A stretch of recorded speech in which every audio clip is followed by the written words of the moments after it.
Fix my shit. Hello, hello. We are live, y'all. Woo woo! I don't know what to do with my hands. And we are going to play a one-shot campaign of Dungeons and Dragons. And the reason why I do this face when I talk about Dungeon is because I don't know what I'm talking about. She's reading her script. We started this group in our Discord and our hard Discord where all of us are adult content creators. So that's the fun thing about this, and that's why the name is Dildo. We were Dungeons and Dildos, now we're Dildos and Dragons. No. Either one.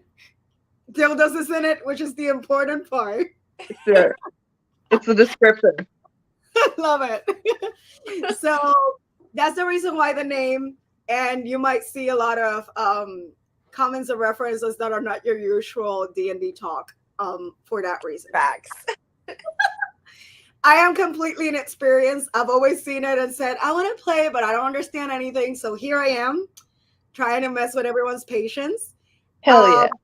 And I am Big Cherry, and I'm just going to let everyone introduce themselves tonight. Go ahead, Makana. I'm Makana Moon. If she's a 0, I'm like a 3.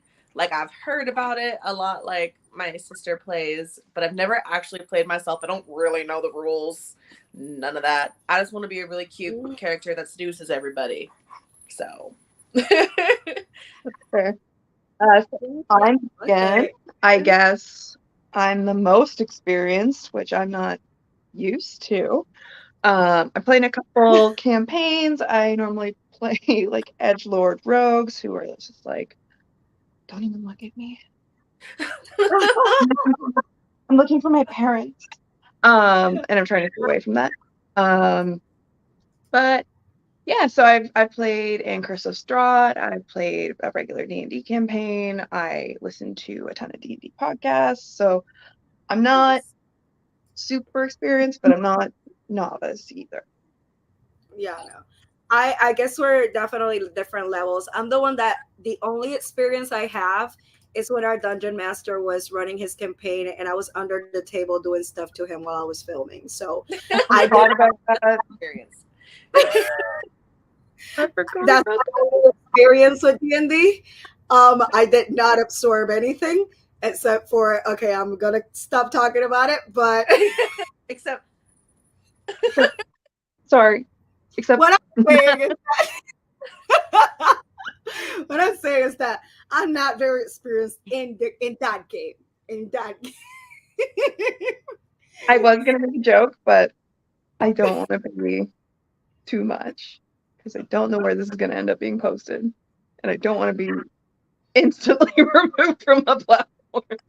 Right. We are in YouTube and my Twitch, but I feel like we can talk about things in YouTube and Twitch actually. insinuatively. I don't care because it's my first Twitch stream, so I really don't care if we go down or not for this. It's worth it. Oh my gosh. God. Commitment. We also have crazy hats. Yes. Our Bad Daddy Dungeon Master told us to wear stupid hats, and here we are. This is what we're doing. I already chose the name for mine is Cherry Poppins, just because it's been a thing that we've been joking about. And I put myself as a tiefling, which I just learned a few hours ago what it was. Because I searched on Google, can I be a succubus in D&D? And everywhere it said, no, not part of the rules. Even though our dungeon master is so nice that he told me that I could do it. But I was like, let me just try to learn the game first, and then I'll jump in with all that shit. So apparently this is the closest thing to it, a tiefling. So that's why I went with that. Monster fucker, what are you gonna be? Oh, I don't know. So here's my thing: is my character creation is always so like I said, like edgelordy. It's like, well, I need to know what race it's gonna be. I need to know what class I'm gonna be. and then I can write a whole backstory. Yeah. My first D&D character, she was like, she was a street urchin rogue elf, I think drow, I'm not sure, but it was like I had this very tragic backstory written. I was like, I showed it to the table, and I was like, so this is my character, and they're like, you're too much. And I was like, Yeah. cute. That's my man. I know our dungeon master Troy said that he already, because it's our first time, he has set up, let's see what was the words. We're just waiting for him to find better connection. But he said something that he had already some basic, is a level Yeah. one adventure with some pre-made characters and limited options. Mhm. It was designed to teach new players the basics, but yeah, it says that returning players will enjoy it as well.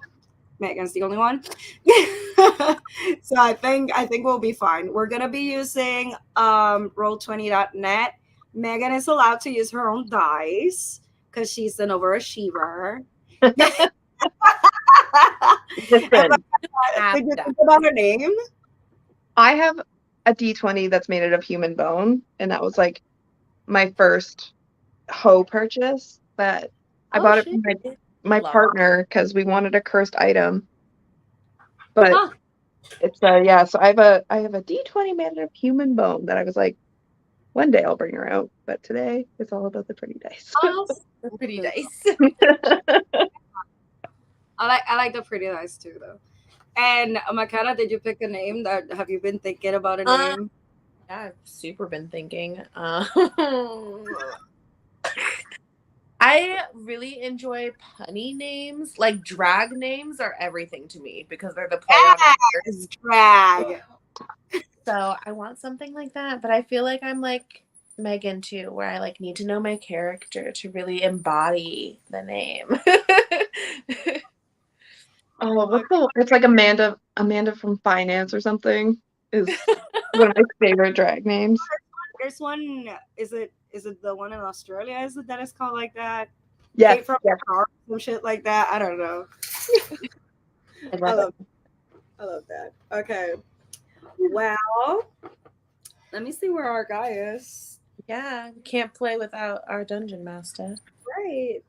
We're just missing him. it. So, like, what made you guys want to start playing? Just you saw it being played and you were like, "Ooh, this looks like fun, and I can not ruin things, but I like to ruin things by being just like a chaotic person." So chaotic neutral, chaotic good. Depends on the character. Fair. I feel like there's a lot of references to it in pop culture, so I do want to understand it better for that. But also, I don't know, I like board games in general, and I like doing games with people that are, like you can show your personality through it. Like Yeah. I'm the kind of person that when we do a group game night, I'm the one that's like, I don't give a fuck if I win or lose. I just want to make you lose. So it's like You're like going I'm down. the person,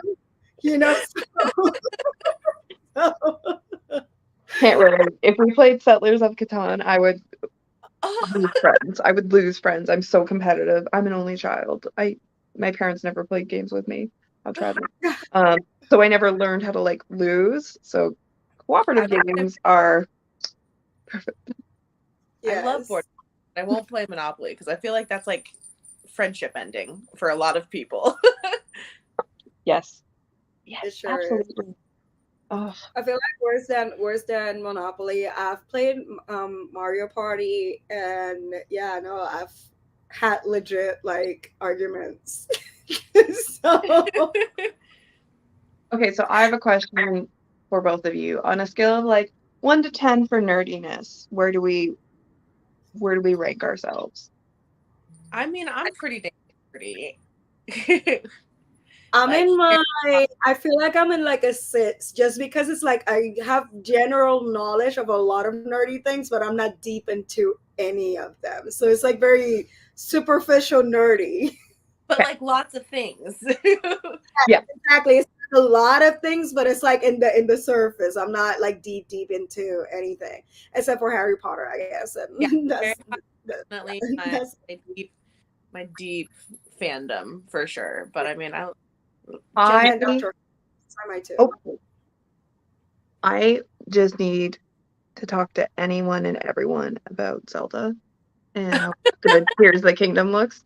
Like every person I talk to, I'm like, but have you heard the good word of Zelda? I love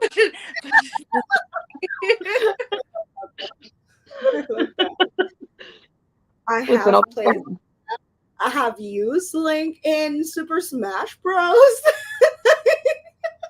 that's I'm like, about as far as I go. that's I wasn't myself. allowed video games as a child. so I suck at video games. I really do. Like, it's kind of bad. so Tears of the Kingdom comes out during XBiz, and I'm like, what am I gonna? I have to leave my Switch at home, otherwise I will not work. I will not attend like seminars and conferences because I'm like, as soon as I get it in my hands, I'm like 16 hours a day. I'm like, "Bleh." Sitting on my Switch. Animal I just Crossing. I was just talking to Kimmy, who she will be on the next game of D&D. But I was talking to Kimmy and I told her I have an idea of like a streaming show or whatever, a segment. And it's that I want to game with people that are gamers. So they get frustrated with how bad I am at gaming. And we're gonna start with Fortnite because I've never played it. I have it on my computer. I've never actually You're played it. complicated though, because isn't it like a battle royale type game? Yeah, and that's what's gonna be fun. I'm gonna drag them all down with me. So The ship will burn. I can't. I'm going to get canceled. No. She's Um, already got anxiety. you're like, you got out of the game. I'm like, no, I'm experiencing this. Yeah.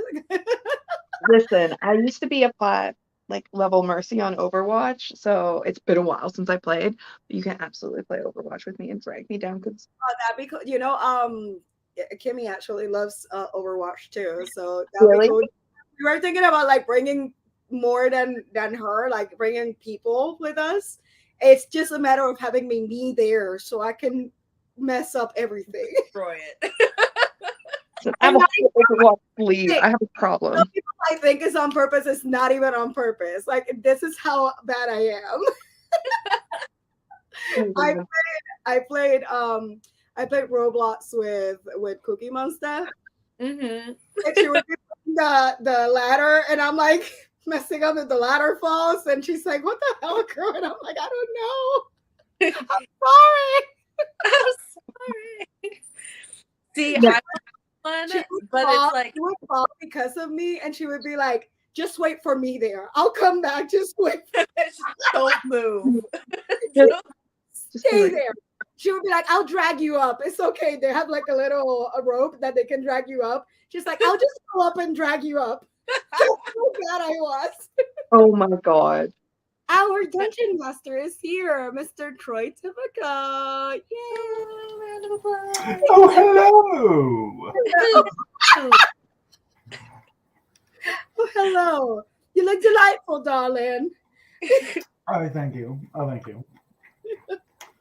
Had a little technical difficulty, and then a technical difficulty, and then there was another kind of difficulty. Fair. Mental. To D&D, And now we're here, kind of. kind of. So thanks for waiting on me. Appreciate y'all. You are welcome. You are as late as the Love is Blind live special last night.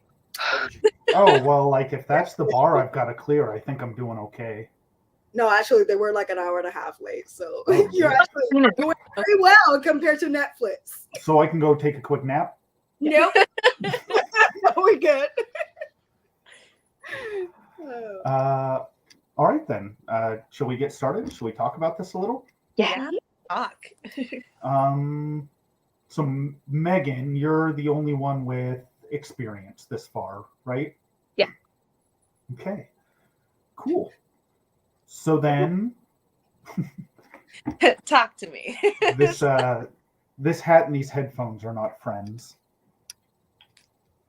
Okay, you God. can take it off. Being I all did. up in my business. Oh I'm my so gosh. It's happening, and I couldn't be happier. sorry. She's a Way too. she's a baby. Scoot.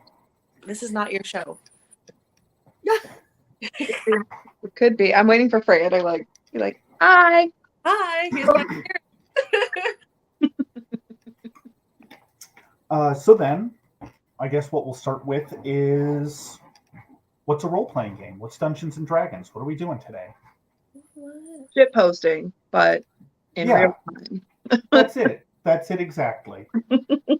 So the idea behind it is it's like a collaborative storytelling game, essentially, right? I'll say this about new players: there's a lot to D&D. Like there are a ton of rules, there are a ton of options. It can be so overwhelming coming in. So the first thing I like to throw out there is don't worry, you don't have to know the rules. Like you can come in and know absolutely nothing. This game has so many rules, it has to put one person in charge of managing all of that. So that's what I'm here for. Cool. You'll get this like common mindset at some tables where it's like the dungeon master is against the players and vice versa. So like you're winning Dungeons and Dragons if you're making your dungeon master frustrated. Please don't play like that.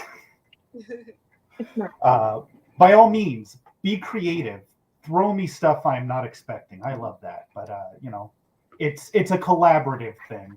My role is essentially to describe the world around you, to put conflicts in there, and you get to embody characters in this world and tell me how you want to solve these problems. So with kind of a smaller group here and some of the technical difficulties I was having, I figured we could kind of talk about your characters a little and roll them up on the spot for you. Let me send you this link so you can get into Roll20. It's gonna be in our chat. Oh, but it's gonna turn my camera off because I'm on my phone, huh? Oh, it may very well. It's okay. You can jump in and out. Yeah. Okay. Camera. I will Great. jump in and out just for you. Do I throw it in the chat here? Oh, you can throw it here in this chat. Actually, yes, we have a chat right here. So how do we feel about being pirates? I'm into it. Okay. That's kind of the scenario I wrote today is you're a pirate crew looking for some legendary Dread Pirates treasure based on a map that you stole from a rival pirate ship. Okay. So we'll be using Dungeons and Dragons Get the booty. 5th edition. That's it. I figured this is the group to get the booty with. Yes. I'm down with it. We lost Megan, but she'll be back in a second. She'll be back. What does the title say here? Because it's like cut off a little bit for me. Oh, never mind. I saw it. For the love of money. That sounds. That's money. It's very fitting. Very fitting. Okay. Oh, I feel overwhelmed already. It's just like so I just much. tried. Ooh, what's happening here? Tutorial? Do I need the tutorial? You can skip the tutorial. Roll20 is nice because you can just click on things. Oh no! Why am I always the drama? For the love of money. Tonight is the night for drama. Let me tell you. There we go. Is our first? Is that you, Supreme Master? That's right. Why do you look like that? That's an AI image I used to age myself up when I had the beard, so that I could look like a wizard when I was DMing. Oh my god, I love it. That's incredible. And I got a promotion in my title, so I'm the Supreme Master of Dungeons and On-Site Property Management. That sounds very Like, real toward really been busting my hump for years. They keep promising you that promotion, but Right? you thought it would never come, and here we are. you never made partner. So I'm going to go ahead and generate a character for you, Cherry. Okay. Just based on what I know you're going to want to do here. I see here the combat reference PDF thing. Oh, good. You know what? We should. I think I can share my D20 screen also, so people can see what I'm doing. I love how I'm so old. I'm like, I had to get a second phone so I could run the app. I respect that, though. Thank you. Okay. I am sharing my screen, or you're not able to share yours, right? Me? Then we would see things that we're not supposed to see. That's it. You'd see behind my screen. Okay, so I'll just share mine. As you can see here, y'all, there's a quick reference PDF that our DM made for us. Makana, you're on the side, by the way. Oh gosh. It says, okay, every single turn you can move, take an action, take a bonus action, or take a reaction. So this is when combat happens, there's a lot of things you can potentially do. I didn't want you to have to remember them all, so I made you just like a quick reference sheet. Okay. And I Cool. found some random artwork to throw in there. I didn't really think about it being on stream, so I'm pretty sure the first one's an official Wizards of the Coast. Whoever made the adorable second one, I'm really sorry I didn't credit you. You're so thoughtful, but it's okay. We're just looking at the text. Thank you. I appreciate this though, because yeah, each square represents 5 feet. Okay, got it. Oh, I can choose how I'm moving too. Okay, there's a lot of details to this. Yeah, there can be a lot to it. Oh, did we lose Makana again? Yeah, we did, but okay. She's here. Megan, I decided since the group is so much smaller, we could be a little flexible with the level 1 characters we're playing. Is there like a specific class you want to jump on? No, because if you let me choose, I'm gonna end up choosing a rogue, because that's what I always play. I mean, there's always going to be a need for a rogue. Then let's fuck it up. I'll play a rogue again. All right. You, Troy, can you drop the link for me one more time? You got it. Can I be that little bunny with a shield that is here? Because like it's so cute. I mean, not and also be a tiefling. He's so cute though. He's a cute bunny. Look at him. Okay. Look at the bunny. Okay. It's a bunny with a. Anyway. So here's a bit of a question then. Well, here let me go through my spiel about playing the game, right? So as I said, essentially, I'm gonna build a world for you. I'm gonna describe the scene. I'm gonna put other characters in it, and basically everybody in the world that's not you is me. That's the trade up for not getting to play a character as a DM. You get to be everyone else. Huh. Okay. Okay. So, and essentially, as I give you that world, you'll just tell me how you want to interact with it. I know a lot of new players come in and they're not quite sure what to do, but basically, I'll say, like, this is what you're looking at. What would you like to do? If you're not really sure where to go, I might even throw some suggestions to you. But, you can choose, I want to go talk to somebody. I want to go find information. I want to look around for something suspicious.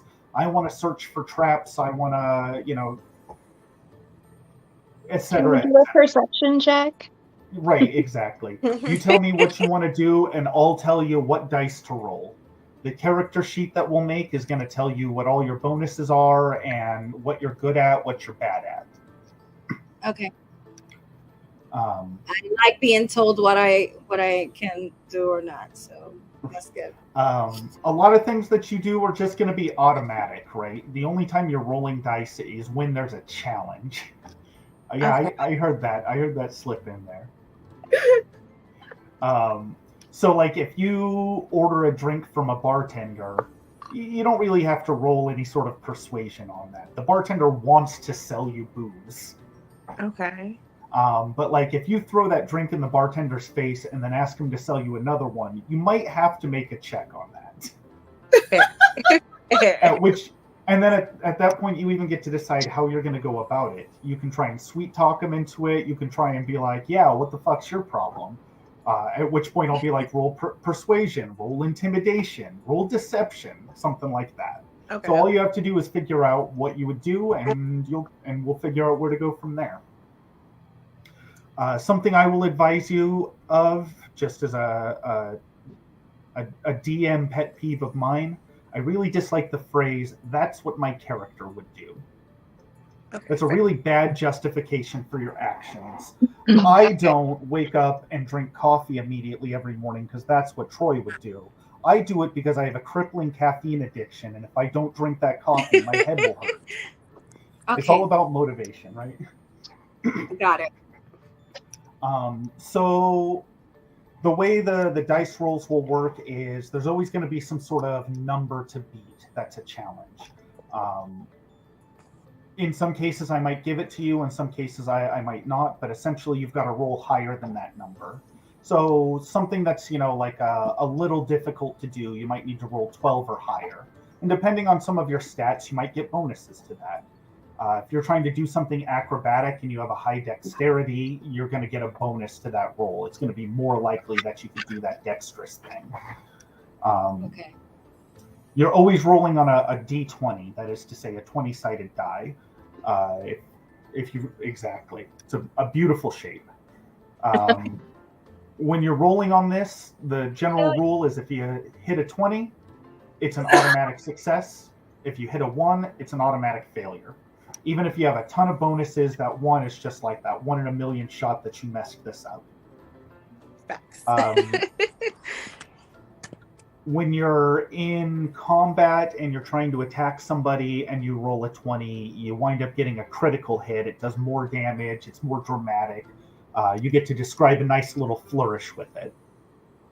Perfect. You may run into cases too where you're doing these checks with advantage or disadvantage.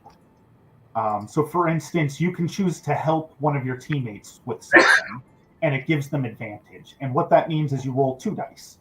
And with advantage, you take the bigger number. And with disadvantage, you take the smaller number. Okay. Making sense? So far. What's really nice about this game is since you don't have to know the rules real great, we'll just get to a point where we dive right in. Awesome.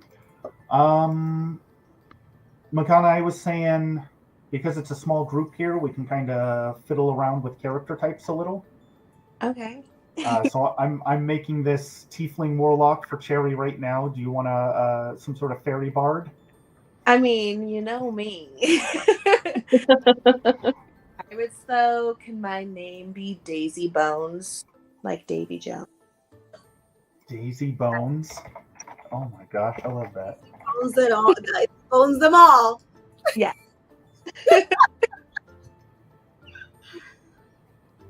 I love it. I'll edit it right now. Okay, so here's some details to get just about your dynamic as a group, right? We're going to assume you're all part of the same pirate crew here, and you're chasing down some legendary treasure. So let's talk about your roles on the crew. does one of you want to take on captain, or do you want to work under a captain who will be like an NPC who directs you?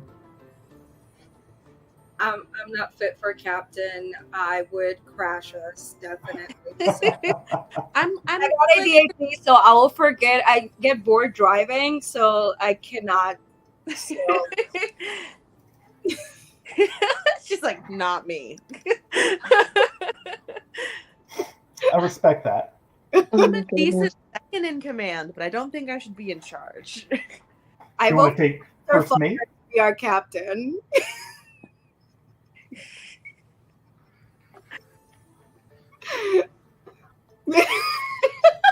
The face. Just I don't trust me. That's Pirate though, like, maybe not trusting you is a good captain. Do you Gotcha. have navigation skills? Do you... So I don't. One time I almost did fall asleep driving, so if that's the basis, Here- listen, it was here's a the- long time. We Here's outsource our captain. here's the wonderful thing about role play. It doesn't have to be based in reality. That rider. You're right. But if you want to outsource the captain role, I can make a quick captain NPC. Cool. Sure, let's have a captain NPC. Let's Okay. hire someone for this. Does somebody else want to be first mate? Sure.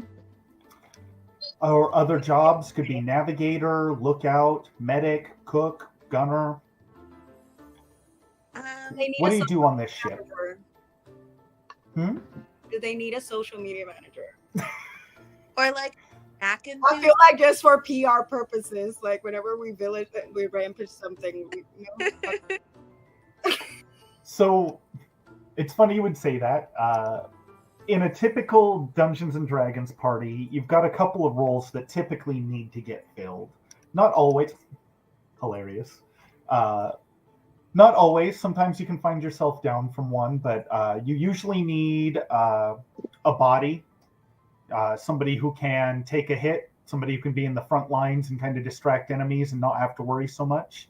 Like wizards are really, really squishy, especially early on. If you sneeze too hard, they fall over. oh no. The trade up is they can throw fireballs and shit, and that's awesome. I like that. Cool. So you typically need a body. You also typically need a face. A face is a high charisma character. That's going to be a warlock. That's going to be a bard. That's going to be a paladin. We've got two faces on this team here. Face card never declined. You also typically need some hands. Somebody with high dexterity. That's going to be a rogue or a monk typically. Somebody who can disarm traps, things like that. Someone with the hand jobs, Mm-hmm. No. Somebody with somebody fairly wise with good perception, so like a cleric or a druid. These are the kind of things when you're making a bigger group. Yeah. So it's funny you would say, do you need a social media manager? Because you do kind of need a face. You do need somebody charismatic who can negotiate. That's me.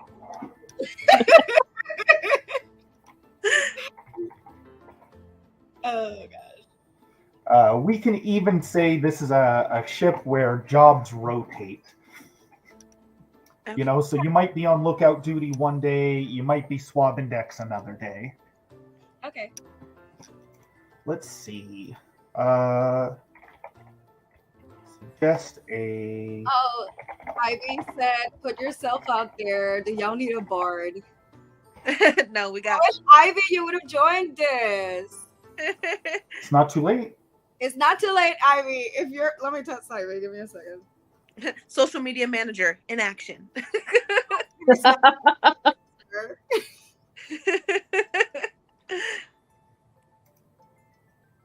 Is this the right Ivy? I got two Ivies on my phone. Ah, shit. I think I tested the wrong one. Damn it. Why did Unrelated. I use like a name? Have you seen the new Dungeons and Dragons movie? Mm-mm. Yes. I I heard it was very fun. Like whether or not you're a D&D fan. yeah. Like I have very basic knowledge, but it's a very Jumanji vibe where it's Oh, like haha, okay. like very entertaining. I'm with But it.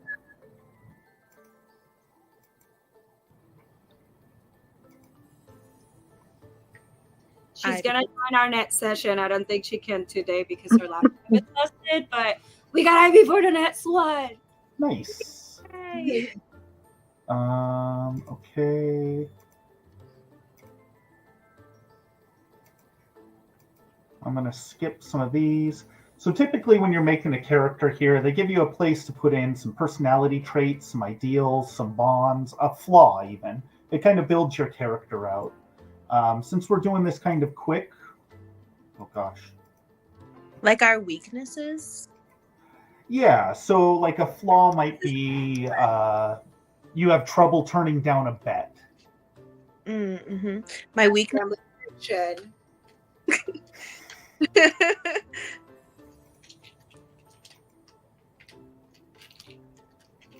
Y'all, look at what I got. You know the gummy sharks? They melted all in the bag, and there's like a big one piece of gum. God. It's a me. What you're eating?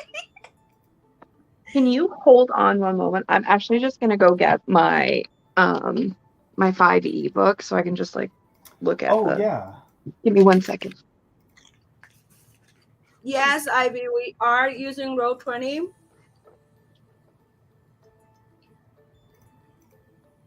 And I'm not as prepared as I should have been. You're the first timers here. That's what we're using, Ivy.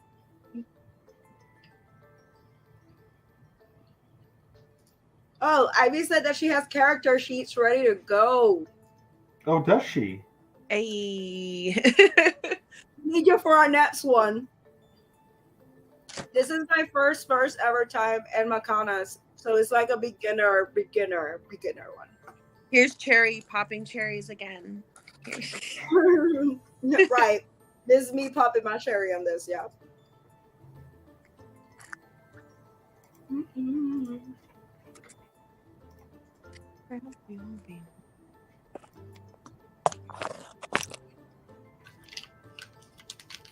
Okay, so this is going to show for everyone. Can be edited, controlled by Cherry.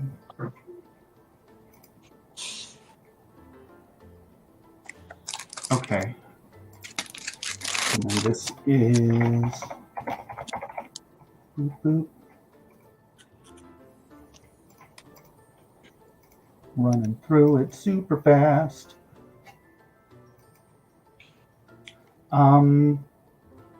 So while I'm running through some of the technical stuff here, let's talk about your characters a little. Like, okay. So outside of, so the character sheet is really just like the numbers that tell you about the things you're doing throughout the game. But at the end of the day, the character is who you are, who you'd like to embody. There's a few things in D&D that I don't love. Like there's an alignment system that I think is a little clunky. I think it's a good general guideline, but you'll hear like lawful good, chaotic neutral. And that's an old D&D thing where it's like, this is my alignment and it dictates how I act. I am this kind of good person, so I always follow the rules. And I kind of think that should work the other way around. I think your alignment and how you're perceived by the world should be driven by your actions.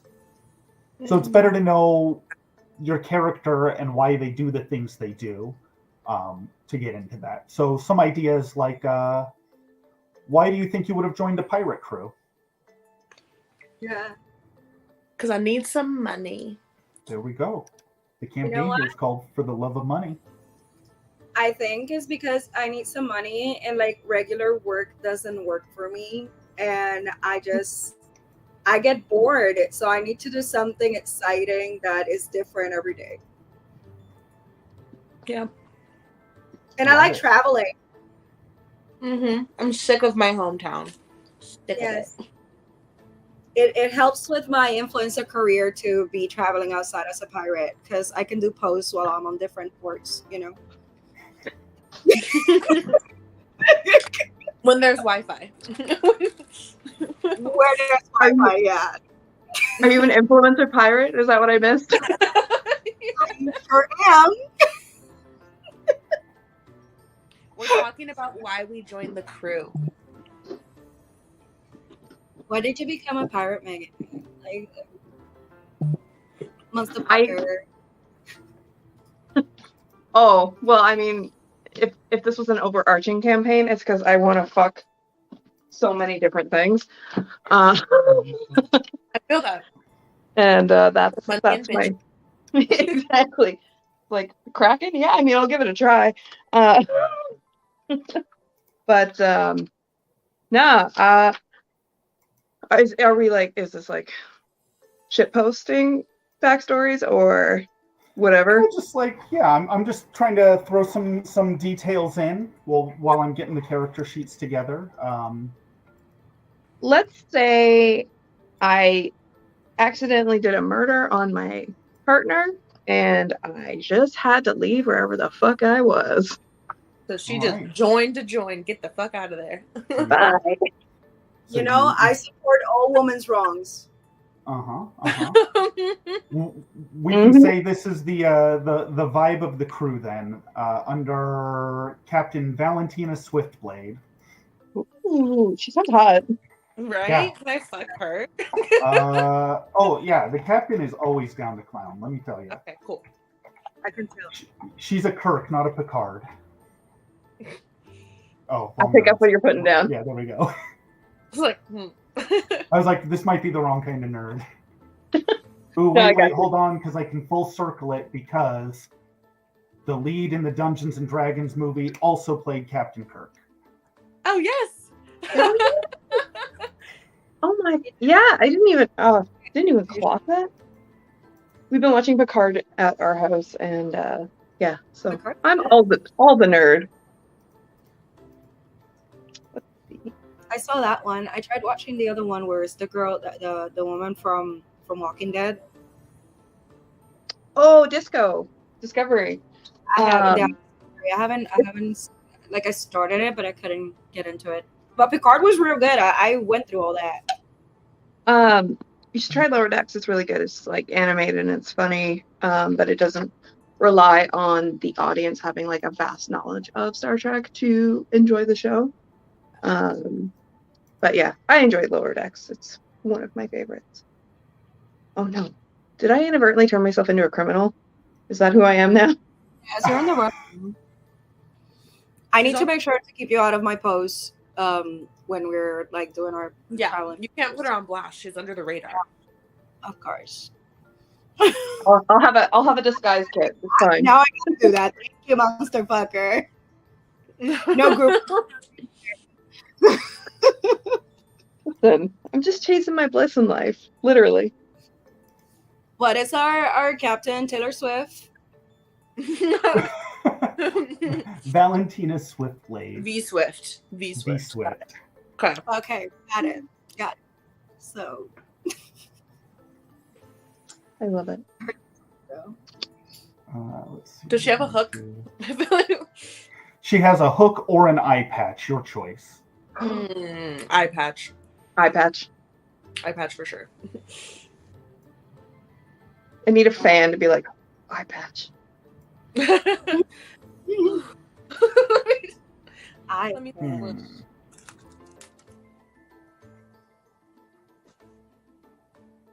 I'm the kind of nerdy that I'm like making notes out of everything so I can remember it all. Well, that's good.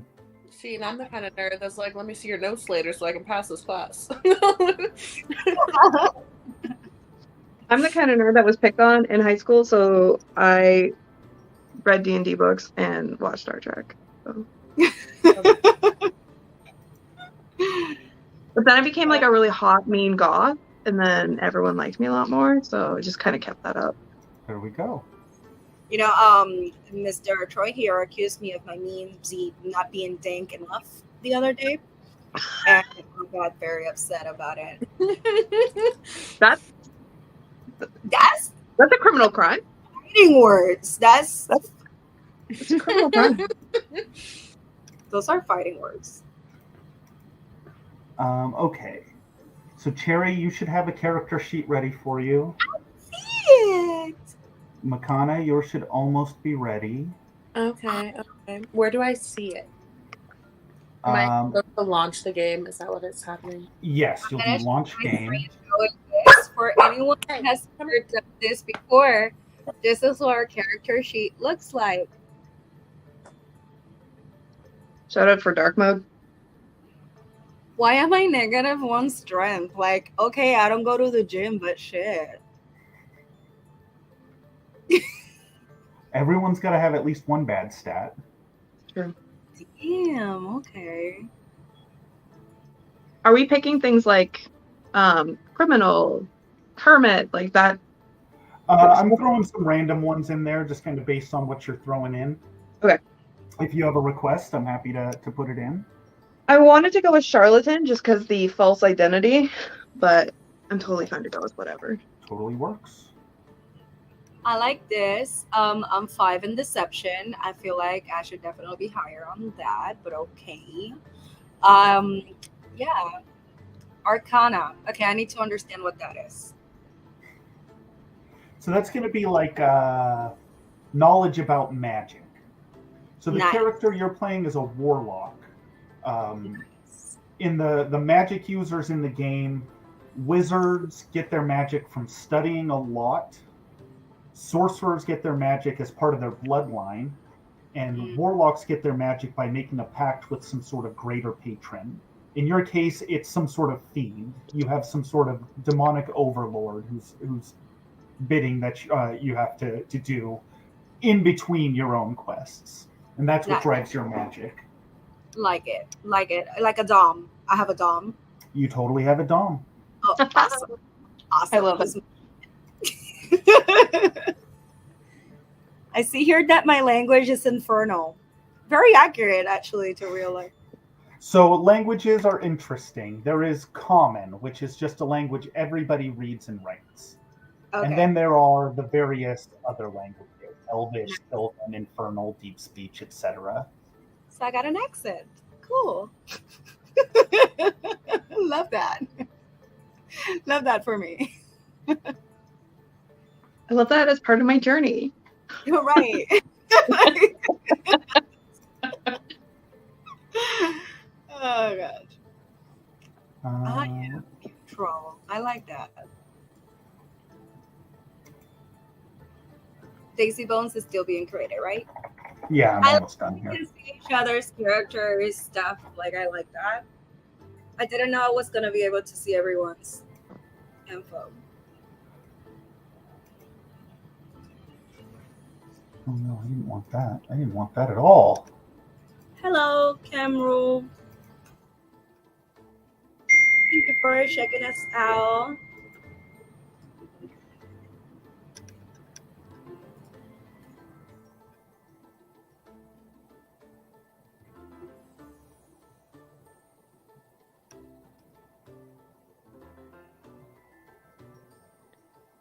I love reading the personality traits of different, like, personalities, imagine. But there's, for one of them, it's like, I have a joke for every occasion, especially occasion where humor is inappropriate. It's like, that's just me. I say awkward bad things all the time.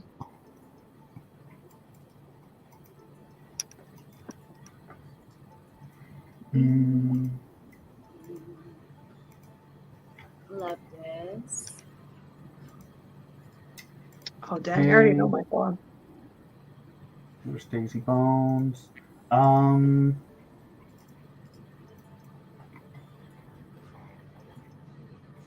Again, what's your character name? Related to Bones Montana. A Holly Goodhead.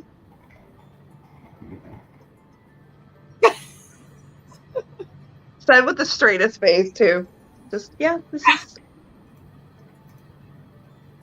from the Goodhead Estates. Yeah, that's me.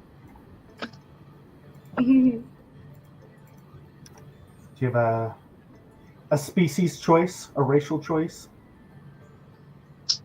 I'm trying so hard not to elf, I guess. Are you trying to drow? Are you I trying to played be it all super before. I super don't want to do. gothy? Yeah, let's do it. Fuck it up. Let's do it. Dark elf drow it is.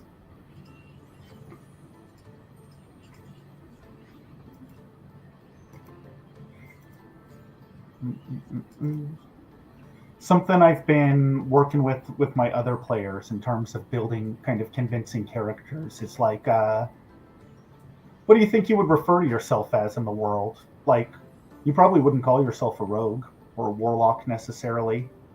You'd probably all just call yourself pirates. Yeah.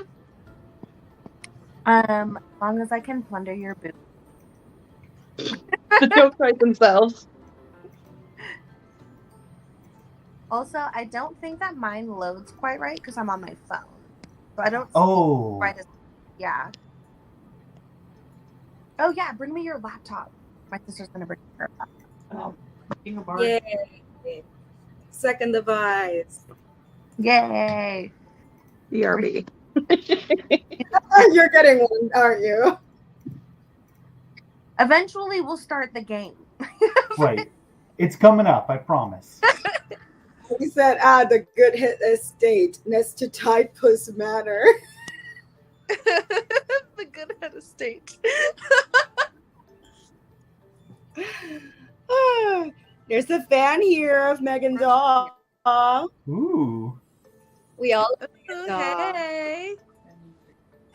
Roll 20. the good head estate, Yeah, I know them.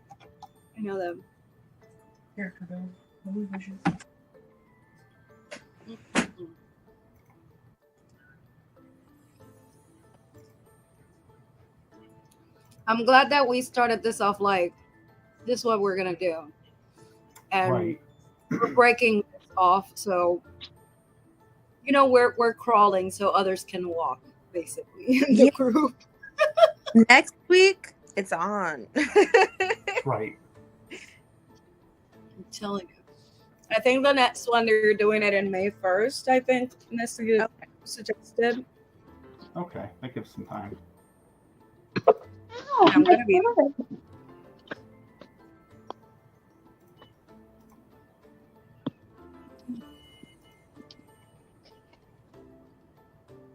Okay. Megan, I should have Holly Goodhead in there for you now. Thank you.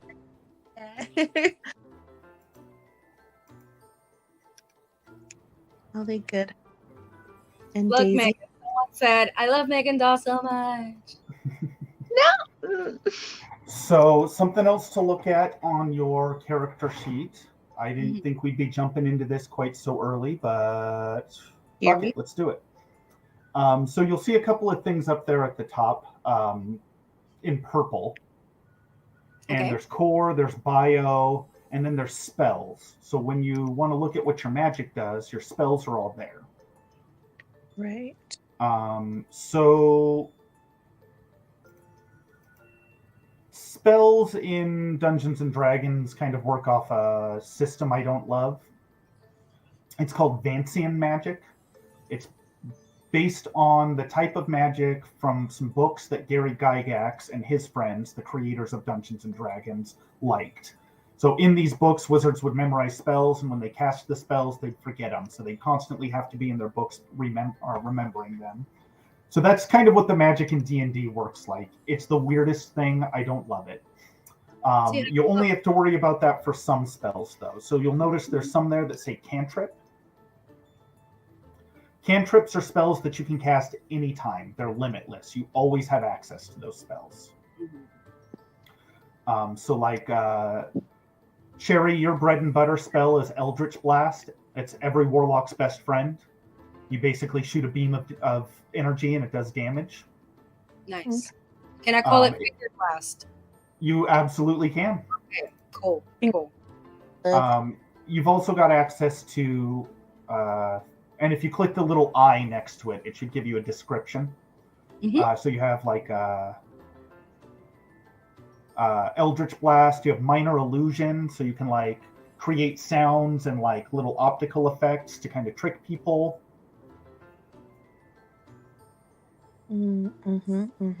Okay. You can create the image of an item. Think Loki in the Marvel movies, how he's always doing little projections. Okay, cool. But it's on kind of a small scale. Mm-hmm. And then you have 2 spells that are kind of bigger, but you can only cast one of them between rests. So there's Armor of Agathis, which kind of gives you some padding and does damage to people who hit you. And then there's Charm Person, which you can use to like coerce people to do what you want. I like that one. I want to keep that one. Something worth noting: when you charm creatures, when the spell ends, they're aware. So if you do it to someone who doesn't usually like you, then they'll like you for a little while. And when the spell ends, they'll know you cast a spell on them, and they'll probably be pissed. But you still get to exert that influence over them. For Daisy Bones, What? your spells are a little different. So you have the standard Vicious Mockery. That's what bards do. Does that not bring up your character sheet when you click on it? Oh, no, never mind. I'm looking at someone else's screen. Fine. Yeah. So I don't see her stuff. Oh, that's weird. Okay. So yeah, Vicious Mockery is like you magically talk shit to people. Hell yeah, I do. So they have to like make a save, or they take psychic damage, which is like you hurting their feelings, and then they have disadvantage on their next attack. So like you get in their head and you hurt their feelings, and the next time they come swinging at somebody, it screws with them. Me on Twitter. Yeah. And it's funny too, because it if it can hear you, though it need not understand you, it has to make this. So like it doesn't even have to understand what you're saying, it just knows that you're mocking it. So it's a very like bard move. You've also got access to Mage Hand as your other cantrip, which lets you make like kind of a little floating hand that can carry stuff or like grab things for you. It can't really attack anything, but it's kind of a way to move things with your mind. Okay. Ivy said, "Vicious Mockery every time. Rap battle your enemies to death." Yes, exactly. Facts. I also threw some kind of on point. So I gave you kind of a custom lineage on this. So we can say you are, fairy-esque. When we get started and you introduce yourself, you can describe your look and all of that. But I try to give you magic that fell in line with that. So you're the party's only healer at the moment. Aww. You've got Healing Word. I will say, just as a tip for new players, the health system in this game is weird. It's usually better to wait for your friends to die and heal them than it is to try and heal them to keep them from dying. You gonna let me die? You don't really die, but when your health drops to 0, you kind of fall into this incapacitated state where you're fighting for your life. That's when you want to go heal your friends. Ivy. I love that idea. That is savage. Ivy, I want you to create a bard villain for one of my campaigns. I also gave you detect magic. So if you are suspicious that something has a spell or an enchantment on it, you can cast this to kind of learn that. Okay. You've also got Fairy Fire, which makes kind of floating fairy lights that distract your enemies. And then a spell called Color Spray, where you essentially shoot rainbow light at your opponents, and it does various kinds of damage. Okay, I'm here for this.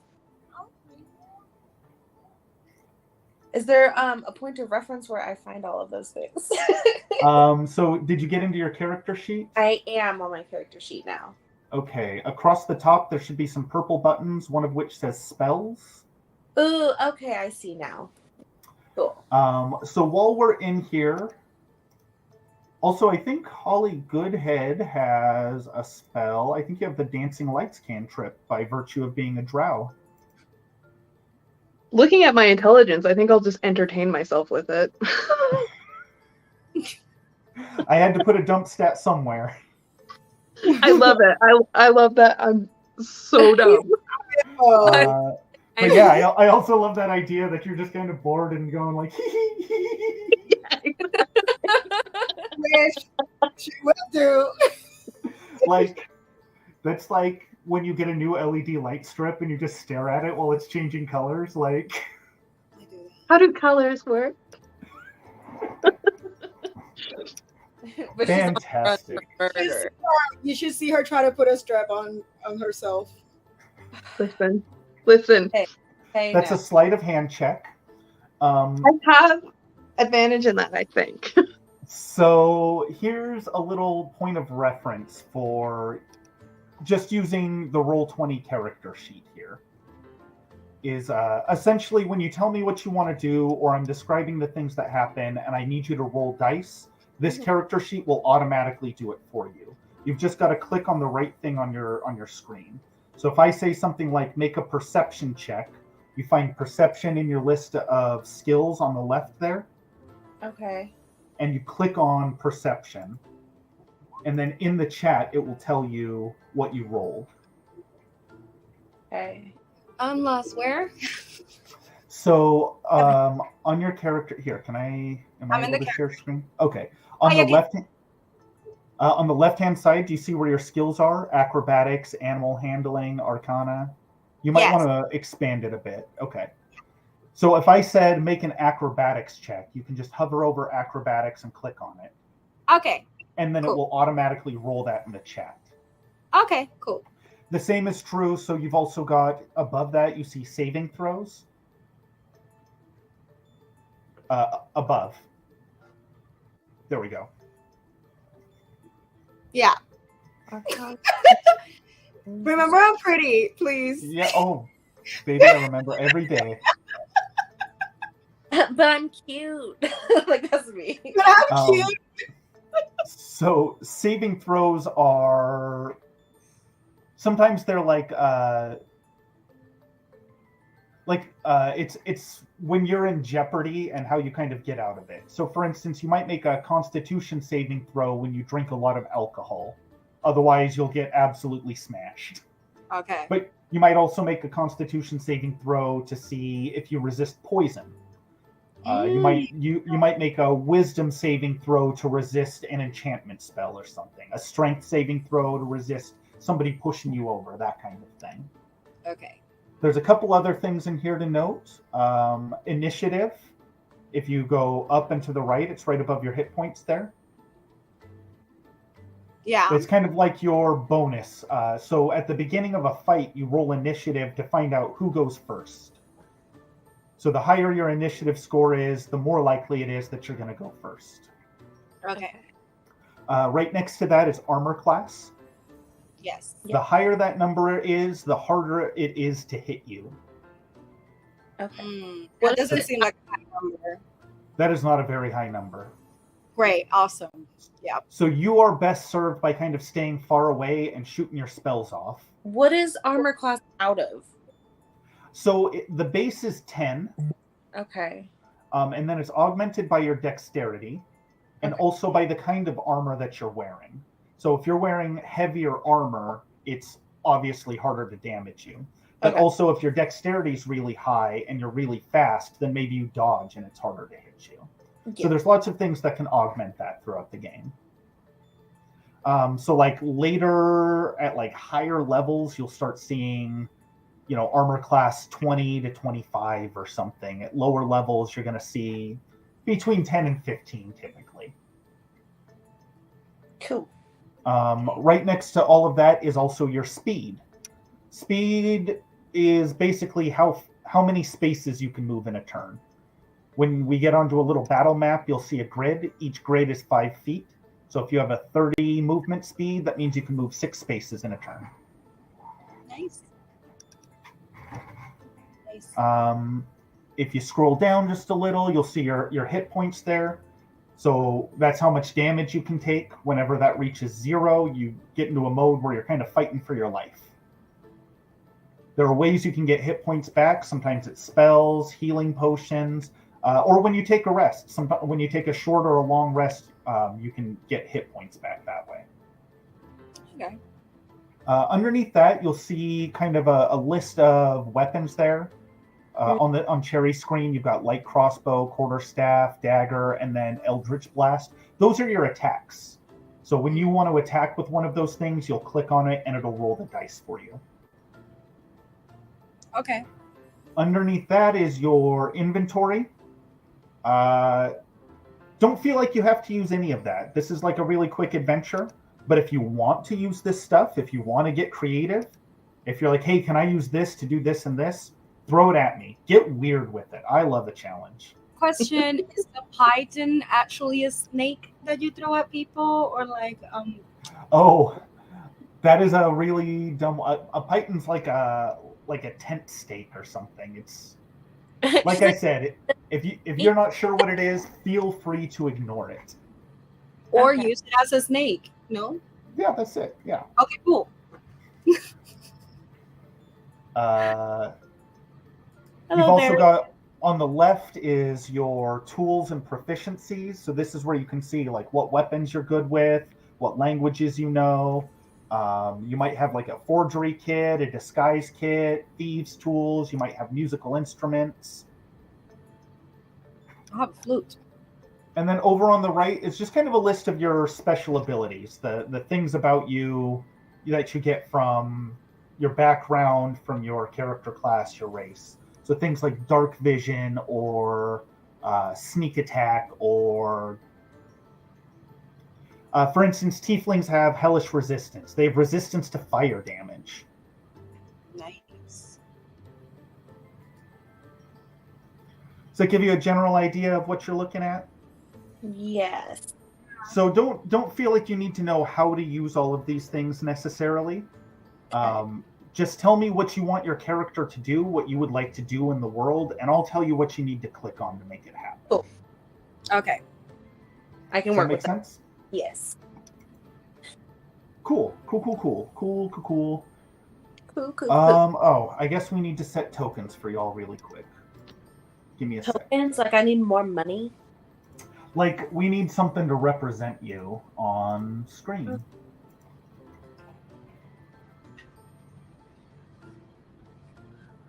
So let's try. So I cannot see any of the other people's stuff, right? No, I guess you can't see their character sheets. I don't know why.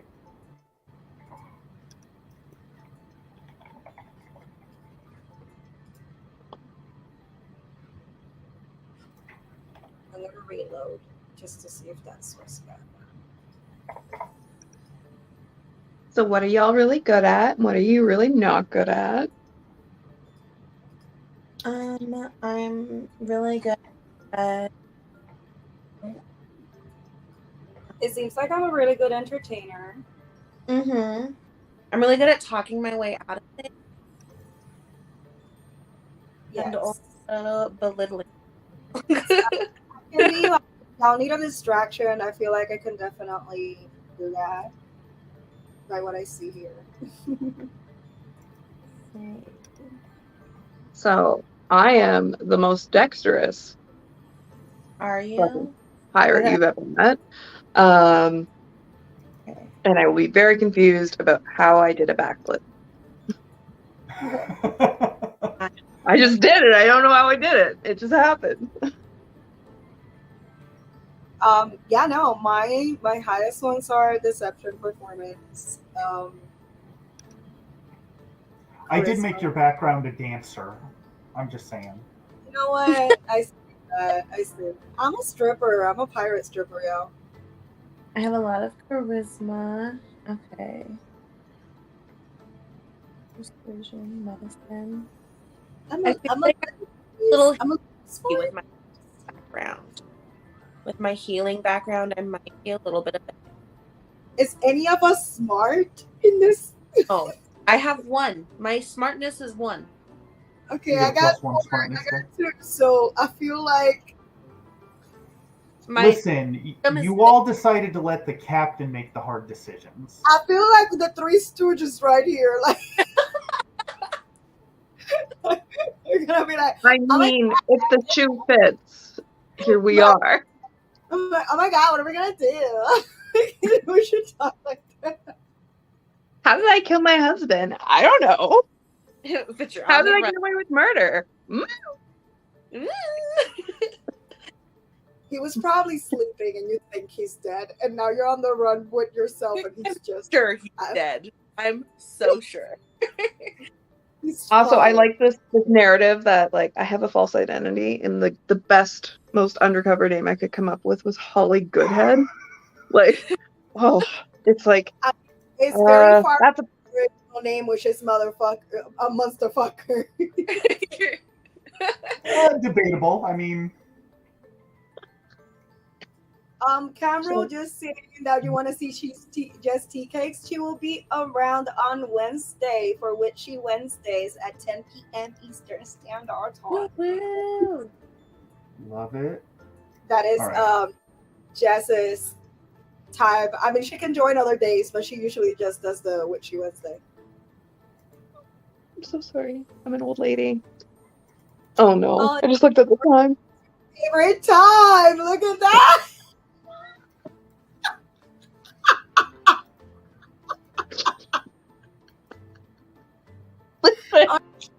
I'm cute. So, Megan. The way that I'm crying already. We did a little game. We did a little thing of like asking, like, you know how Vogue asked like 73 questions or something like that. Oh gosh, so it's always such a random number. Yeah, I looked up the questions, and one of them was, "What's your favorite time?" And Megan goes like 9, and we're like, 9? Not what? You just 9. And she's like, "I'm tired, Paula," and I'm like, "Of course, it's 9. It's your favorite time of day." She just said it's because she goes to sleep at night. Hey, Paula. It's a baby. Okay. I think I got things more or less sorted out here. Okay. So I created little tokens that will be whenever we get to a point where there's a map. And I like to switch up. I don't necessarily have a visual for everything, but when you get into fights, because D&D is really based around combat, there are other roleplay systems that are more based around the storytelling. So if in the future we wanted to deviate from D&D and explore some of those, for instance, I recently got access to the new Avatar: The Last Airbender tabletop, and it is less about fighting and more about telling a story. So if we ever wanted to test that out, I would be happy to run that as well. Hell yeah.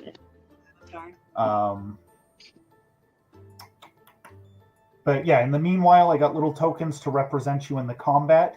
In between that, we're going to use more theater of the mind. I'm going to describe things to you. You're going to tell me what you want to look at. I'm going to describe more things to you. And then when we really need the visual cues, we'll lay that out.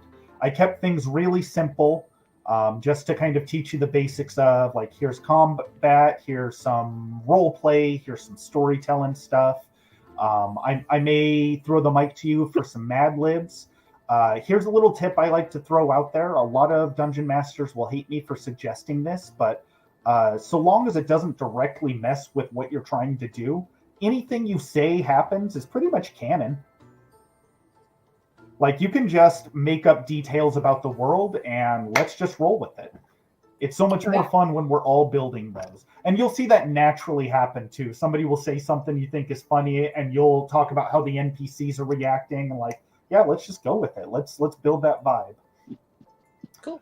I'll throw this out too about combat. I did throw in, I think you all have access to it on the sidebar there in Roll20, that little PDF for combat. Mm-hmm. So when you get into combat, it turns into a little board game almost. You have a certain number of spaces you can move and a certain number of things you can do every turn. And there's just kind of a rundown of that. So you get one action every turn, which can be attacking something, casting a spell, drinking a potion, pulling a lever, things like that. You get movement, which you can do before and after any other action. So you can run in to attack somebody and then run away afterwards. When you're right next to somebody, though, if you move away from them, they get to attack you for free. So one of the things you can do as an action is disengage from them. So you don't get to attack, but you get to move away from them without them attacking you. So it's a way you can just kind of run away from things. Okay. You can also give up your action for extra movement if you want. You have lots of options, and I have them all there on the sheet. Are we delaying actions if we want, or just? So that's kind of an advanced move, and I was going to say if you're experienced and you want to do that, by all means. There is an option if you're not quite sure what you want to do. You can delay an action. You can wait for something to happen and declare, I'm waiting for this to happen. So for instance, you can say, I get my bow ready, but I don't shoot it. I want to see if somebody moves towards us. And then if they move towards you, you can use your reaction to attack them. So you kind of like wait and see. And then there's bonus actions, which not everybody's going to have a bonus action. Depending on your character class and background, you'll get things that will say specifically in them, you can do this as a bonus action. The only thing worth noting is you only get one bonus action per turn. So if you have two different things that say you can do them, you have to choose which one. But in these early levels, none of that's really going to matter. You're mostly just going to be like, I throw a fireball at it. I hit it with my sword. Oh, cool. We're keeping it super simple. Okay. All right. Feeling good?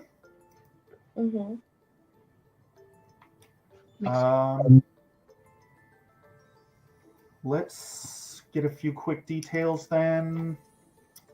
Oh,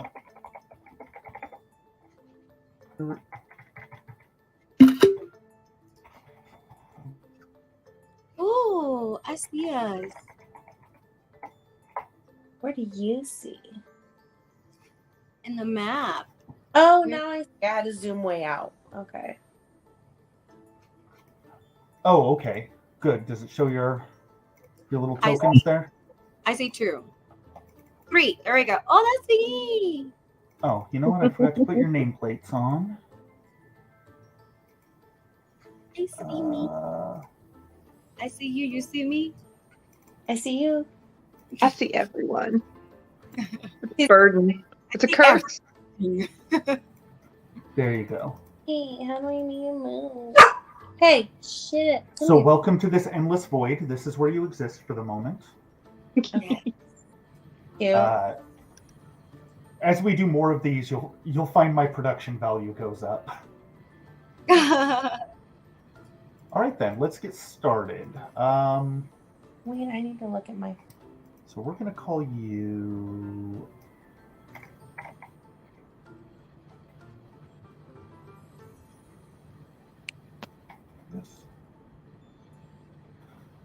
We'll start with a little introduction to the world. Dread Pirate Grimshaw is a name whispered with fear across the seas. He was known for his ruthless plundering and cunning use of dark magic. With a ship crewed by loyal followers, Grimshaw's nefarious deeds spread far and wide. Legend spoke of his enchanted ship that could disappear into mists at will. He accumulated a vast fortune through treacherous means and stashed his loot in hidden caches amongst the islands.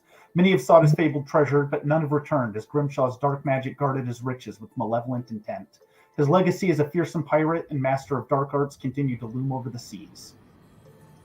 So we'll join in with the crew of the Valkyrie's Revenge,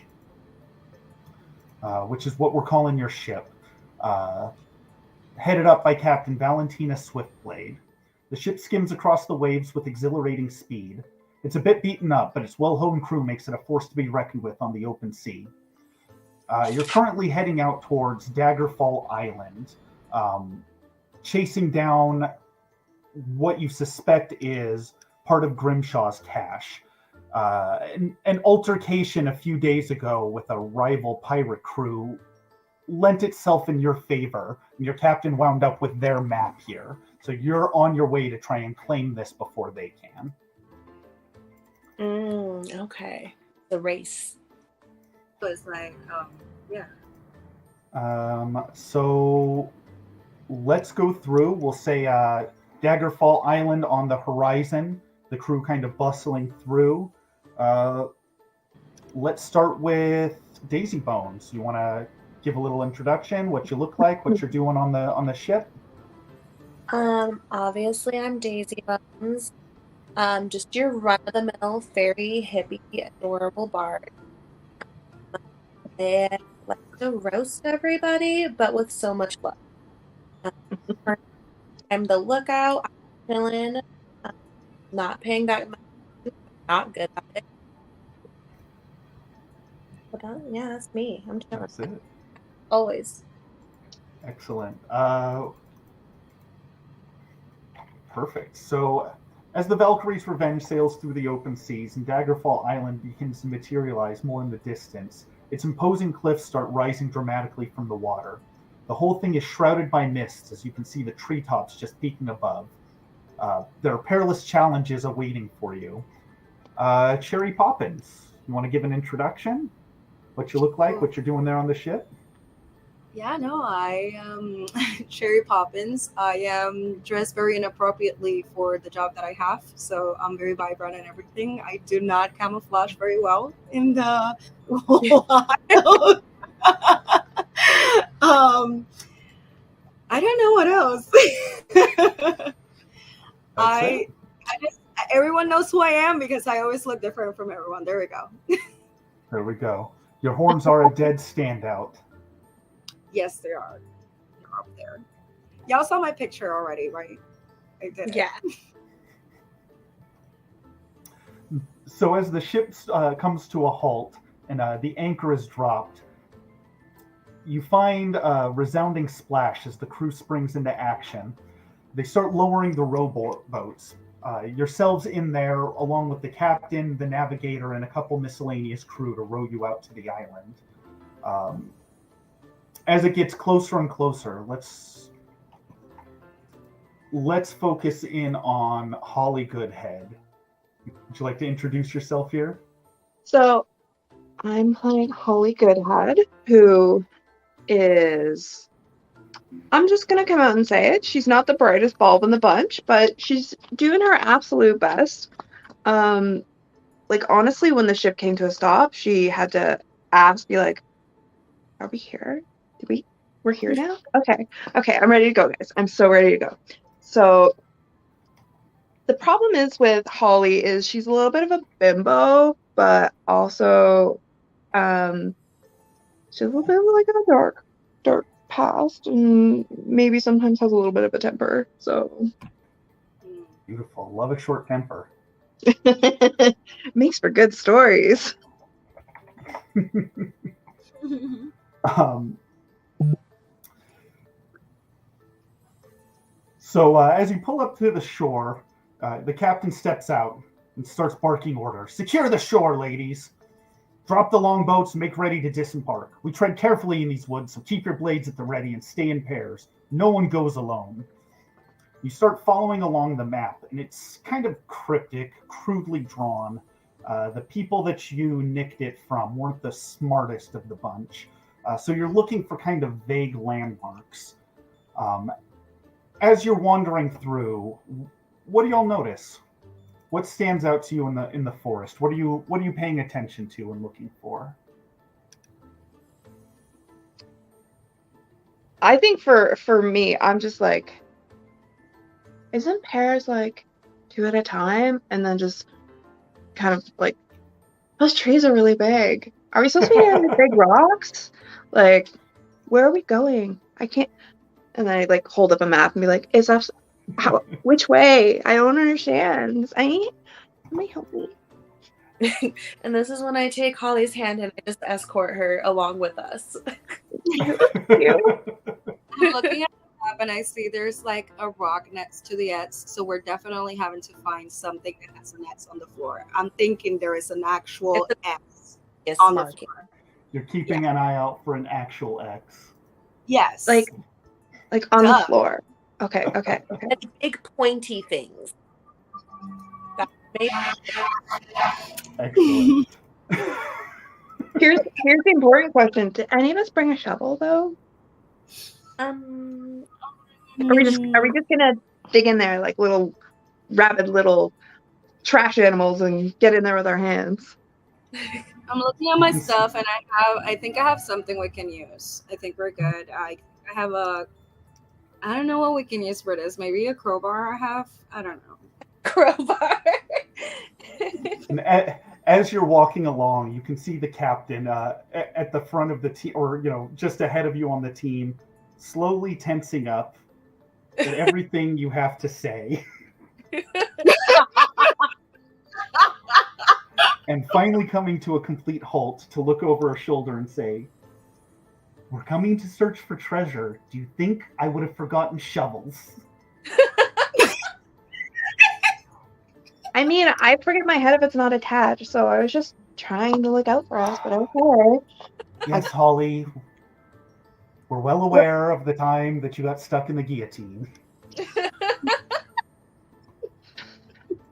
Step, Captain. What are you doing? I'm sorry that I was just trying to fulfill this fantasy I had. Oh, no, Step Captain. I got stuck. Step Captain.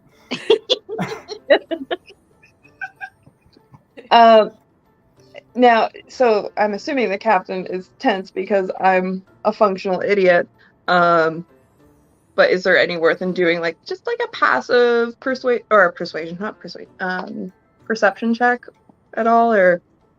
Well, you do notice at this moment that things have been kind of tilting uphill for a bit. Everyone's getting a little winded, and the trees in the area are looking kind of charred, marking them as significantly different than the rest of the scenery you've seen thus far. So this seems fine. Perfect. Totally normal. Totally chill. Totally good. Sorry, just out of the game for a sec. When you're telling me something, does everyone hear it, or is it only me hearing it? I guess it depends on the thing. Okay. Just for. So, in this case, just openly, anyone can see that these trees are pretty charred. Yeah. I just want to make sure. I wonder why are these trees so have you guys? What do you guys burn these trees? I casually lean against it. I'm all covered in it, and I'm like, oh, look at my outfit.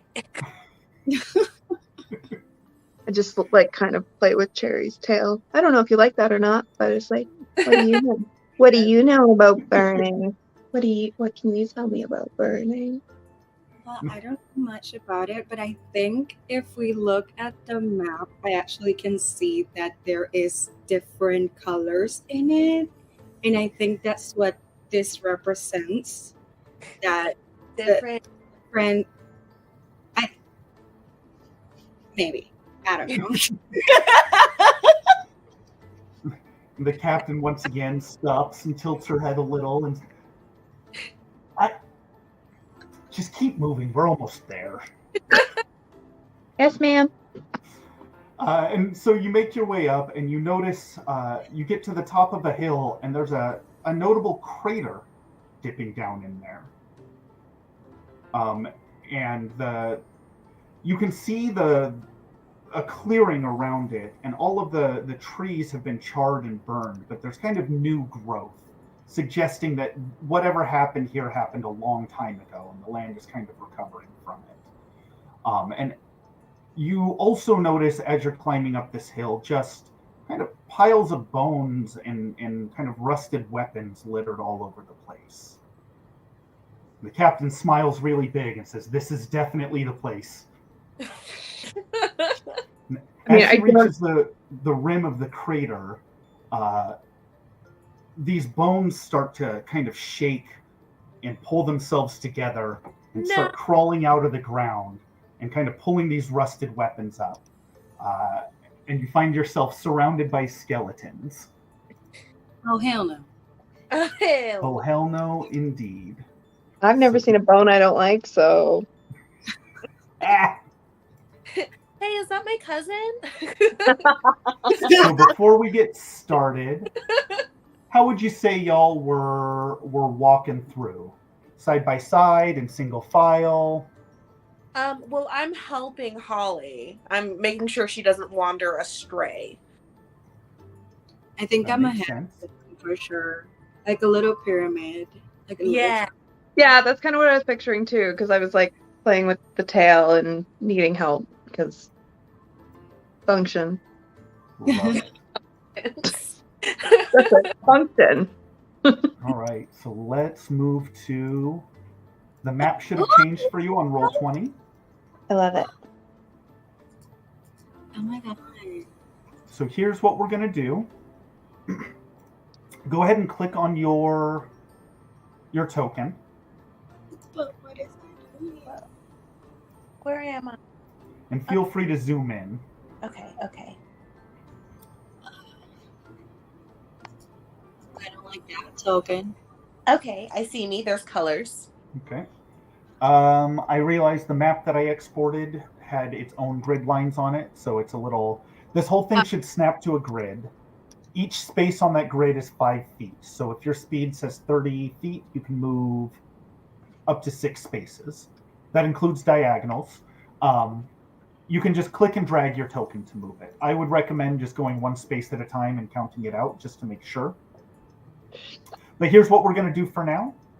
Go ahead and click on your token. And then in your character sheet, click on the initiative button up at the top. Okay. Character sheet, initiative. I clicked it. Oof. Oh, Oof. didn't add any of them. I want to go first. Go ahead. I don't know if mine did it. Kana's did. Oh, and then Megan, would you roll? A 5. Excellent. So let's do...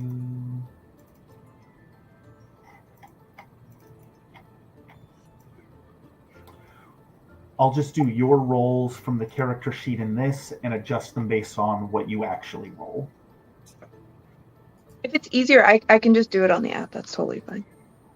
There's like a charm to rolling actual dice. I get it. You're all good. I'm just going to do that to put you in there. Ooh, you might want the one from roll 20. I was like, dang, good roll. Damn. Okay.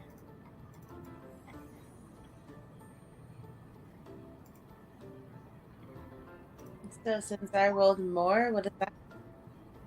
So basically, whoever rolls highest goes first. This just determines the turn order throughout this You fight. gotta attack us.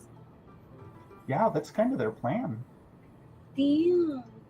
Oh no. This is unfortunate. This is unfortunate. So then let's do this in descending order. Woo! Who's Eddie the Skelly. squishiest? Just out of curiosity. Pretty sure it's Cherry. Okay. Let me see. Cherry's got 10 HP, but 11 armor. Okay.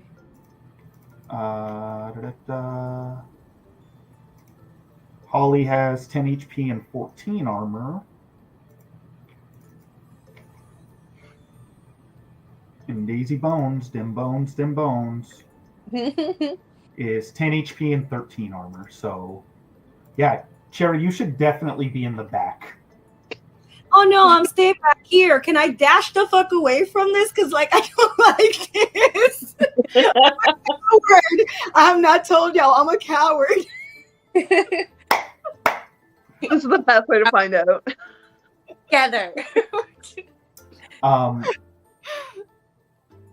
So here's another thing to note in roll 20. If you want to point to exactly where you want to go, it's like a click and hold will make this little ring. Okay. So the first skelly boy up here to the party, he's coming out. And he's just going to move, kind of shambles through this little uphill to the edge of the crater. And ends its turn. Okay. This one that's really close kind of shambles forward. I'm sorry to say, Cherry, It's going to take a swing at you. Cherry.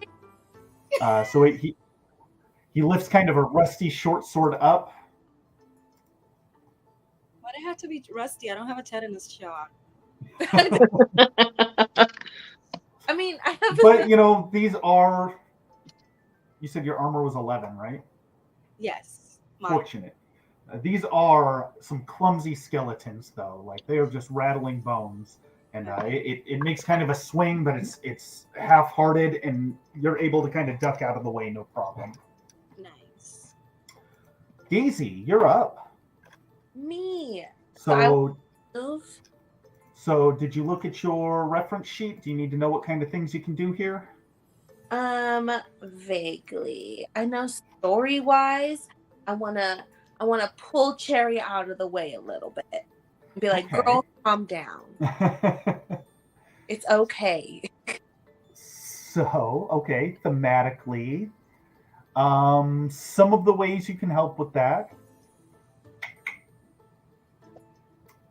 Well, you got some options. You can't actually move her, but what's your character sheet look like? What kind of weapons do you have?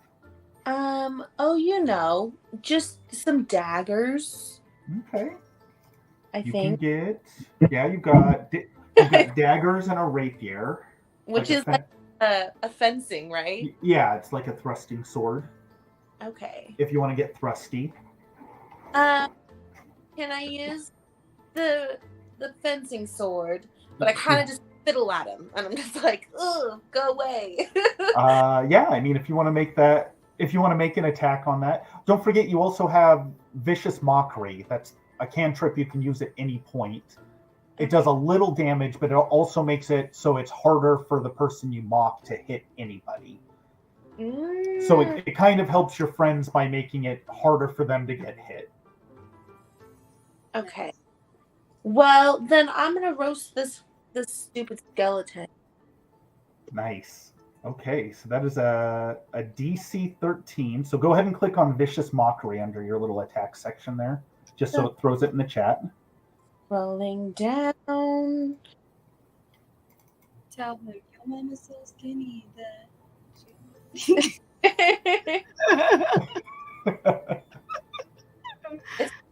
spells page, right? It's on that first main page. Yeah, on the first main page, you'll see kind of midway down. There's like attacks and spells, and you should see rapier, dagger, vicious mockery, healing word. There. So when you make an attack, that's usually the place you want to do it from. Did it So go? vicious mockery. So let's see. I clicked. So the skeleton's got a. So you. Ooh, skeletons didn't know what to do with that. How did you mock him? How'd you make fun of him? How'd you roast him? Wow, looks like you don't drink milk. Oh, got him. Got him with them brittle bones. Oh my god. Osteoporosis, never heard of her. And so for something that doesn't have a mind, that insult just kind of bounced around inside its empty skull. And it took 2 points of psychic damage, and also it has disadvantage on the next attack that it makes. and he has endless trauma. So, like, yeah, you definitely hit a soft spot. He is worried about his bone density out here.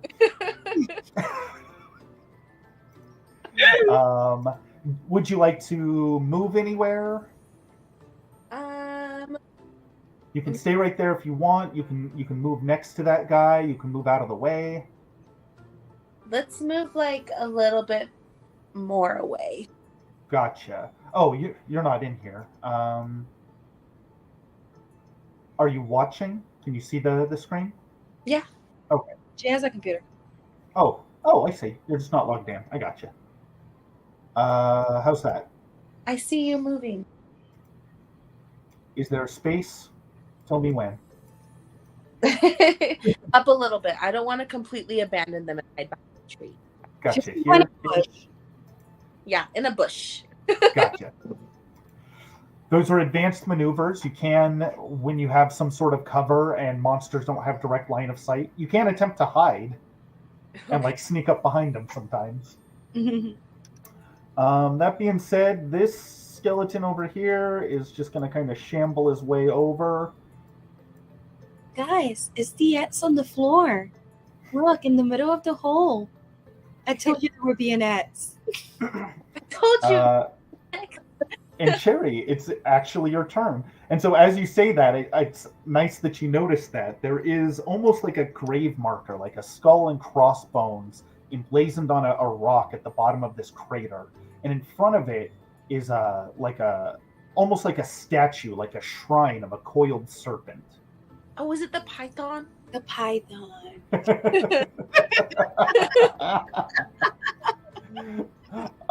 That being said, Cherry, what would you like to do right now? Ooh, so I'm on fight or flight mode. So I feel like right now I have to defend myself because they already touched me. Normally I would just run away, try to stop and not fight anyone. But right now I've been hurt. So I'm gonna hurt them back. And sometimes I overdo it. So I'm gonna go with my Eldritch Blast and like hope they just fall down to pieces. All right. So go ahead and click on Eldritch Blast in your character sheet there. Do you see it? It should be kind of in the middle. Yes. I did click on it. Oh, you sure did. Fuck him up. Let's check this. Ooh, nice. So if you in the chat there, if you click on Eldritch Blast, it should roll the damage for you. Okay. So you definitely hit it, and you deal 6 points of force damage to it. So you kind of focus your fingers and you go ahead and just blast it, and this kind of I finger blasted. right. This what color do you want your beam to be? What? What color do you want your magic beam to be? It's definitely gonna be a sparkly green. Sparkly green. All right. So a sparkly green bolt just kind of punches straight through it and takes a few ribs with it. Fuck you, skeleton. At this point, do you want to sit still? Do you want to run? I'm probably gonna join Daisy down here. Okay. Something worth noting. Yeah. So you see how you're right next to it? Mm-hmm. If you're within any of these spaces right next to it, when you move away, it gets to take a free attack on you. I'm disengaging. Can I? No. You used your action on your spell. There is an action I forgot to put in the little thing here, which is you can use your action to dodge, which will give disadvantage to the next attack against you. Mm-hmm. So, like, if you don't really have anything else to do, you can just kind of make yourself defensive. Okay. Now, I will note this does have disadvantage on its next attack because Daisy Bones really hit him with that calcium deficiency. Yeah. Okay. Yeah, I mean, I'll move away a little bit just because of the other guys. I know that he can still attack me, and I'll be ready for him. I'll be ready. He's gonna try. We'll get him. Yeah? Yeah. But put me behind Makana just so he attacks her first. All right. I just want to be right behind Daisy, like right down there. I just realized I'm the tank of this team right now. You, in fact, are. Okay, so as you move away from it, it takes kind of another lazy swing with its sword. Lazy ass. But misses you by a mile. Like, definitely just took a swing at the space you used to be. Like there was a cloud of dust in the shape of you. And it was like, Weak bones. Oh my god. Holly Goodhead, how would you like to approach this situation? Is what's the word I'm looking for? Is it distracted at all or no? Not at the moment. Okay. I see what you're looking for.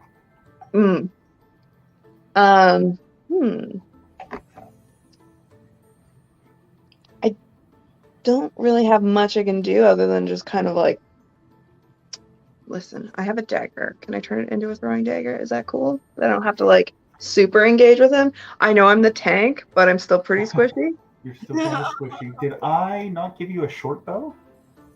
Oh, you did. I'm an edgelord rogue. I get it. I get it. Even though at the beginning of this, I was like, listen, guys, I've grown as a person. I've grown. I swear. I swear I'm not going to play a monk. I swear I'm not going to play a monk. I swear. Here we are. But I'm not going to make him a JoJo's Bizarre Adventure character. I promise. It's a good anime. Mudana. No. So short bow, dagger, I don't care, whatever. I'd go with short bow on this. Okay. But I guess the good news is you could move away. Actually, you'd probably want to move away first. Okay. Just to get out of the disadvantage range. If you shoot while it's too close, you have disadvantage. That's true. See, I never use. Go about there. Is that? Yeah, that'll work. Okay. So that's gonna be D20, correct? Yep. It's been a while. So that's a 2. Ooh, okay. Along what with +5, but still not enough. Okay. So you're lining up, and your aim is really sharp, but a really just beautiful butterfly starts floating by, and you kind of shoot right. That tracks. Yeah. Your captain off to the side, fighting her own skeleton, goes, "Hey, watch where you're shooting." I'm just doing my best, guys. And kind of like off to the side, you see the other crew members who came along with, fighting off various levels of skeleton warrior here. You've got a guy fighting off a skeleton with one arm with his rusty shovel, and you got another guy with his crowbar up against it. And as we come around back on this one, we've got this guy here standing up at the top of this crater, and he too has a short bow. Oh no. And he's going to go ahead and take a shot at Holly here. Remind me your armor class again? 14.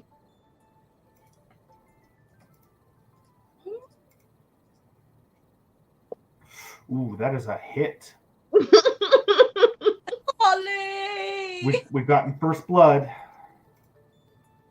No. Oh, our turn. Dang. I do not want... Oh, that was a big hit. I don't think it was supposed to be that high.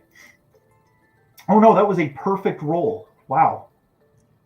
Well, Holly, you are at 8 damage down on that one.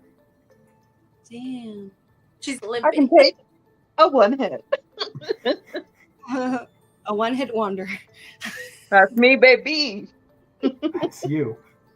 And he just kind of stays there, lifeless, already getting ready to knock the next arrow. Damn it. This guy who's over here did not like what was going on, and he is coming straight for Daisy. Get away from us. How dare you call his bones? Sucker. Okay, I got he swings at you with this rusty short sword. God damn it with your stupid sword.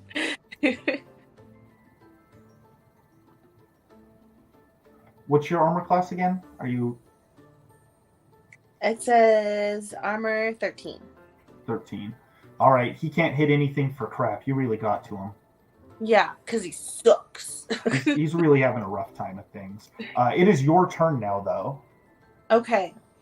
So I remember that Cherry talked about that thing in the middle. So I feel like I want to make a beeline to try and get there. If that's fine. I run around him. It is. If you move away from him right now, he can get a free attack on you. He does get an opportunity attack.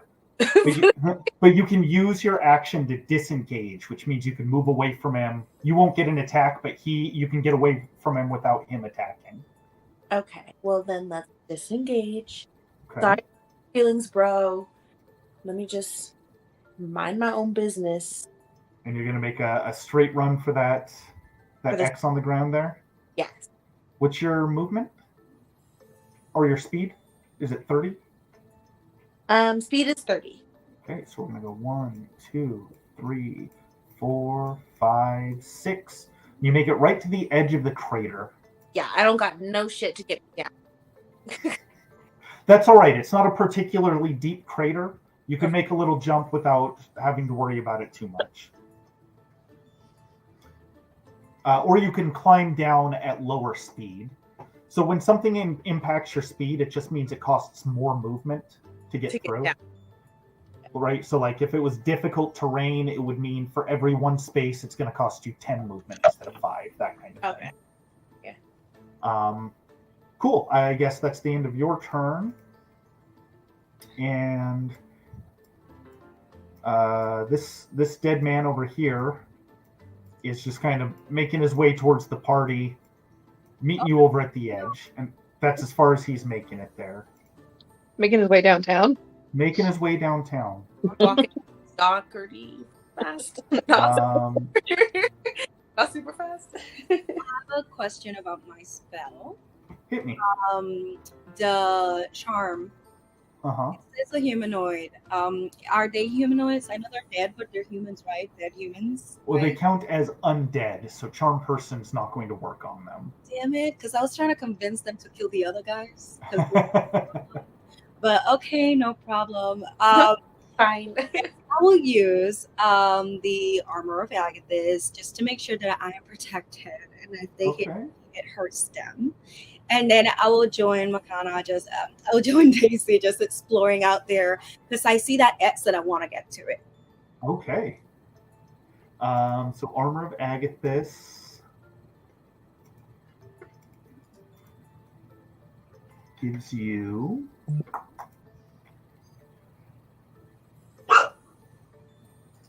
character sheets. I tried to look at it myself, but it said it could cast at what level? I'm like, what? Okay, so you gain 5 temporary hit points. So that's like it's like health that has to get used before your actual health gets. So you can take 5 damage before it hurts you. Yeah. And then anything that's hitting you while you're doing that takes cold damage. So essentially you just wrapped yourself in frost magic. Gave yourself kind of a layer of permafrost to protect yourself. I like frosting. Yes. And then what direction do you want to move? I guess you can move yourself. Yes, I am going to move. Smart. Wait, how far can I go? 2 more spaces. 2 more? Okay. Behind. No, wait. Hey now. You Good, can. that's it. Hey now. You're just trying to human Forward. shield. You just gave yourself armor and you're still trying to duck behind. I'm a survivor. Y'all don't know my full story yet. What I've been through. Listen, it's really hard for the I was gonna say social media manager. Influencer? Yes, I gotta keep this face. Like, we gotta protect the face. I love it. Holly, what would Hi. you like to do? Not die, ideally. You're in a spot here. Yeah. I have the 2 thoughts of I really want to stab this undead, emotionally damaged fellow. But also I don't want to be left behind. I don't know the right move. I mean, he hasn't taken that much damage, right? Oh, no, he's taking a fair amount. He's kind of he's missing a number of bones and he's shambling a bit. Yeah, because remember that Green Ray shot we him love right. a shambler. I've never sounded more Canadian. Holy shit. I do. Jesus Christ. I'm so sorry. Okay. This is just a one shot. I'm not emotionally attached to this character yet. I'm going to just stab this man. Oh yeah. Stabby, stabby. The emotional connection.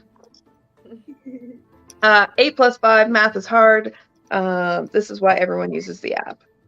Yep. So that's a 13, which hits. And I'm gonna. What is it? D4 for dagger, Yeah. right? Okay. D4 plus 3. A 4. Ooh.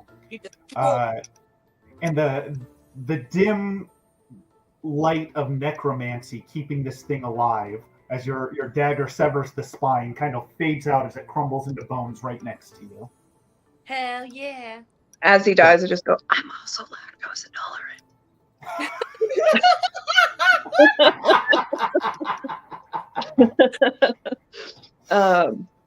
And then, yeah, I can move still. Sorry, my brain is not working. So he's dead. So 1, 2, 3, 4, 5.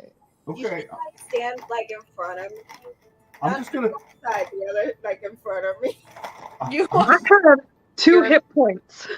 Ooh. I just want to plug a product real quick because this is the store brand Signature Select, and it is fire.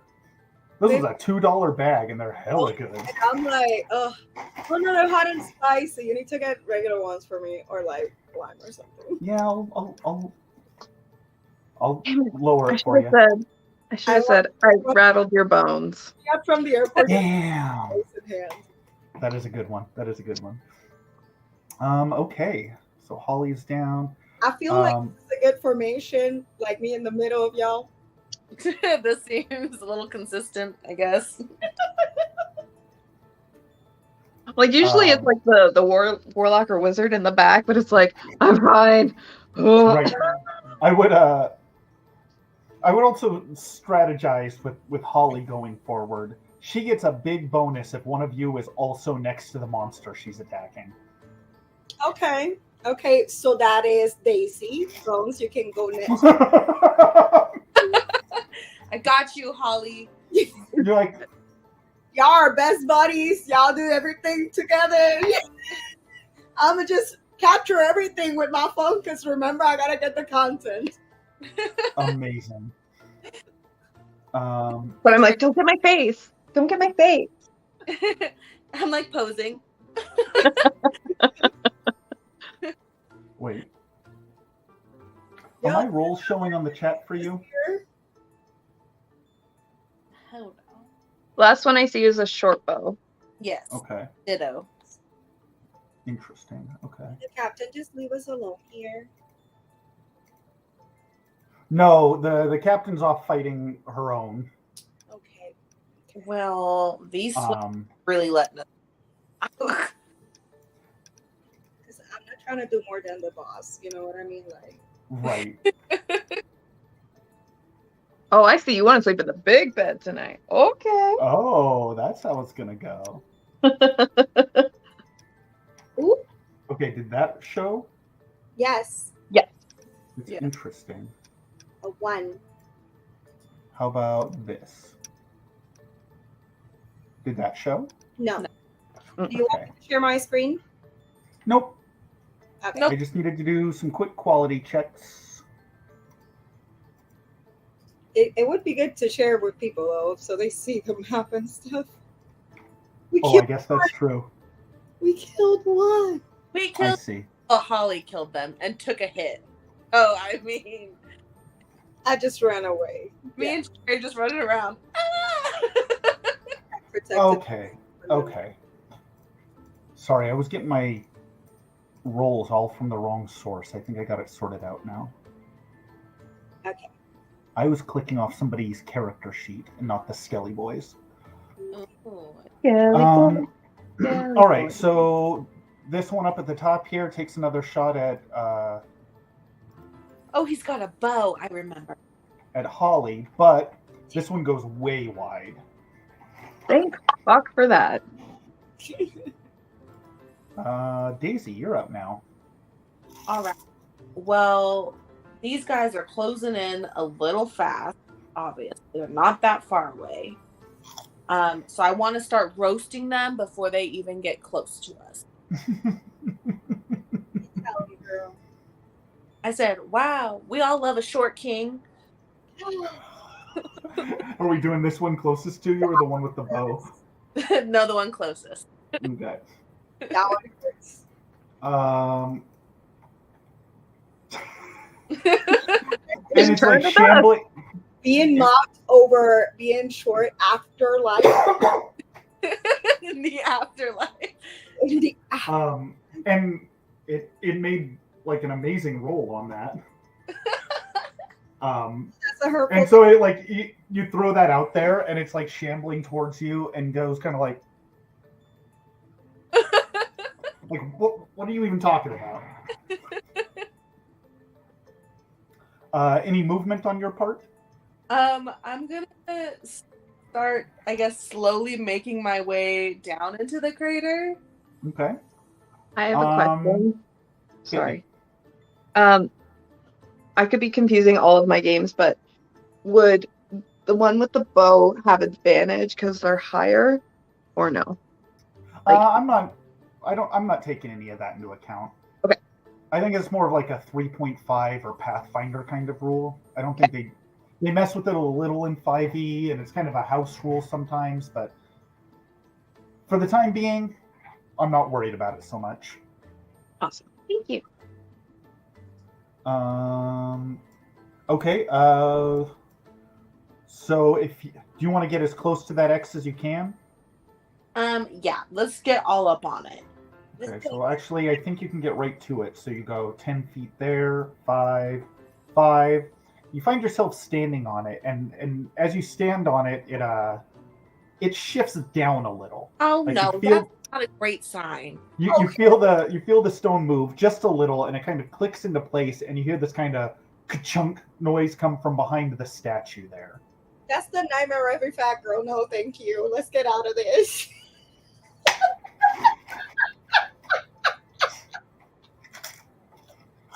I like that you said, "Oh hell no." The vicious mockery. You're supposed to do it on the skeletons, not on your teammates.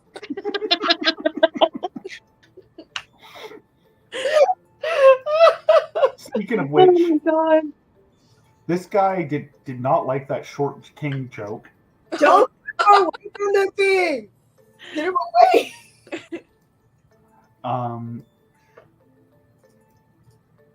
It looks Wow. panicked. We're gonna fall down this thing. So he definitely hits you, Oh, Yeah. but only for 3 damage. okay. I think that takes you to 7 health, right? Yes, I think so. I don't know my health. I think you also are at 10. Yes, hit point. Yes. Yes, I had 10. So now I have 7. Mm-hmm. And Holly's at 2, right? Yeah. Oh, come rescue me. I can heal you. I was gonna say, Daisy, why are you healing you? I can't heal her. He told me why. Oh, true. You gotta die first. I mean, it's just where it turns out to be most economically efficient. It's like, what, are you still awake? No, you're fine. Oh, he passed out. Okay. Not the snort. Okay, so I want to protect Daisy because obviously I need my human armor to be around me. So I am going to use my crossbow to hit this guy. Like it's following Daisy around, so we need to take. Hell yeah. Also, we need to take that weight of that thing because we're all gonna fall down that hole if we keep putting people Yeah. in. Then jerk me. Crossbow, yeah, that's what we're doing. All right. Go ahead and make that roll. Also, I might feel a little bit protected with my spell that I did before, so I feel like I can definitely do this. So you shoot, and it kind of goes straight through the rib cage and out the other side. Damn. It looks like it would have been a hit, but you can clearly see it stick in the ground right behind it. Wow. Do I have to go pick up the crossbow thingy or? No, you have more. And then say it would have hit you if you were talking. I'm planning to like stay here. All right. Wow, you know, rescue. I'm sorry. No. Holly, what's your play? Holly's just gonna generally yell, so was it a trap? And then It and is then I'm gonna go here and sit next to my human shield. This is becoming a Three Stooges sketch for sure. I told you. I'm very good in very close, like, combat.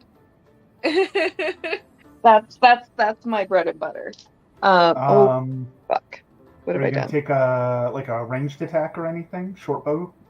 Yeah, sure. Let's fuck it up. Actually, if I'm not mistaken, let's look at Holly real quick. Let's look at Holly. Let's look at Holly. Is she an idiot? So that target is within 5 feet of one of your teammates. Okay. So if you hit with the short bow, you get your sneak attack. Nice. Let's cross all the fingers and all the toes. Go, Holly. That's a 14 plus. Ooh, that definitely hits. Hell yeah.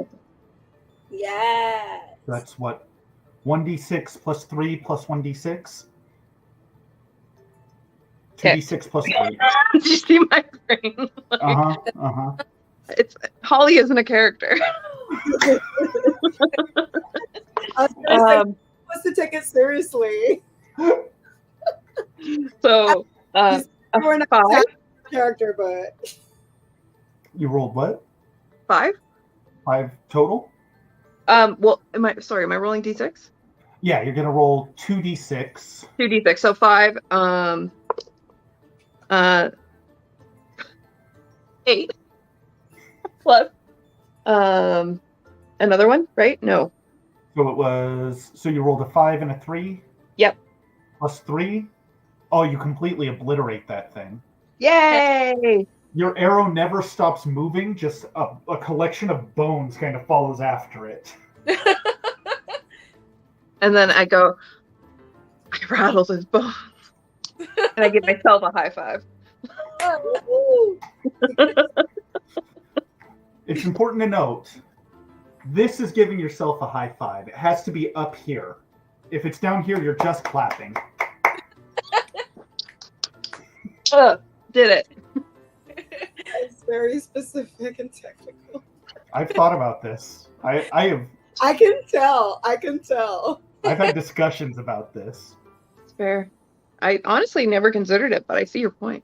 Explore that little monument out there. So kind of undeterred by all of his friends crumbling to dust around him, this one up on the edge here is still gonna keep firing off shots, but he's changed his target over to Daisy again. Because I'm on the thing. And Buddy. I yell off in the distance. I just start zigzagging. Serpentine. you do a serpentine in place and it totally works. Have you seen Apocalypto when he goes like... I just start... Right, you're just like, ooh, can't hit it. It's a very Jack Black moment. You know she's doing the dance from Can Touch This. Uh-oh. Can't touch this. This is going to be not a very niche reference, but it's just Holly's like, don't pull a Rickon from Game of Thrones. Serpentine. Serpentine. Damn, that was so bad. Oh, I'm just going to run straight away. Bad though. Oh. Fantastic. Okay. So his shot goes wide. Daisy Bones, Dim Bones. Yeah. So first of all, I'm gonna step off this stupid. Wait, if I step off, it might make it worse. I think it's like an Indiana Jones trap. I think you should stay there, like those mines. We gotta put something your same weight on it. And I'm gonna scream at you fuckers, get the fuck over here, help me. And I'm gonna scream, hey, I think it was your fault that we ended up with all these bones. Wink. Where are the bones? Not the bones. Okay. Never met a bone I haven't liked. I've already said that joke once. Bring it back again. Right. Wait. What's one that we haven't hit yet? I'm sure we're missing one. Last skeleton left. Let's bury these bones. I love. Well, I don't have much of anything that I can use at the moment because he's so far away. I don't necessarily need to attack. I don't want to move. Okay, so let's look at your options. But that hasn't been doing so great. You do still have Vicious Mockery. It is a... I mean, it's definitely better than nothing. Okay, let's mock him. Unless you wanted to use one of your level 1 spells for this. What other... Which you would essentially... So your level 1 spells, you have 4 of them available. You can cast twice from that list. So on the spells page, I only see detect... Oh, the color spray and the fairy fire. Mm-hmm. Not necessary. I just want you to know all your options. Yeah. Up to you.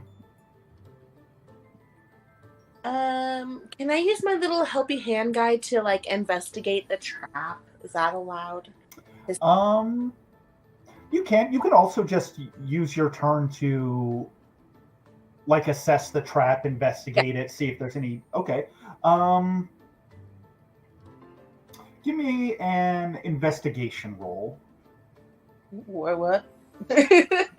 So on your character sheet in the skills on the left, there should be an option there for investigation. Okay, skills on the left. Da, da, da, da. It's not checked, but can I click it? Yeah. Okay. Oh, beautiful. Okay. So near as you can tell, this doesn't seem to be attached to anything dangerous. Like, you don't see anything pointy or explodey or acidy nearby. Okay. No, nothing. There's definitely like a mechanism attached to this shrine, but it doesn't seem like it's going to explode if you move off of it. Okay.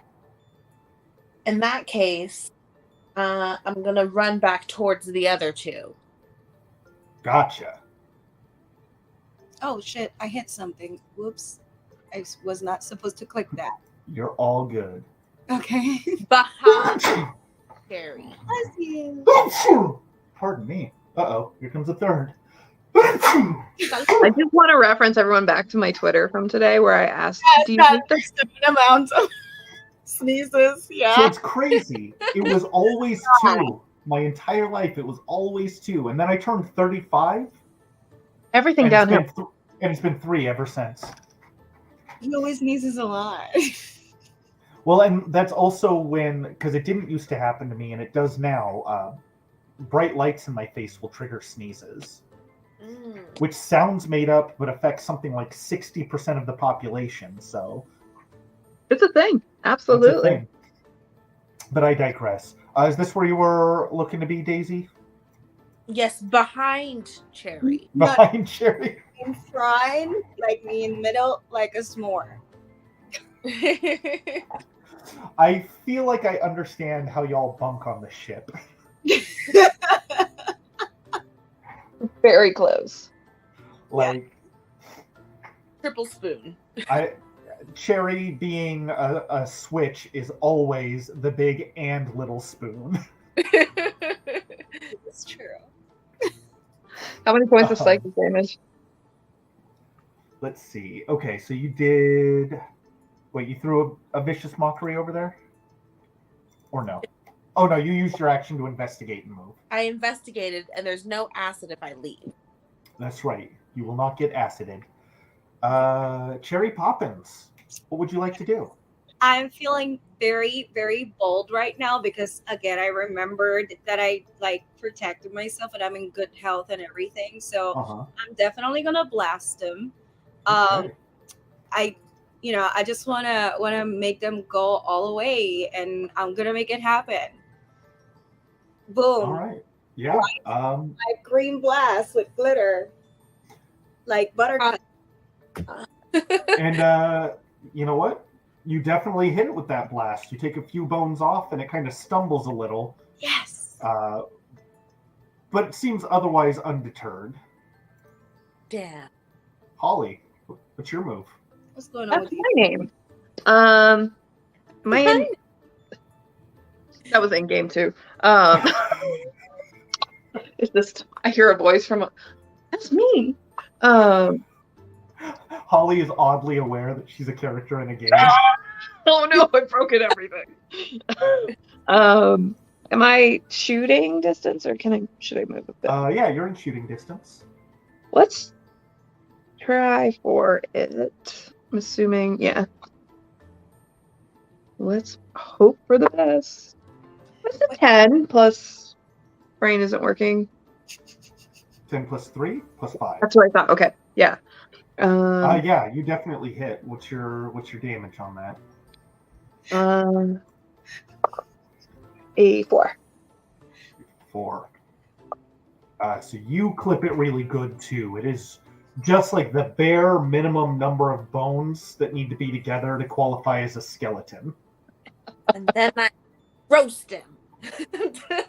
And he takes one last pot shot at Daisy.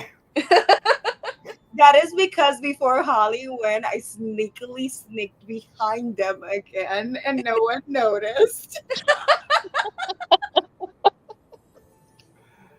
His desperate attack definitely misses, though.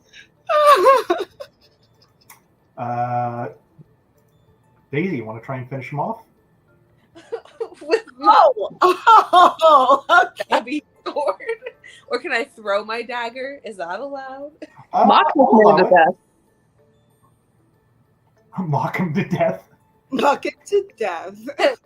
Well, Yeah, I'll allow a dagger throw in this case. We'll use the rule of cool. It is a thrown weapon. okay. Cool. So I click it? Yeah, give it a click. We'll use that roll. Okay. It's not rules as written, but we don't always go raw here. If you throw it, you're gonna have to go and get it yourself. I'm just saying. Yeah, that definitely hits. And I sting. Sorry. Do you want to click the dagger for damage? I think you probably kill it no matter what. I click it again? Yeah, in the chat screen, if you click where it says dagger under your roll, it will give you the damage. Okay. I'm clicking it. Dagger. There we go. Oh yeah, that sticks in its skull stylishly, and it kind of slowly rolls its head back and collapses down into a pile. And I take a bow. Thank you. Thank you. I've never been more turned on. You see the captain with kind of a cut on her arm, kind of calling to medics and everything to bring people around. Let's count this as a rest of sorts.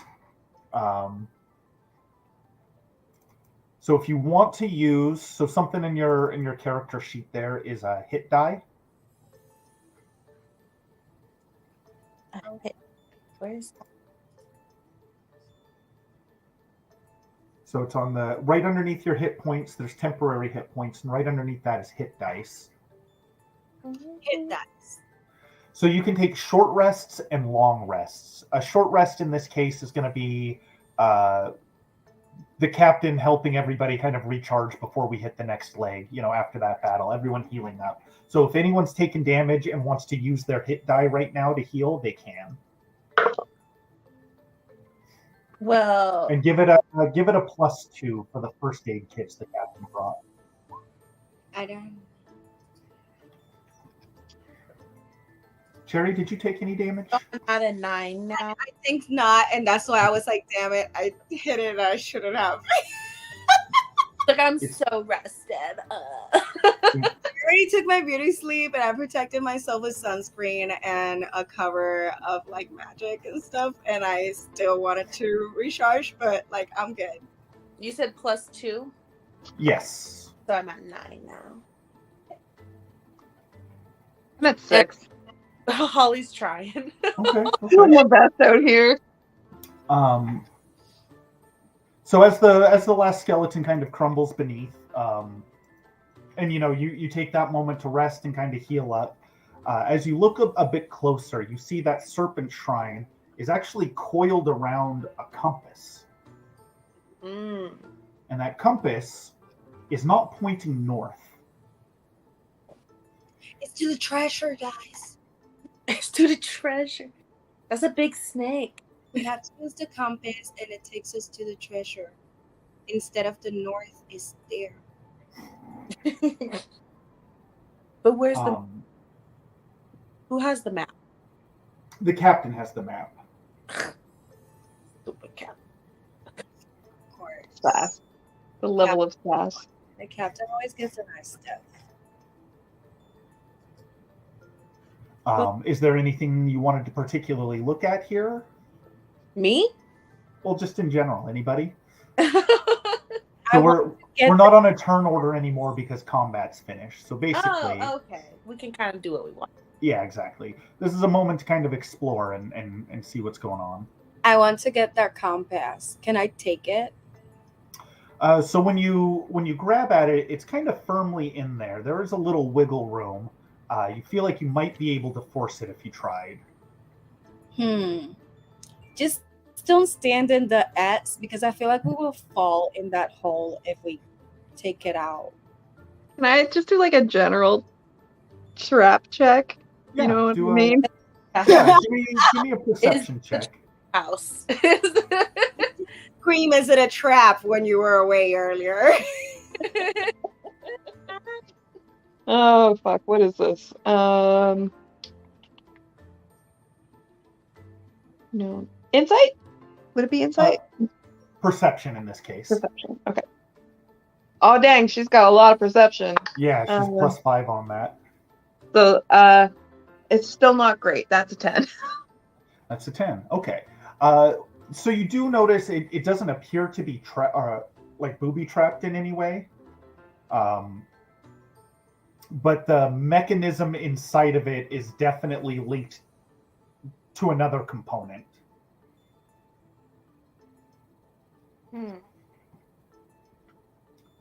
Link. The captain's kind of staring at the compass there and kind of looking at the map and trying to kind of plot out a course. Her plan is essentially to make a beeline for the direction that's pointing. I want to go towards the cross and bones over here. Over on the right there? Yes. Excellent. What would you like to do there? I'd like to jump up and down on it and hope nothing bad happens. So when you step on it, you get kind of the same effect as the other one. It sinks down slightly and then kind of comes to a stop, and you hear kind of a little click, like mechanical noise almost. Oh, when she does that, we should try to get the compass or turn it. I think Cherry should stand on the other one. No.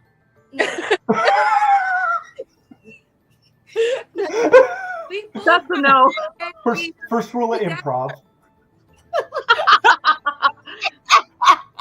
Survival goes before the rules of improv. No. I gotta let the second city know. You know what? I respect that survival instinct. I do. Okay. I'll go on the other one. And so as you step onto that, it kind of reaches the same point and hear that kind of ka-chunk, and then some kind of mechanical tickings at that shrine. and you see the serpent slowly uncoil itself from around that compass, and a component at the altar underneath it pops open. And inside of it, you actually find 2 potions of healing. See, and I Nice. say, told you so, bitches. We should give one of them to myself. No, I'm kidding. I'm kidding. Hold on to this. To Holly. It was the diversion. We should give one of them to me. I'll carry the other one in my pouch for emergencies. I have a backpack if you need. But obviously, I'm more responsible. So we'll put. Should definitely heal Holly. One should heal Holly for sure. I put 1 in Holly's inventory, I think. Or do you want to just use it right now, or do you want to hold on to it? It heals 2d4 plus 2 health. I'll hold on to it for now. I think. I'm a hoarder when it comes to games. I'm like, I can't use the good weapons. I can't use that. potions. Here's the fun part, though. It's a one-shot. Everything's disposable. True. Okay. In my head, I was like, it's a one-shot. Just do it. And I was like, oh, but I might need it. So I put a potion of healing in Holly's inventory, and there's 1 in Daisy's inventory now. Yeah, I'm holding on to it for safekeeping. And who's got the compass?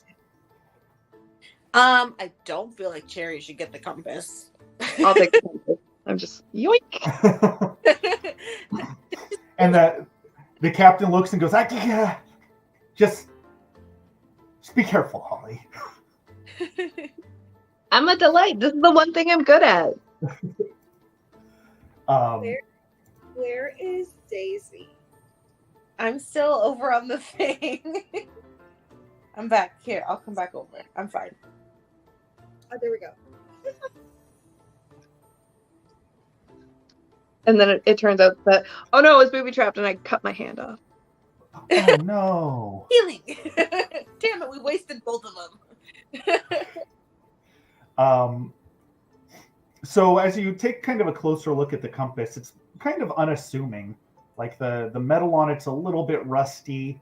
And then inside the compass needle is split. Right, so the top side that's usually pointing north is red and the other side is blue. And that red is pointing in a particular direction. And as you move around the area, you notice it's pointing, or it keeps pointing in that direction, but it's definitely not pointing north. The captain decides that's probably your best bet, and you kind of move along from there. I think it's broken. Let's do this.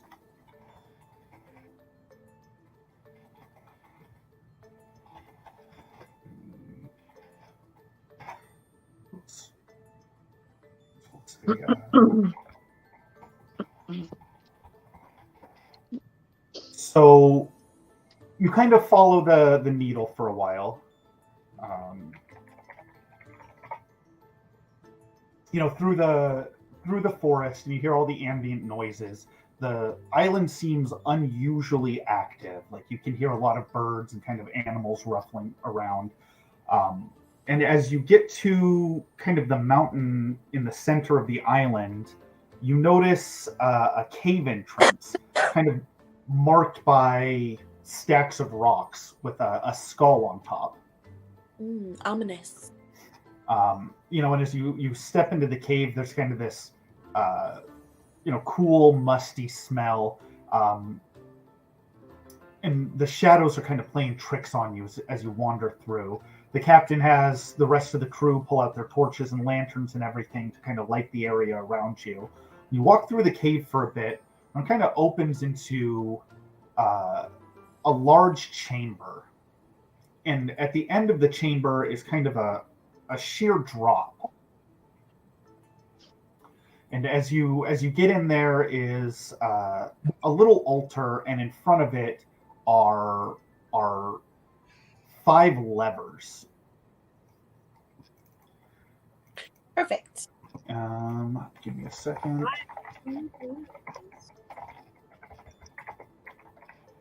And so, as you kind of approach the altar, there's actually a little section there for the compass to fit into. Ooh. And you find yourself kind of drifting off to the other day when you were at the tavern. Your crew and the captain, and you kind of came across this map, as it were, acquired it, if you will. Yes. Oh, so innocently. So we'll flash back to a few nights before. You're at the Rusty Anchor Tavern, and it's cozy, welcoming.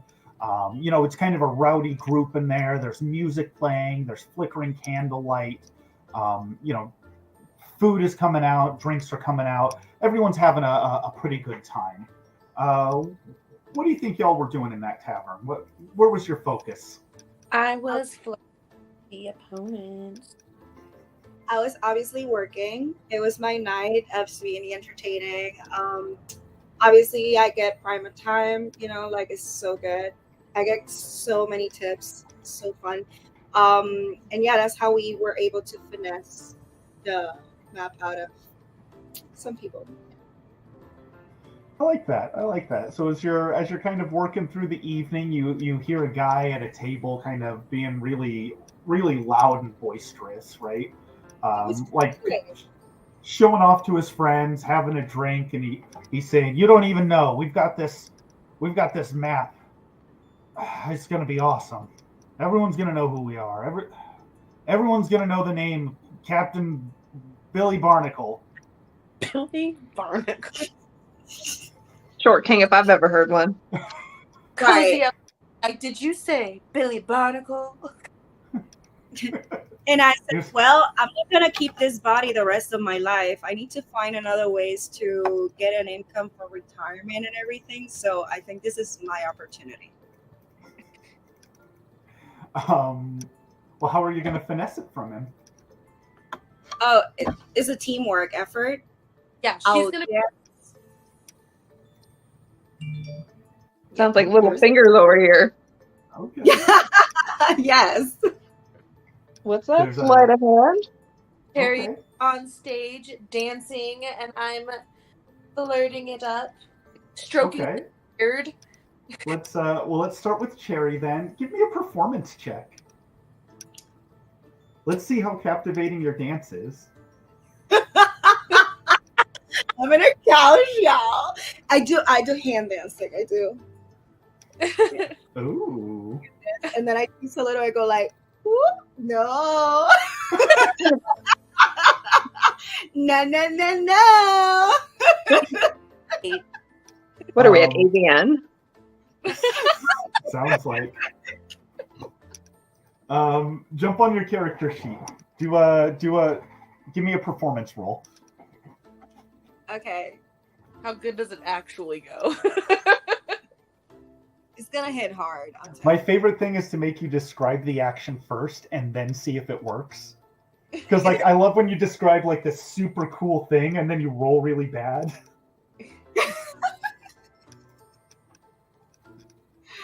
Oh no, that was a good one. Of course it's good. I told you.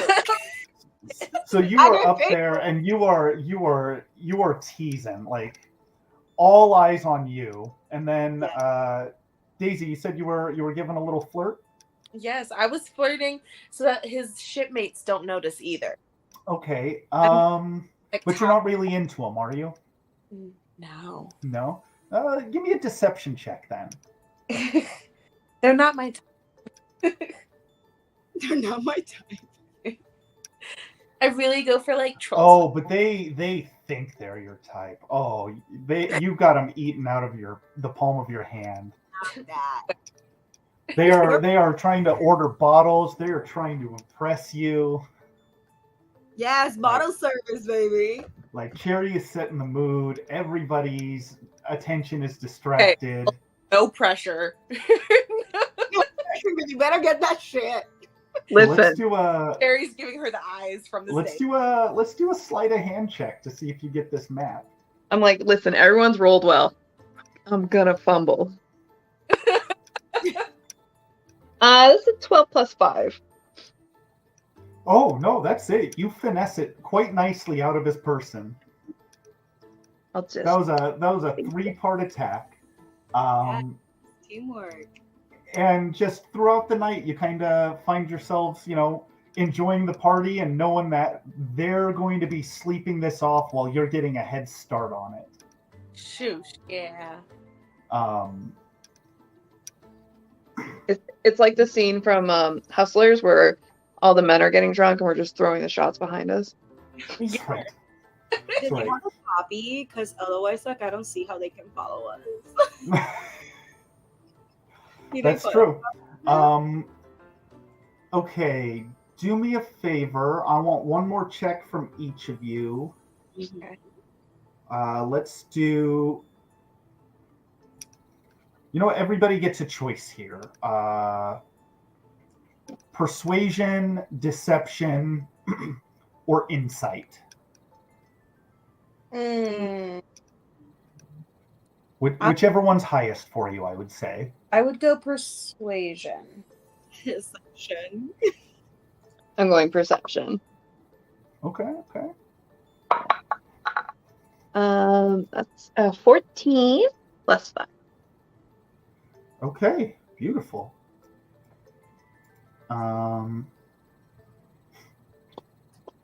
So Cherry, you kind of make the rounds after your dance and everything. Kind of make the usual flirtations, looking for tips, looking for info, but nothing really kind of bites. Daisy, though, while you're there flirting things up with them, because you are just nonstop with these guys,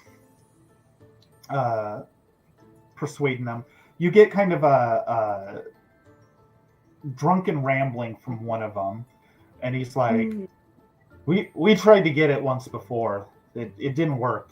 You got to listen to the blue, not the red. Red means dead, you know." Wow. And he just kind of passes out in some drool, and Holly, kind of bouncing around the way you do, you just kind of pick up information, but in the moment you don't always necessarily understand if it's useful or not. Yeah, that's right. In this case, you were really drawn to a conversation the guy was having about why is there always a parrot on their shoulder, just sitting there talking back everything that they say. It's like an echo. It's like a freaking echo, And his friend's like, "Yeah, man, an echo. It's like an echo." And he just kind of drifts off a little. Anything else notable you'd like to do to these fine men before you end your flashback and get back to the present? What's a notable send-off? What's the calling card you left them with? A little bit over. I don't Question know. about this. You said that this out of character. The charm person, if I use it, I lose it. Yes, you only get the one use of it. Never mind. We're not gonna charm them right now. Yeah. Perfect. I say we just put them to bed and Yeah, we're gonna put them all together, like hugging with each other. So in that state, they don't know what happened, and they actually wonder what they did last night. Yeah, we tuck them in like little babies. One on top of the other. Yes. I'll just tell them a bedtime story. Remember the time I told you a bedtime story and it was real bad? It'll be like that. Yes. Fantastic. So flashback to the present. So you're in almost kind of like a cave here, and there's a little platform with these 5 levers on it, and in front of it's a little altar with kind of a circular shape, roughly the size of the compass. I just have a That's So Raven moment where it's like, echo. And then everyone's like, sorry? What? Sorry? Oh. And I smack Holly on the arm and I'm like, remember what that guy said? Maybe we should look outside the cave. Across the cave. It sounded like take the red pill or the blue pill, and I don't know which pill it was supposed to be, but I think we should ignore the most obvious one. I So we think should that's follow the red. So you're wrong. So Holly. That's why you keep me around. Take that your is scary. um so can we look outside the cave and see what it looks like across from the cave? Yeah, so as you kind of get to the edge there, roll me a perception. Let's have everyone roll me a perception. There was 5 levers. There's not enough of us. We should have hit them at once. Mine is 18 plus 5. Well, you hit nice.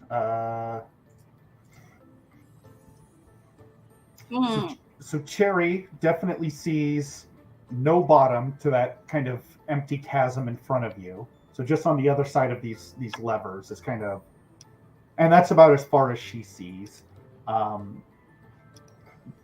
The two of you with our nat 20 perception over here notice very specifically that across the way in the wall, it looks almost flush, but you can ever so slightly see the outline of what looks like a doorway even. Ooh. Just kind of built right into the wall there. And then if you look down, you can almost see where the cliff goes straight down, where you're looking down. You can almost see like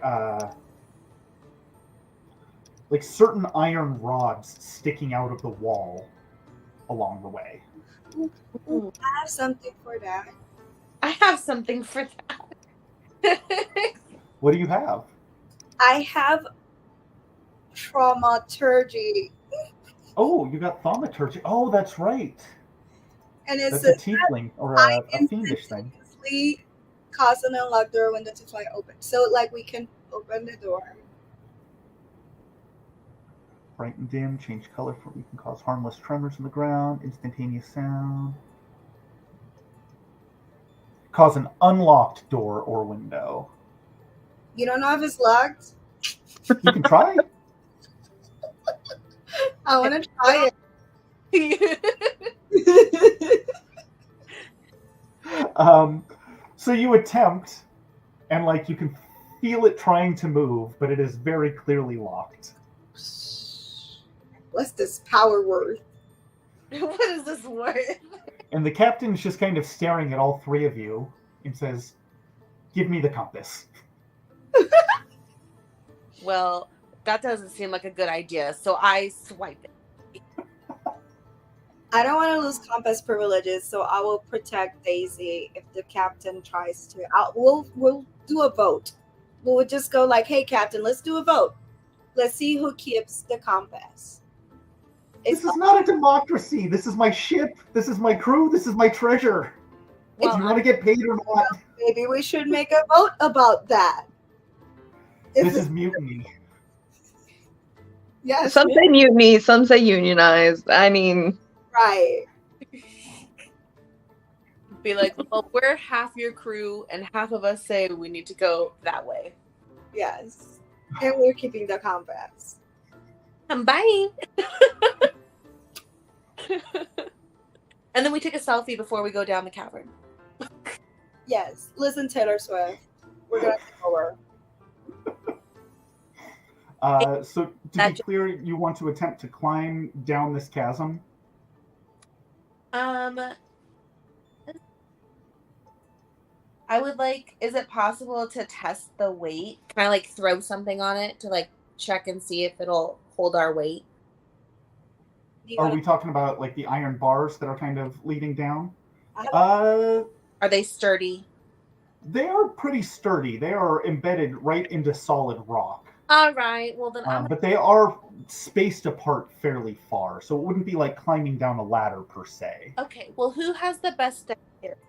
Is this bit girl friendly? Because, like, yeah.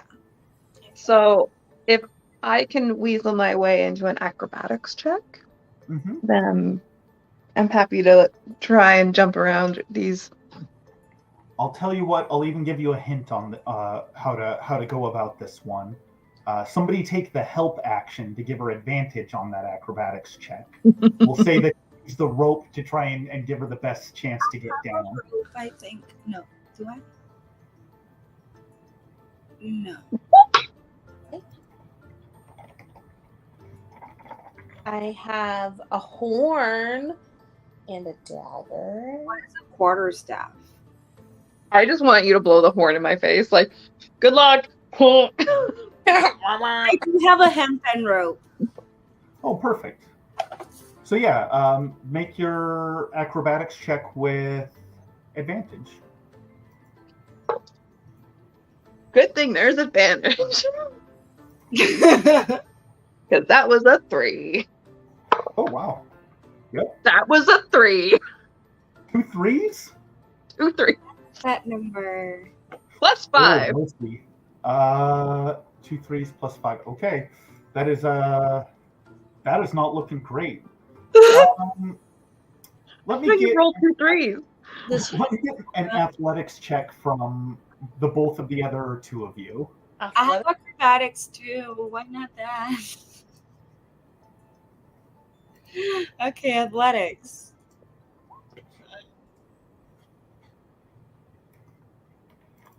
Okay, and I'm going to go ahead and do a quick. That was bad.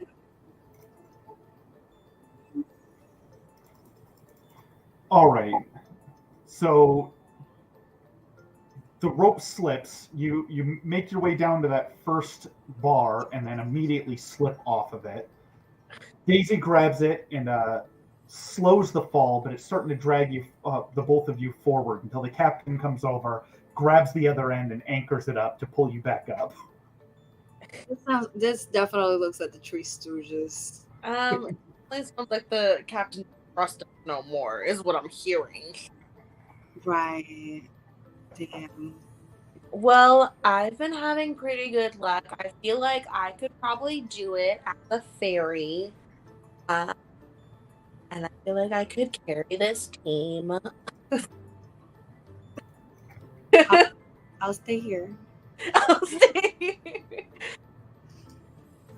Always just having a crisis, being like, what am I good at?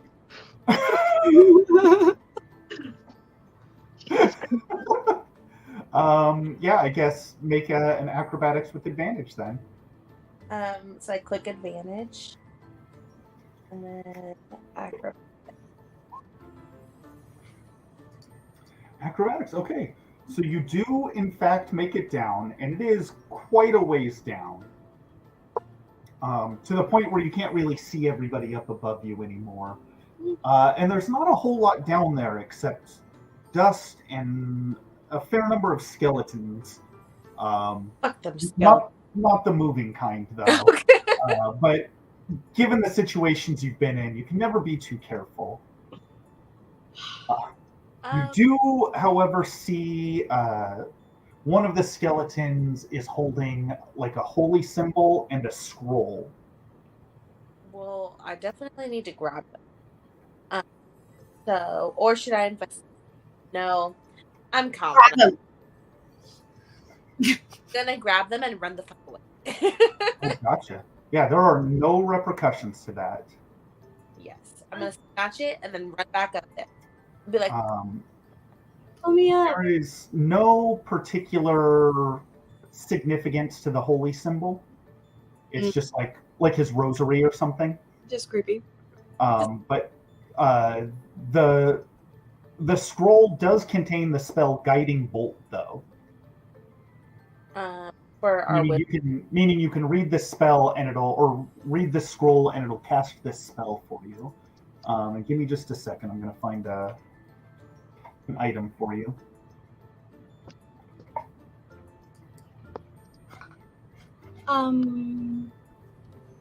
I feel like I want to use my fairy lights to see if it shows anything in the dark.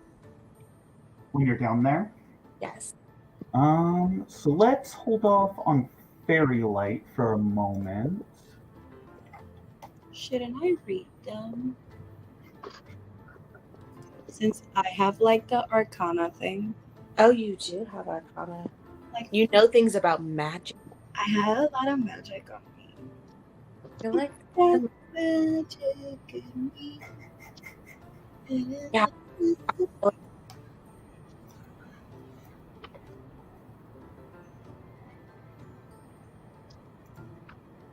Are we getting a surprise? Okay, that's weird. Let's get rid of you. There we go. And this game is making me snack break. I mean, always good to bring snacks to these things. So this is the spell that's on that scroll that you found. Oh, whoops, that's the wrong one. Nothing. I lied. Oh, can I not actually show this here? I'm just going to post this.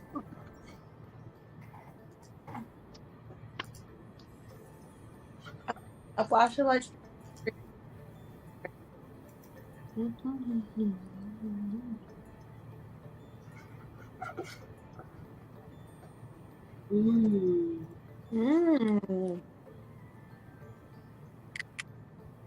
Interesting.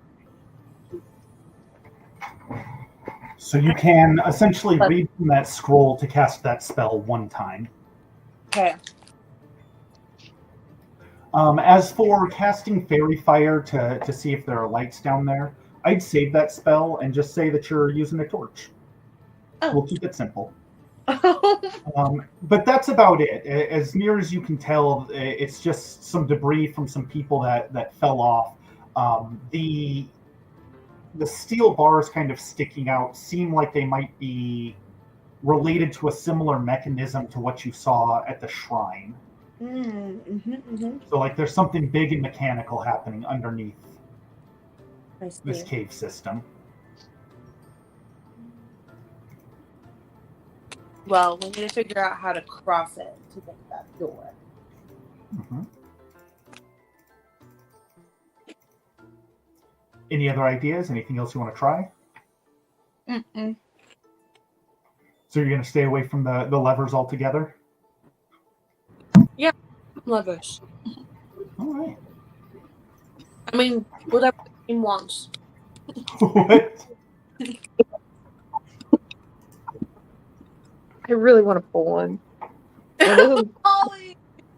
This is just my toxic trait. It's like a big red button. I want I to was going push to say it. it's the do not press button, right? Mm-hmm. I'm having a That's So Raven moment where it's like, don't push the button. Push the button. Well then, what would you rather do instead? Listen, friends. Can I push the? Can I pull up? No. Yep. I Can I pull it? encourage. I feel like What? you should. I'll just stay back here and you can definitely push it. We hide in the while you push it. Yes. The whole time this is happening, you've got other members of the crew talking to the captain, and you just kind of hear these hushed whispers of like, I don't want to go. Are you going to try and take it from them? Like, if it was just one of them, all three of them, you really want to? Let's just stand back here. Let's just see what happens. And we're just like, if Holly wants to go and check, I feel like we should not be anyone to tell them what not to do and just stay here. So just in case something happens to her, we can help her. So the fates decided that I want to pull lever 5. You want to pull lever number 5? Yeah. So, give me a sec.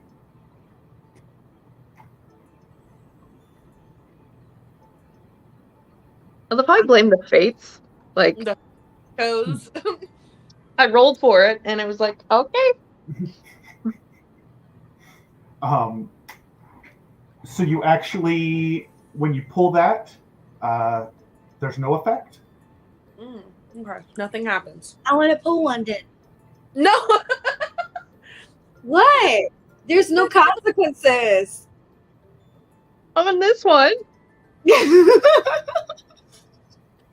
I feel like it's number 3. let's check the compass and see where it's pointing. My heart was leaning on 3 too. I feel like it's 3. Nobody listens to me. I feel like it's 3 of us. It's number 3. We should do it. It's my favorite number too, guys. You want to do it together? Do you want to hold hands? Yes. Okay. Put mine on top. 3. Okay, Friend step. give me a second here. We're friends. I feel like I'm in a game show. The captain's like, you guys are fucking Pick on. number 2, my lord. And then we need to do. The captain's like, everyone needs lab rats. That's it. So you said 3? Yes. So you pull number 3, and you hear some mechanisms kind of opening, and that faint outline across the chasm where the door is deepens, and it moves into the wall and kind of slides out. And so now you've got about a 20-foot gap between the edge of the cliff and an open portal there. Ooh. Is my thingy working now? Your thaumaturgy? You can now open and close that door at will. Oh, that's all it does. That's it. So like thaumaturgy, it does like spooky effects, like when ghosts are around. That Oh kind my of thing. god. I would do it. Ooh. But, you know what? I could actually use it just to make sure that on the other side, whatever is there could get scared with the door flying, and if they're gonna attack us, they could come out, but they're not gonna attack us because it's just my magic. I see what you're saying. Okay. I was about to say that not everyone's scared of magicians, Cherry, but But of a door? No, but he had my nose. He had it. he said he'd give it back and he never did. Oh shit! I hit it. Oh, you linked it in. Yeah, okay, so you flip that switch and that door kind of opened. But there's still no way across to it. But did something come out? Did something make a noise? Nothing came out on the other end. If you sit and watch, it seems fairly empty. Okay, cool. It's empty. No. There. Is the gap I'm gonna regret this, but is the gap jumpable? Like, can I jump across it with my super impressive dexterity that has done me so well so far? Yeah, we don't really trust you, Holly. You fell. I don't know, Holly, man. I gotta get a win sometime. I do have acrobatics too. Let me see. What's your strength score? Oh man, it's not great. That's not great. It's I have no advantage or disadvantage to my strength. Oh, is it like a 10? Yeah. Okay. What is water skin? It's your water bottle. Okay. Gotta stay hydrated. I still have my rope. You do still have your rope. So that might be a little bit for a long jump for you. Even with the running start, you'd probably fall a bit short. If you had a sufficient boost, or if you could get a rope across, you'd probably be able to make it. I got a rope and I got acrobatics. I don't know if I got enough. Somebody have no. What's that hand spell? It's Oh, Mage Hand. yes, that's right. Can I use my hand to boost her? Well, let's see. Okay, hold on. Let's find Mage Hand. Or use the hand to grab whatever is supposed to make a bridge, like a lever or like a something. We're not pulling any more levers. Unless. At Oh least my. The hand can't attack, activate magic items, or carry more than 10 pounds. Are you happen to be 10 pounds? yeah, Yeah. about that. Now, that being said, it could carry, say, rope across the way. Ooh, I got the ropes.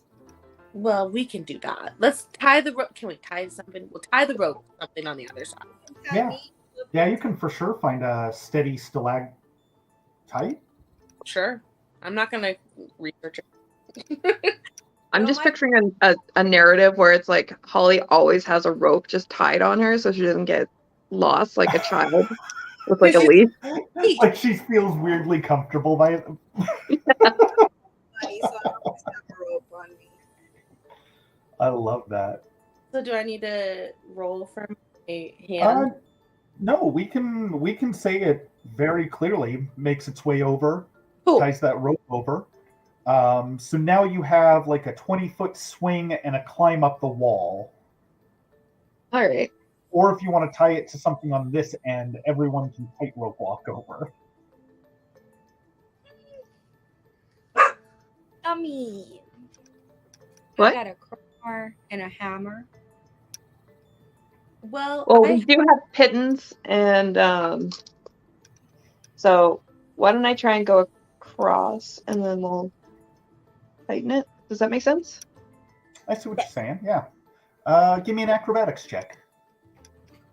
Oh no. Listen, I have +5 to acrobats, This is and the I time. still I'm telling you. managed. Come on, I can feel it. I can feel it. I'm happy to report that's a 16 +5. Woo! Yeah. Yeah, you swing across like goddamn Batman. Yeah. And like 1960s Batman walk up the side of that wall. Oh, hell yeah. So you get things pretty secured. So at this point, it's almost like a slack line all the way across. Okay. Um, Is that more or harder? so it's still going to be an acrobatics check to get across, but we're going to make it with advantage if you'd like. Does anybody else have rope? No. I think I do in my bag, but I could be wrong. I have no rope.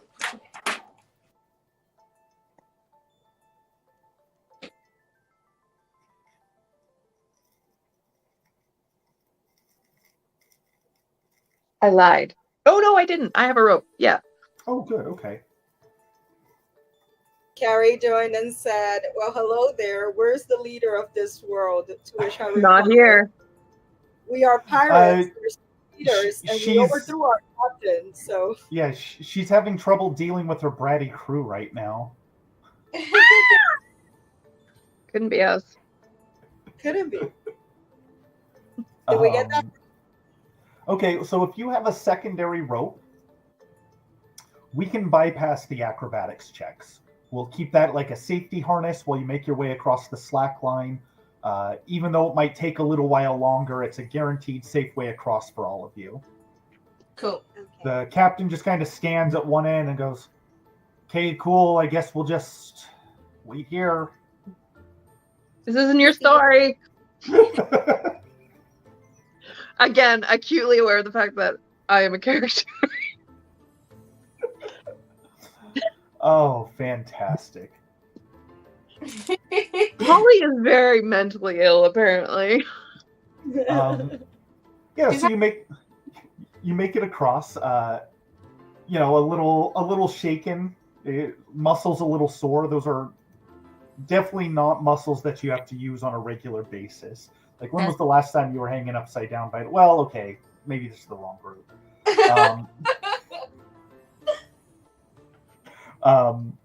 And the last time as we you were spent. So as you make your way through this hall, you notice the corridor kind of gets bigger and bigger. Eventually, you make your way into this huge clearing, and you see just piles and piles of gold and jewels, just kind of in every corner, and one gigantic treasure chest sitting right in the middle of it. It is a sight to be seen. Think a Cave of Wonders from Aladdin. Shoosh, yeah. We don't need the chest. We can take everything around it, y'all. We came for the money. We came for the riches and bitches. We came for the booty. I know. Okay, hold up. I see that Holly's thinking about opening that chest, but I Holly's feel thinking about how every time there's a pile of gold and it's just gold on gold, and then there was some charred stuff earlier. Holly's just thinking about a lot of tropes that she's seen in various fantasy style things. Usually has a horn. Yeah. Gotcha. I'm like, it gets bigger. Is there a dragon here? I don't know. Dragons like to collect gold. I'll bring out the dragon dildo if I need to. I feel like that chest should not be touched. Though. I mean, I can seduce a dragon. I got a lot of persuasion. Oh, I can try. Oh wait, people, only people, right? And that's how we get dragonborn, people. Hold on. Be right back. Wow. Damn. On it. Oh, you got the. You got the Listen, dragon. look at the name. I'm all about this monster fuckery. I'm here for I'm it. a fuck a dragon. Okay, but like, how did centaurs happen? Yeah. That's all. So one time I was at this party and It was fair fine. It was real crazy. yeah, That I like feel like I would like to do a minor illusion and like make a lot of noise just to see if it draws something out. Mm. that's a great idea. What kind of noise are you gonna make? Well, it says here I'm not being very original tonight. It says something about a beating drum very loudly. So let's do like the solo from that song from Metallica. Like, let's just do a snippet of it. So you Oh, just wait. get this full 12-piece kit drum solo. Yeah. Yes. And you hear it kind of bouncing off the walls, and it just makes this kind of huge sound, and then it kind of goes all the way back down the corridor. And then a second later, you hear the captain go, "The fuck was that?"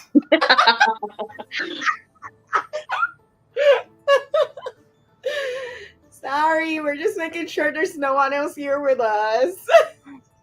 But as you kind of wait to see what happens next, there's really no movement. Okay. Then I want to use my little hand and I want him to go over to the treasure chest Okay. if he triggers anything. Oh, I see. Is he Yeah. attempting to open it? Peek open the treasure chest, just like flip it open. Like, maybe. Oh. Sorry, you froze up there, Cherry. Were you raising your hand? Oh no, it was just I was thinking about the trauma turdy thing.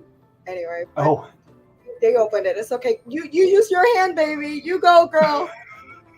It's not my thoughts and prayers. thoughts and prayers. We cuddle You, in the baby. those. I legit love the idea of using it as a means to like, let's make sure that if it explodes, it doesn't get me. Yeah. So as you open the treasure chest, as you open the treasure chest, you hear this kind of click, and a little platform comes up out of it, and there's an hourglass on it. And as this comes up, all the kind of glitter from the gold and jewels around you starts to fade, and you notice it was a glamour. It was an illusion the whole time. And it's just piles of rubbish underneath it, just like junk and garbage and absolutely nothing. But that treasure chest remains. And the sands in that hourglass slowly start to fall. And as they do, you notice the ceiling is starting to lower itself as well. And you hear a booming voice say, "What's the password?" Ah! But also on the wall behind it, you see words kind of start to form themselves up. And it says, "I sound like you, but I'm not your voice. I speak your words, but I'm not your choice. I'm always here, yet I'm never seen. I'm a constant reminder of where you've been." Ooh, it's that island place we were at. I'm kidding. Seriously, it was the end. Unless I'm just kidding, unless that's the answer. Then it's not a joke. It was very serious, and I got it on the first try. And I hit Holly. I'm like, Holly. No, Holly is deep in her mind palace. Like, I'm going to throw the riddle in the chat here for you. please do. Because we're more visual people. Hey, but I know it already. Oh. I think I do. Miss, I don't remember things or their importance. I actually have memory problems. Oh, that's true. I remember a drunken man rambling about it's the echo. I guess yeah, what but you say. there's got to be more to it. Do you think? Look at the riddle. It could be an echo. I sound like Just- you. Say just echo? Like, can we say echo? Yeah, you can say echo. Or do we just read it back? No, that isn't. No. That ceiling is coming down. No, like, I can't see the riddle though. Where is it? I Read put it it in the chat. in the chat Oh, here. it is chat. Okay. There. I sound like you. But Oh, your voice. I speak your words, but I'm not your choice. Yeah. Always here, yet I'm never seen. Constant mind Yeah. word. Yeah. It's a goddamn echo. Is that in character? Yes. No, like if Yeah. it's in character, then it's a thing that you said, right? right. Then that's your eureka moment. Like, it's a goddamn echo. And now everyone knows. It's a goddamn echo. We all just start screaming, echo, echo. And you're met back with that same booming voice saying, "What is the password?" Well, Password. It's password, y'all. What is the password? They always make their password. It's password 123. I require letters and numbers. No. And a special. character. Oh my god. Okay. Well, echo, then it's what is the password? Don't you think? What is the password, stupid big voice? And the ceiling stops. Nice. And you actually see the words fade off the wall, and another door opens up behind it. Yeah, close your mouth, Cherry. Oh, shit. Oh, Same team. no, like I'm fucking. Dang. Come on. You know what? Use my dramaturgy shit to slam the door on Daisy Bones. I walk into it and I'm like, God damn it. It's creative use of mage hand, basically. Right. Throws mage hand to Tripper. I love that idea of like, let's open the chest with mage hand just in case. Like, falls apart when the chest is locked, but was actually kind of perfect here. I'm still mad that we were on a pile of trash. What was that about? Glamour magic. That's right. It was an illusion. So I presume you continue forward. Yes, except for Cherry slammed the door in my face and I had to open it myself. Oh, yeah. Use your hand. You had to like go back and close the chest and open it and get the ceiling to come down and like repeat the whole thing back, do it again, just so you could come through. Just like reset the whole trap out of pettiness. Yeah. All right, let's do. So you come into one more chamber at the end of this, and it kind of stretches out almost the same size as the last one, but there's water in this one that's kind of running out. So there's a pool around it, and in fact, I can even show you here. Oh, this did not. Oh, that's really choppy. Okay, I did not scale this with a proper resolution, so it's really blurry. I apologize. So right about here is what? I said that looks like a skull. Well, so as you step in, it's the same familiar surroundings of the cave. Slime and mold and mustiness and kind of bones everywhere. And kind of right in the center of this little plateau is almost like a throne with a few skulls on it. And there's a skeleton slumped back in it. And behind it, in this little archway, is one last door. But this one's not like sunk into the wall like the rest. This is prominent. Big golden doors, like you found it. This is the place. I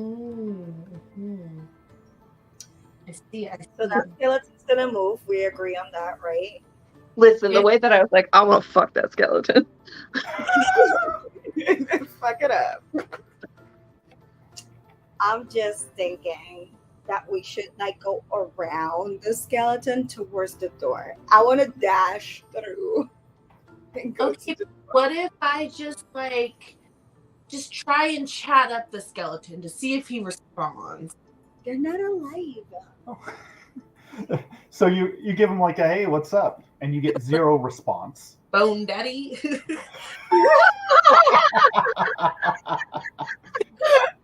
Not Bone Daddy. That's solid. Stop on, daddy. That's solid. Hey, Bone Daddy, what you doing? Leave later. Alive. I feel like just to be sure, I don't know, like we should investigate a little bit around the throne.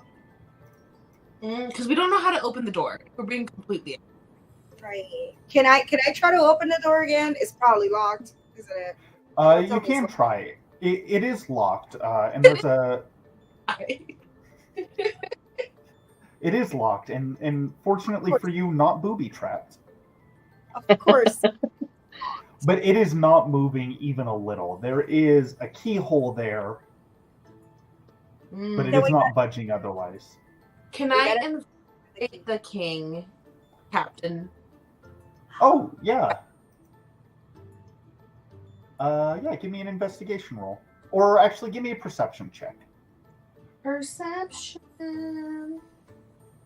I feel like my character was not built for this adventure. I don't know how many it's out of. My character is built for Bone Daddy. My character can perform and like can charm, and these people are dead, and I can't do that. So like, The dead.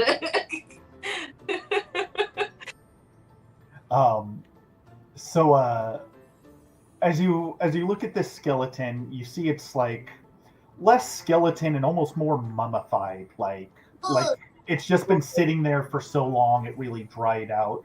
There's like really dusty, musty clothes on it, but hanging off a rope around its neck is a big brass key. See, we got Daddy. What's dusty, musty cover girl. maybe she died with it. Maybe it's Maybelline. Oh my god. So here's the key. We know where the key is. Can't say no.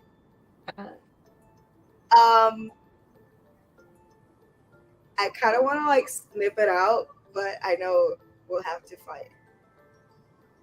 Can my mage hand do the dirty work again? It absolutely can. Here's what I'm gonna do. Can I just like try and slip it over the head? Sneaky like.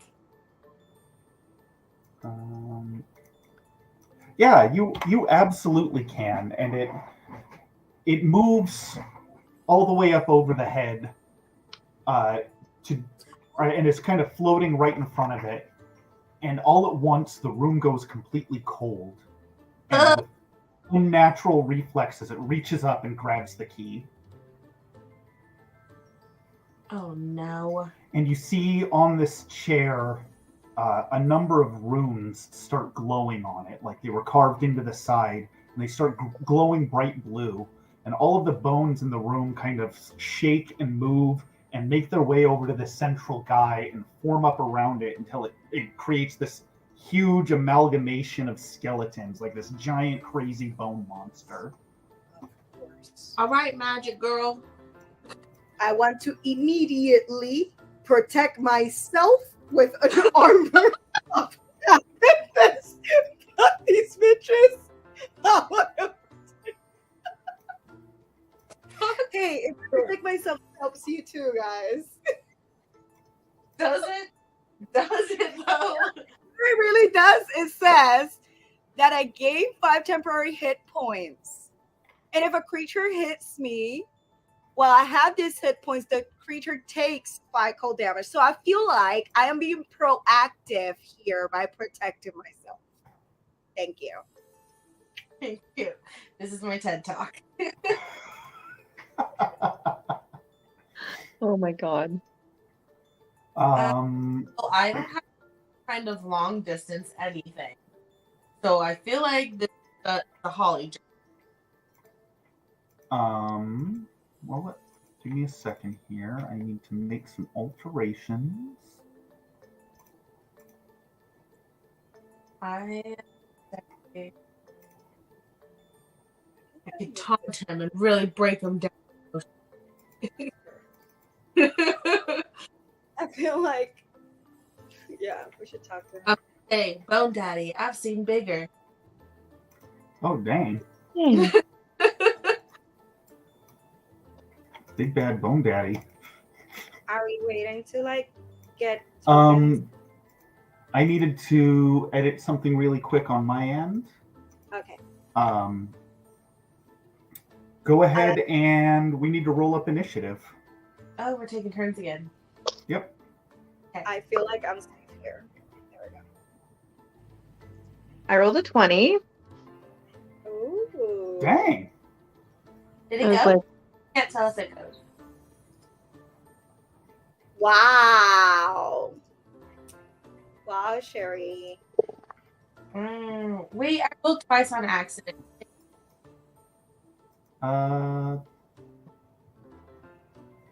No, that's all right. We're going to take the first one. Okay. And then Holly rolled a 20, you said? Mm-hmm. That's crazy. Okay. Daisy. I can't roll a 20 when it like really counts. But you can do it for initiative. No, we're going to reward you for that today, though. You're going to get an extra turn before everyone. Nice. Yes. Because that was a nat 20 on initiative. You saw this shit coming so fast. You knew the second that key was gone, it was going to be trouble, and you just run in there. You are ready to go. I'm just ready to stab everyone and anyone. Let me. You don't have to get ready if you stay ready. Hey. And Holly is at 20, and then...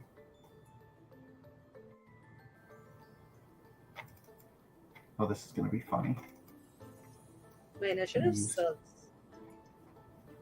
I'm gonna use you for this. Totally worked. Okay, but we're gonna change that number to. Oh, actually, that number's gonna stay the same. Cool, cool, cool.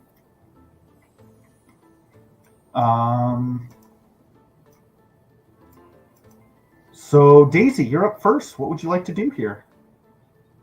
Well, Big Bad Bone Daddy needs to take a chill pill. So we're gonna mock him a little bit.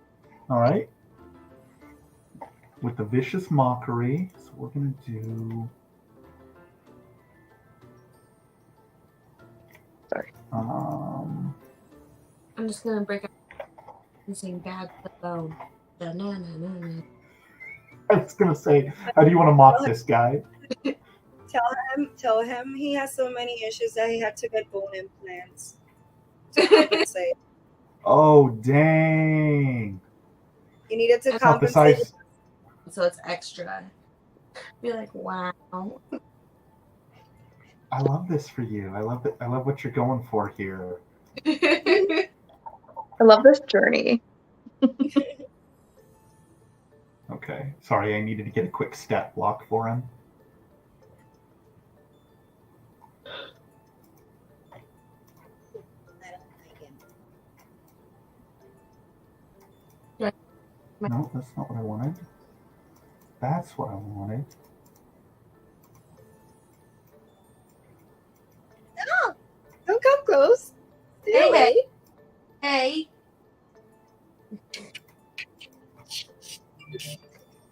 I'm mocking from afar.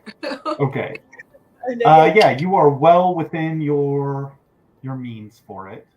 Back. Get away. What's your spell DC? What's my what? Here, I'll check it real quick. Hello, Daisy. Your spell DC is 13? It is 13. This guy made a great roll. So your vicious mockery did very little. He's still reveling in the fact that he's just got so much more bone than he used to. He has 165% more bone than previously. Yeah, They but left. look at that shoulder. That's a cow bone. Like, it's not even human. He's being indiscriminate about these bones. Everything's a dildo if you're brave enough. Yes. Words to live by. Any movement at all from you? No. What you doing? Actually, but I would like to move behind Cherry for a moment. Ew. Put you immediately behind Cherry then? Oh, wait, Right. hold on. I totally forgot Holly went first. It didn't update that. Holly, take 2 turns for me real quick. What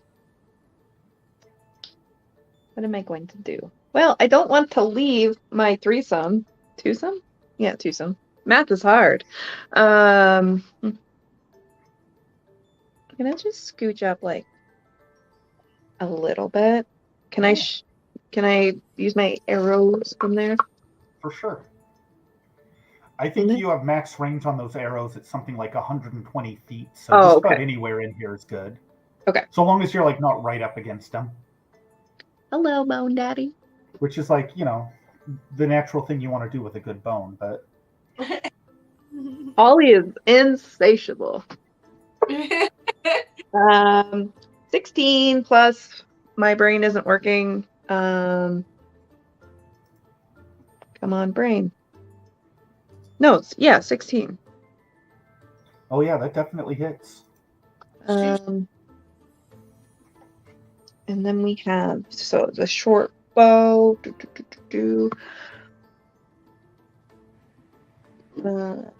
My brain is not working, so Fair enough. I'm just gonna roll in, and it went well. Yeah, it did. So that's what, 6 piercing damage?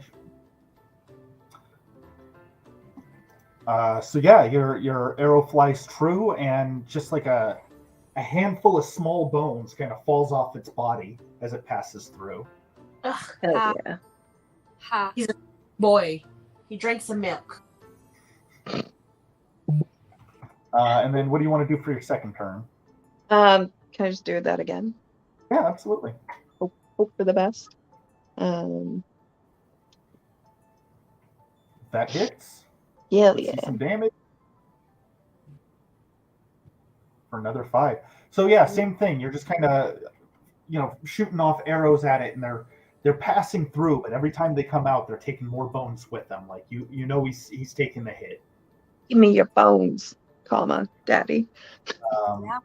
And then on his turn, he kind of just like reels back and lets out this monstrous roar. It shakes the whole cavern.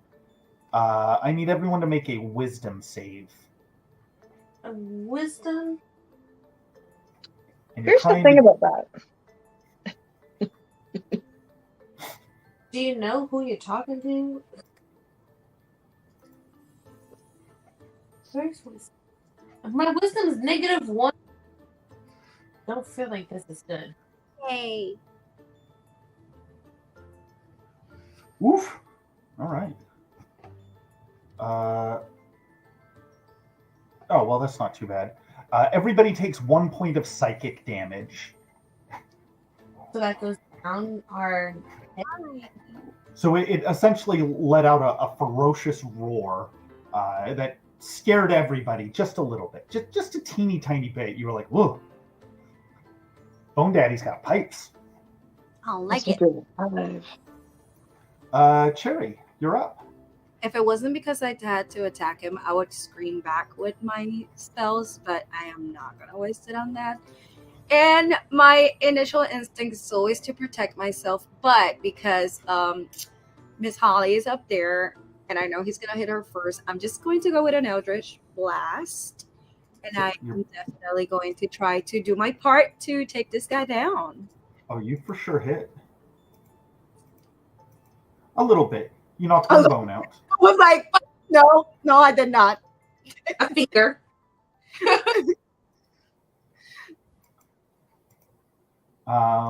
Any movement? I'm just gonna stand in it right here. I was disengaging. Is that? I would like to disengage from Cherry permanently. There's like a giant bone monster, and you're still being petty. I forget that I have a healing potion. Right moment.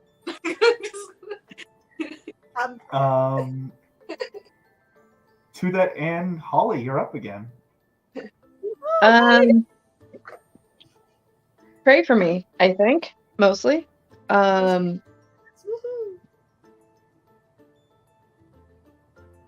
gonna, if it's not broken, don't fix it. That's definitely the way everyone says it. That is it exactly.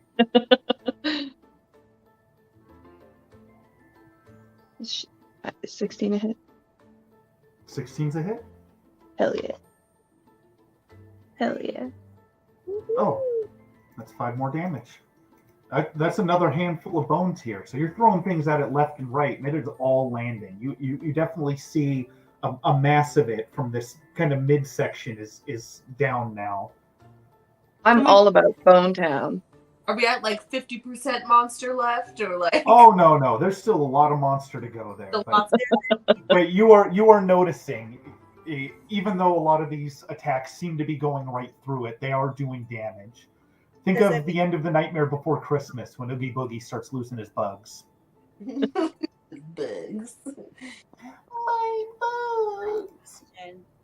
Any movement from you, Holly? It feels like I probably should. Yeah, let's just like fuck off a little bit. Just a tiny bit. Like maybe. I like how you just like ran up and you're like pew pew pew. I'm happy there. Yes, barrier. Daisy, you're up. All right. Well, I want to save my business for the special spell that I want to say. Am I able to read it, or do I need to give it to Cherry to read? Because she's a wizard. No, you're able to read it. You're also a spellcaster.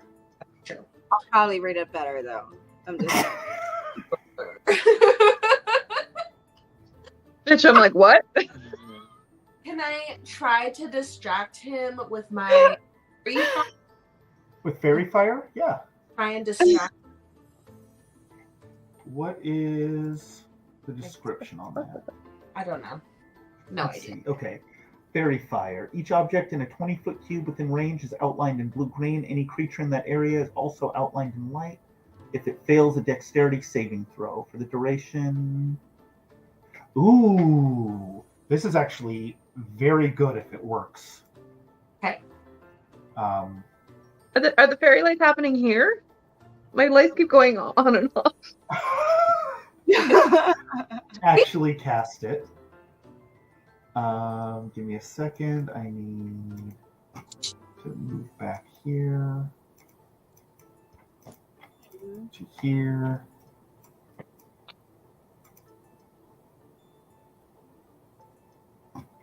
All right, we're going to do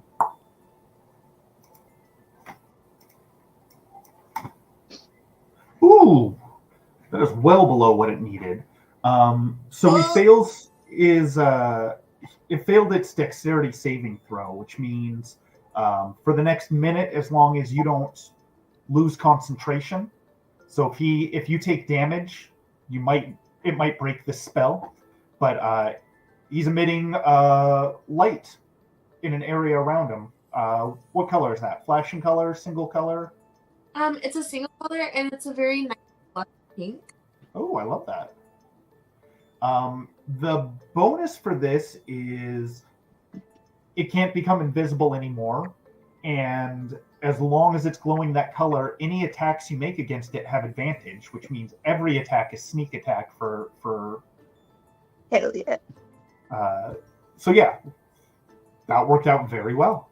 Okay, let's do it, you guys. I gotta focus. Any movement on your part? I'd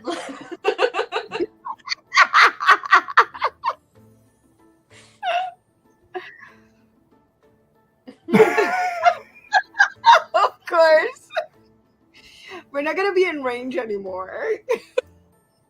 But you could if you move. At this point, he's gonna come charging at you, actually. No, stay back there.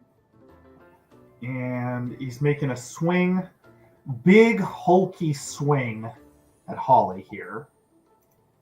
Oh, Holly. It is a natural one, though.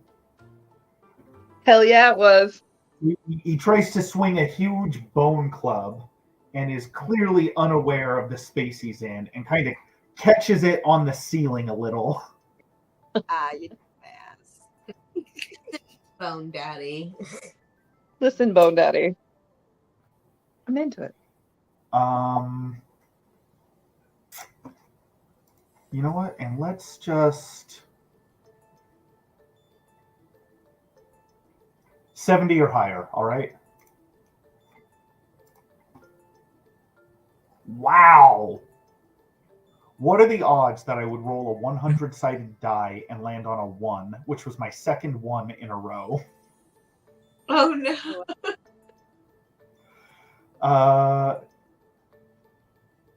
Yeah, so that's it. That's end of his turn. He rushed in like he knew what he was doing, and he clearly did not. Okay, it happens the best of us, bud. Hey, Cherry. Remember, we have attack advantage right now. Gotta focus. I am gonna go again with an Eldritch Blast for sure. Another Eldritch Blast. I mean, I should be protecting myself, but Listen, this is Dungeons and Dragons 101. If you're a warlock and it's your turn, You're just gonna Eldritch Blast. It's the only thing warlocks do, because it's awesome. We're just gonna blast it. It's like what Yeah. they're known for. They're the only class that gets that spell. It's like your signature move. Yeah, so that definitely hits, and it hits much harder this time. You knock out like a whole rib cage from that bundle of skeleton. He can now give himself looks. Did you That's right. again, Mother Trucker?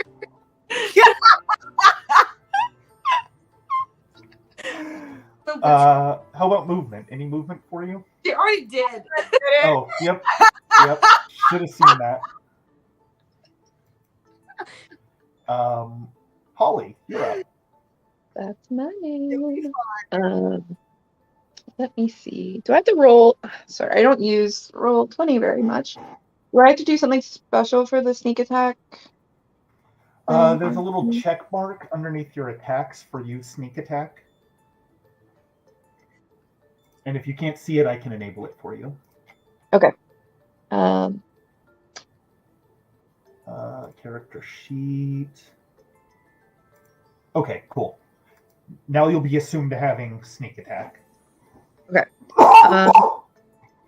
So I'm gonna go with this.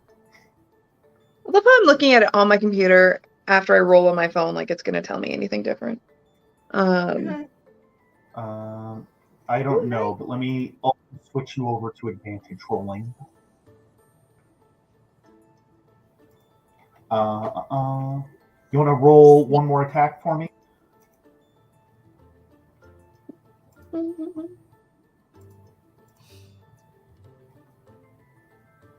Okay, that one definitely hits. You come across for big sneak attack damage. Actually, and at this point, just one of its arms, like from the forearm up, just kind of shatters, and all the bones that made it up kind of scatter on the ground, and so it's kind of limping along a little.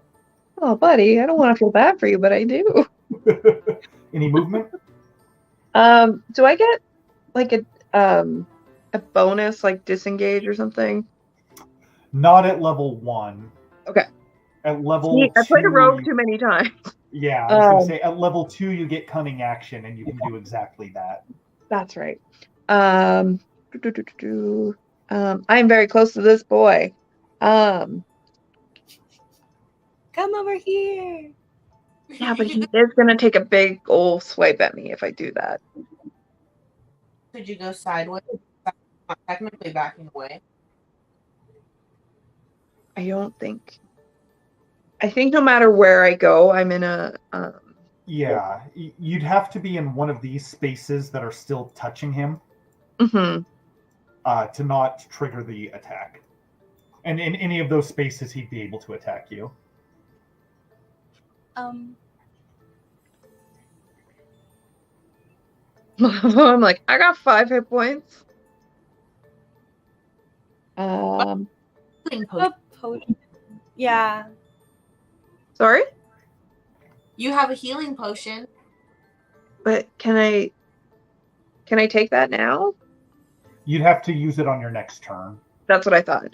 No, but I guess I'm gonna just accept what's gonna happen to me. I was gonna say, Daisy has a potion. Can't Daisy heal? Daisy could come feed you a potion.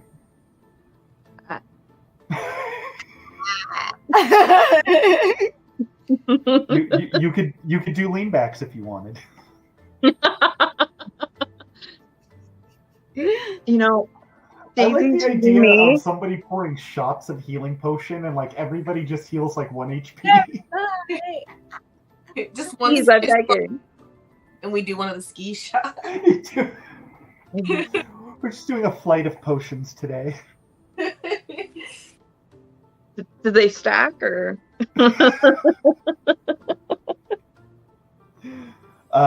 Daisy, you're up. Okay. Well, don't know if it's a good. Is he down enough? We feel like we should just go for it, hit him harder before he hits her back.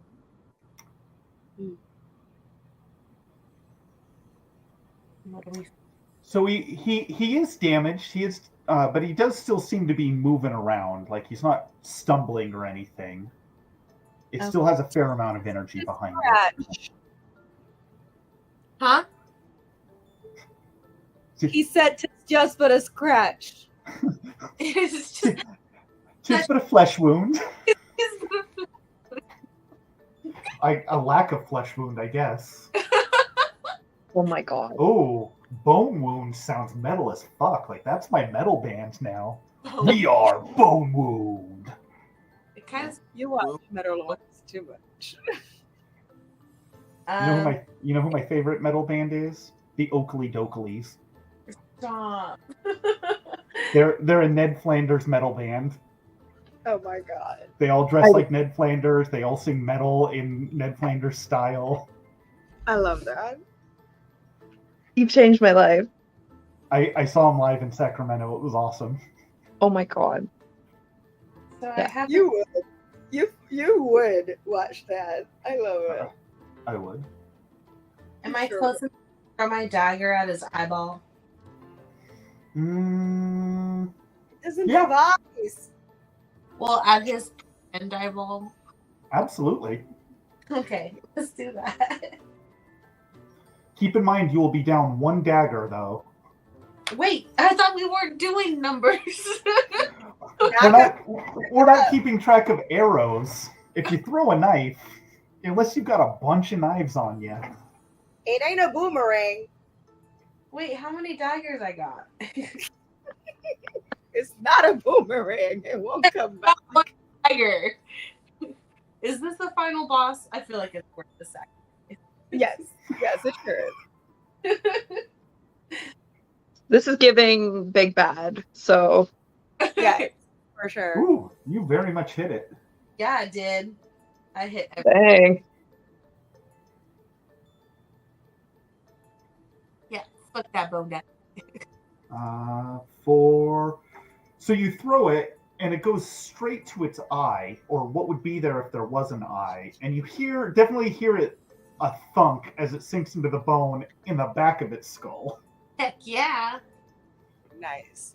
Great. Now you gave it a weapon that it can take out its eye and fuck us up with. Thank you, Daisy. Hey. The sass would Be fight like, for me. I love it. Any movement on your point, Daisy? Be a toothpick. Any more movement from you? is this yours? Is this yours? No, Johnny said, is this yours? You just throw this at me. I Tell you feel what, like think on that. I'll be back in just 2 minutes. I'm a horrible ally. I should go like diagonal here so we can like spread out and get him good. Aren't you supposed to focus on not getting hit? Well, I'm serpentine motioned over there like this. Oh. It's your new signature dance move. Yeah, like this. Can this thing swim? It can swim, can't it? I could jump in the water.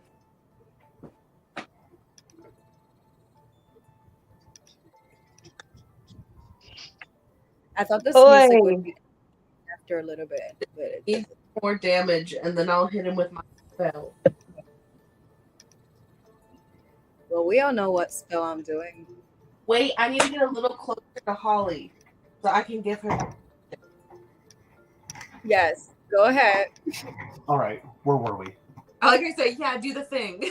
You guys do it. You guys. Wait, did you move and it wasn't behind Cherry? I'm confused. Did you come up with a new strategy while I was gone? Hot new pro strats. It's expose Cherry and be closer to Holly for when she needs healing. So, enraged by this flurry of attacks that have been coming its way, this big clumsy thing kind of bellows and swings its club at you again. Oh my god. Why though? And even though he tried going from a lower angle, it didn't seem to matter much as the club just kind of dragged on the ground behind it and completely missed you. God. Aren't you a big dummy bone daddy? He got no brains. Same, bud. I feel you. Sound like a little baby. Yeah, like in frustration, kind of moans out like, "Ah!" I'm sorry, bud. I know. Hey, we're still gonna kill you though. Cherry, what would you like to do? I'm gonna keep it simple. We're gonna keep hitting it with a finger blast. Yeah, keep finger blasting that bone daddy. Yes. I feel like that's not the first time I've said that to you. Hey. Okay, we're gonna finger blast it. Woo! Yeah. And that bright green sparkle is doing its job. You carve out more bones from it. Yes.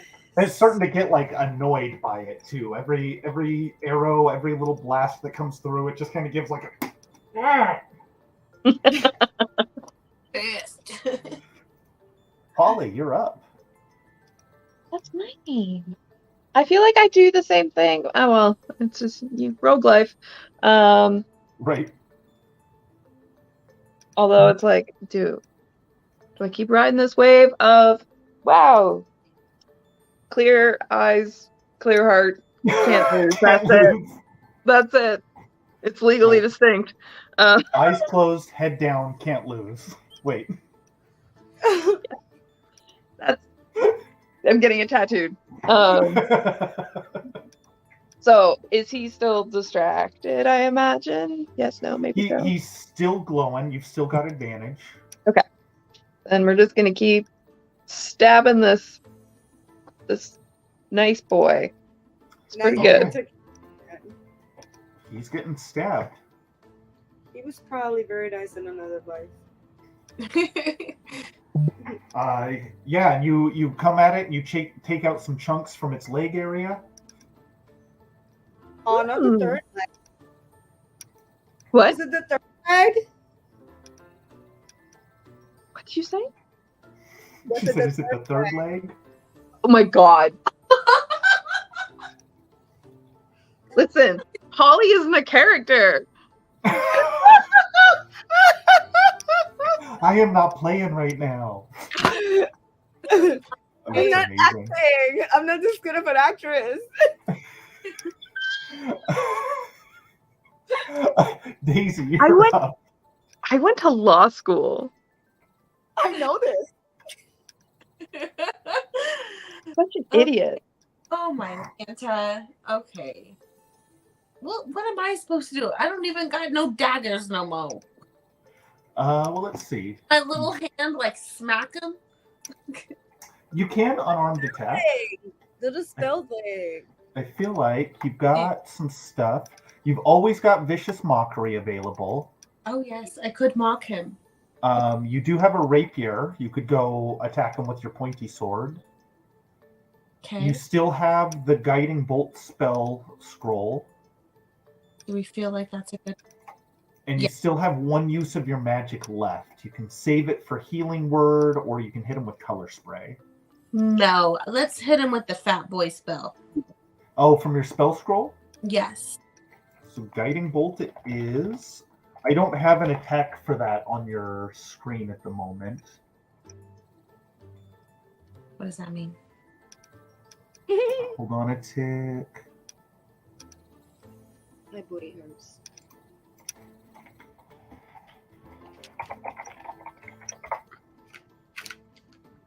What is your wisdom score? -1.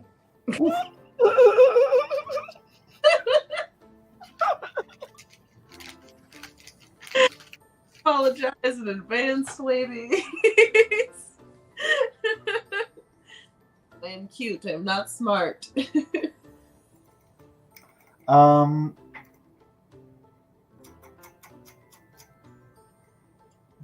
Give me a roll of charisma. So just click on the charisma stat. Charisma.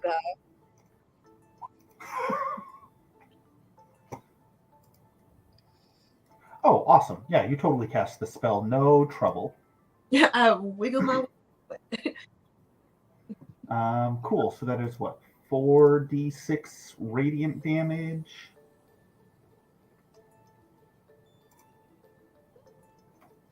Let's do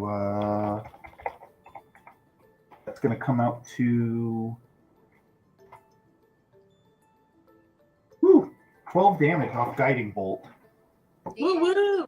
So you unfurl the scroll and you're kind of reading it out and you're like, if you want my body and you think I'm sexy, come on, baby. And then just a flash of light fires out of it and blasts a big chunk right out of its midsection. Sushi. Like this thing is starting to stumble at this point. Like it is definitely slowing down a bit. And stumbler. And as soon as you finish, the spell scroll just kind of burns up in your hand and disappears. Yeah, that was a big hit. Which brings us to the monster's turn. No. Unless you want to move? No. Unless you want to go hide behind Cherry? I can't without getting an extra hit. So on its turn, it kind of like frantically reaches down to the ground and grabs a handful of the bones that fell off of it. And behind it, you see the runes on the chair kind of pulse a little, and it like puts it back up to its arm, and you can see them kind of weaving back together, and its arm kind of reform itself, and that ends its turn. Wow. Okay. Cherry, you're up.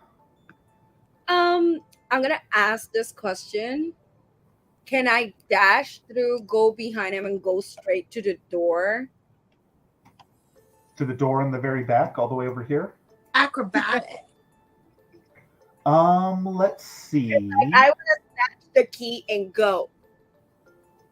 Oh, well, let's see. You'd have to find the key. So you'd have to make a sleight of hand check on him to try and steal the key.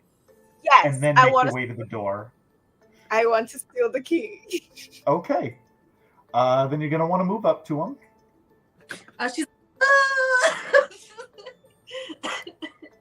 maybe don't move up. Okay, I'll move up to him. I need a sleight of hand check. And we need it to beat a 15. How do I do the sleight of hand? So it should be in your skills option on the left-hand side of your sheet. So go back to the core. There we go. And then it's towards the bottom on that list. Sleight of hand. Yes. Oh. You know what? I'm going to give you the advantage on that one. Wait. I don't see what happened because I got off the page by accident. Well, so you rolled it with advantage, but because Fairy Fire's still in play, I'm going to give you that advantage on it. So you make a dash right up to this mass of bones pinned together by some strange necrotic magic, and you plunge your fist right into the middle and somehow return with key in hand. Whoop, whoop. So let's see. That was 1, 2, 3, 4.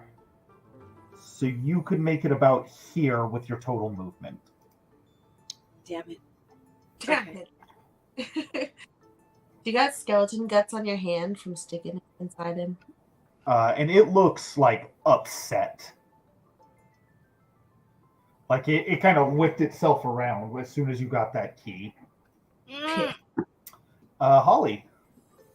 Holly. Hello. How do you use your good head? Holly to has defeat this bone. one thought in her head at all times.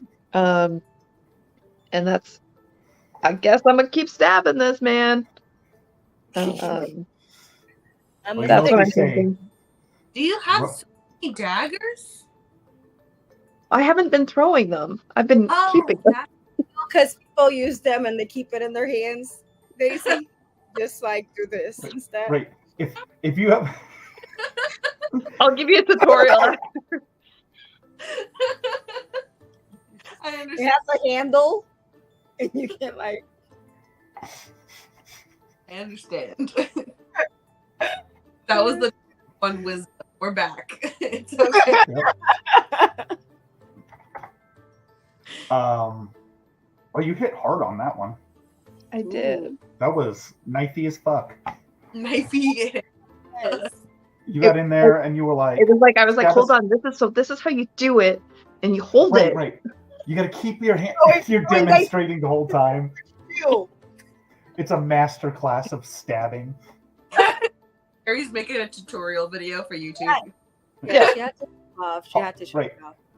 In her previous life, Holly Goodhead was actually Stabitha More Knives. But that was No big before. deal. Any movement on your part? I'm riding this wave, man. Yep, you're on it. I appreciate it. Daisy, you're up. Me? Well, I used my spell. Let me see. You want to go and recover that dagger? Where is it? It's in his head. It's in his head. That's it. He's like, She's already proven that you can reach in and grab stuff. Okay. Ugh. Okay, so I want to try and grab my dagger back. And I don't know how daggers work. I have another pointy thing. Right, I was gonna say you have a bigger pointy thing. I have other pointy things. You can't really throw that one so well, but like, No. But I can get closer. but you want your favorite pointy thing, is what I'm hearing. You know, it's a personal favorite. Good things come in small packages. Hey, you don't have to tell me. All right, go ahead and give me a sleight of hand check. Okay, slide. With advantage. Oh, I didn't do it with advantage. Yeah.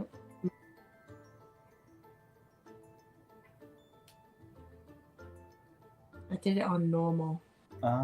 That's okay. Just give me a second one. We'll take the bigger number. Okay. So that's how we do it here. so nice. Such a Until sweetheart. those and dragons. Hey! Hey! So inspired by Cherry's move, you went, that ain't that hard. And you run and like vault up his knee and crawl up his ribs and reach into his head and get your knife. Yeah. Yeah. Parkour. But he is mad and frustrated, and he gives out another huge roar. Everybody give me a wisdom save. That was. Well, we know that's not my strong suit. We're looking to beat 12 on this. Well, Woo! Ooh. I'm smart as shit. what? Oof. Right. And then Makana. Okay. Cherry, you're safe from this. Daisy and Holly.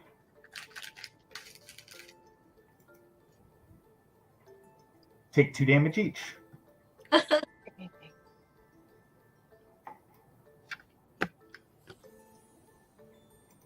Cherry, your turn. I feel that if I dash through the door and try to open it, it will still be alive. But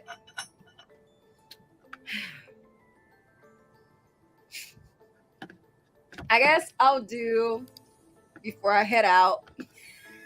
One last. I guess I'll do another Eldritch Blast. Actually, you know what? Okay, no, yeah, I'll do the Eldritch Blast. I'll Cherry's like, attack, I'm dipping. Bye. Oh, you hit it. and Not very hard though. Damn it. I'm gonna dip out though. I'm gonna go towards that door. Okay. As you step away from it, it takes an opportunity attack against you. Wait, I didn't know that. Okay, fuck it. Let him attack me. Ooh. And it hits you for 5 damage, How dare he? making you the first thing it's actually hit. It's upset y'all with its screaming a little, Yeah. but this is the That's first 'cause- time it's landed a hit. We all He's have been- childhood trauma, so yeah, yelling upsets us. Why me? Also, Cherry, you have temporary hit points, right? So you still have 10? Yeah. She didn't. Did you cast Armor of Agathis? I never did this spell. No, I didn't. Mm-mm. Oh, so now she has. But I That's what you- will. I am on my next turn for sure. Holly, what you doing? Where I'm you at? Pretty Stab- sure I stab need. I'm pretty sure I need that healing potion before I It's probably a good idea. Don't dip before out. I simply pass away. Good news is that's a minimum of 4 health back. I could take another hit. So what was it like? It's 2d4 plus 2. What are you? That's a 1. 4. 6. Wait, 1, 4, 7 total? Yeah. Nice. But it does it just get you to your maximum, or does it give you extra health? It only goes up to maximum, Good to know. which is why it's always ideal to heal when you're at 0 HP. I understand now. Excellent. Any movement on your part? Nah. Y'all stay down there. I'm gonna go to the Daisy. Over here at the door. Don't mind me. Well, I got my dagger back, so I might as well fucking use it. But I'm gonna be closer now, so I can actually stab him. All right. keep stabby. I'm taking a note from Holly over here. Right. You're like, wait. So like this? Is that how it works? And you do in fact hit it. Shoosh, yeah, I do. For 4 damage. This skeleton is literally dying by 1,000 cuts. That is exactly what's happening. He is taking a lot. He is not swinging very hard at you, and he's getting cut the f up. It's just like a whole like King Kong swatting at the airplanes kind of thing. Like by the time he hits, you're already gone. To that end, he's really focused on this key. Oh no! Why? Because So he's gonna take this move over here. Let it go, man. That means both Daisy and Holly have an opportunity of attack here. Nice. Oh, thank God. Both of you can take a free attack on this thing. Heck yeah, we can. See, I knew this was gonna happen. I did this for the team to strategize. I totally was not running away. I was trying to make him. He was not trying to. No. My wisdom was higher than all of y'all, so you need to know that that was what I was trying to do from the start. Listen, I believe you. In character, I believe you. Absolutely. Like, yeah, she just Don't she believe wants her. respect for us. Daisy, did you make an attack? Am I using my dagger? Yeah, I'd assume. That's what you had last, right? Yeah. Beep. Oh, that for sure hits. Shoosh, yeah, I did. So that is 15 total damage from the two of you. Ooh. And it's like a almost a beautiful coordinated move as it turns to dash towards Cherry. You both catch its legs and they just crumble out from underneath it, and now it's fallen prone to the ground. It can no longer move, but it is just in range to take a quick swipe at Cherry. Ooh, watch out. That's petty though. That is petty, but you beat that by a petty number. Like one more and it would have hit you.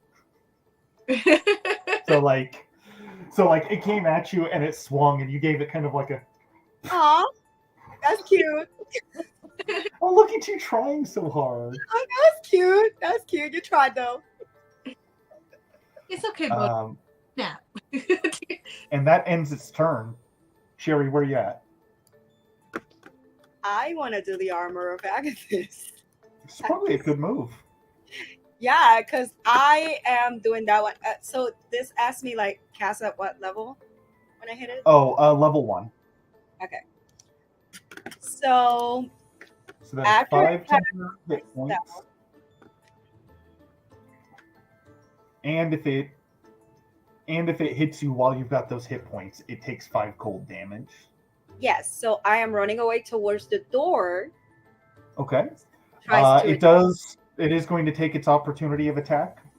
Yes. You're moving away from it. Fire, right? Will it backfire? Well, it's almost certainly going to backfire. It does hit you for 1 damage, so you still have 4 temporary hit points, and it takes 5 damage back. So, like at the last second, you're running off, and it like reaches for your foot, and as it grabs it, it kind of freezes the bones in its hand, and they just kind of crumble behind it. Ow. Ew. Holly Goodhead, it is your move. Is that the furthest I can go, by the way? It is. Okay, cool. I think, wait, one more. I shouldn't feel bad for this thing. What's going on with the chair? Is anything weird going on there? Nothing since you last saw him like try and repair himself. The runes are kind of glowing, pulsing, but nothing like suspicious or unusual. You definitely noticed a surge when it kind of knit those bones back together in it, but nothing else going on. Okay. And he's more like facing this way? Yeah, he's facing towards Cherry right now, prone on the ground. Mm-hmm. I'm not. I don't have a backstab yet. Just gonna keep stabbing this poor skeleton.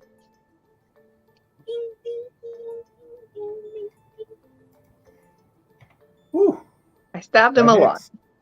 That hits. At this point, you're seeing the original body that was underneath all of that, the kind of mummified body, and it's just got a couple of like extra bones hanging off, and he's like desperately trying to reach towards Cherry. I'm running, Daisy, babe. are you gonna put this guy out of his misery? Can I mock him to death? Give it a shot. Oh my god, that's cruel. You lost all your extra shit. Is that allowed? Is that it? I'll allow it. Like, it's an attack. Go for it. Okay. So he needs to make a DC saving throw against 13.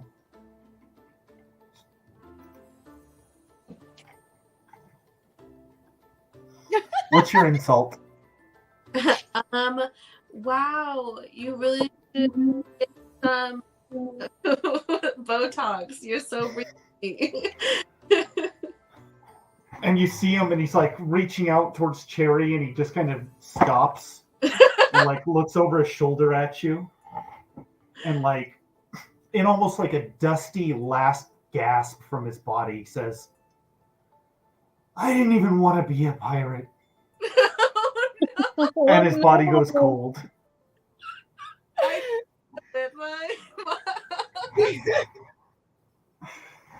I'm unusually affected by the fact that we just killed a man, considering I killed a man. Especially since he was a man who's been dead for a long time. Wrapped up in a bunch of other dead men. He wasn't bothering no one. Listen, I want you to understand. He had 16 men on his chest. Yeah, so did I. Like, what's the difference? Right. Point made. Point made. Point made. Stab, stab. So yeah, at this point, the Guardian here is defeated. You have the key. The runes on the throne kind of go dark and fade out, and it's very clear to Cherry that all of the magic is gone from it now. Beautiful. Can we sit in the throne and take a victory selfie? Absolutely. Okay, Yes. cool. Never wanted to commission drawing more like than right now. And also, as the whole thing collapses, Cherry, you hear this almost buzzing whisper in the back of your head. The fiendish patron that gives you all of your powers goes, "Good girl."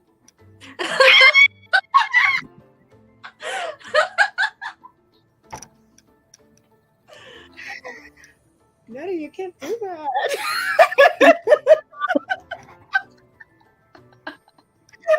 Anyways. Holly just is like, what?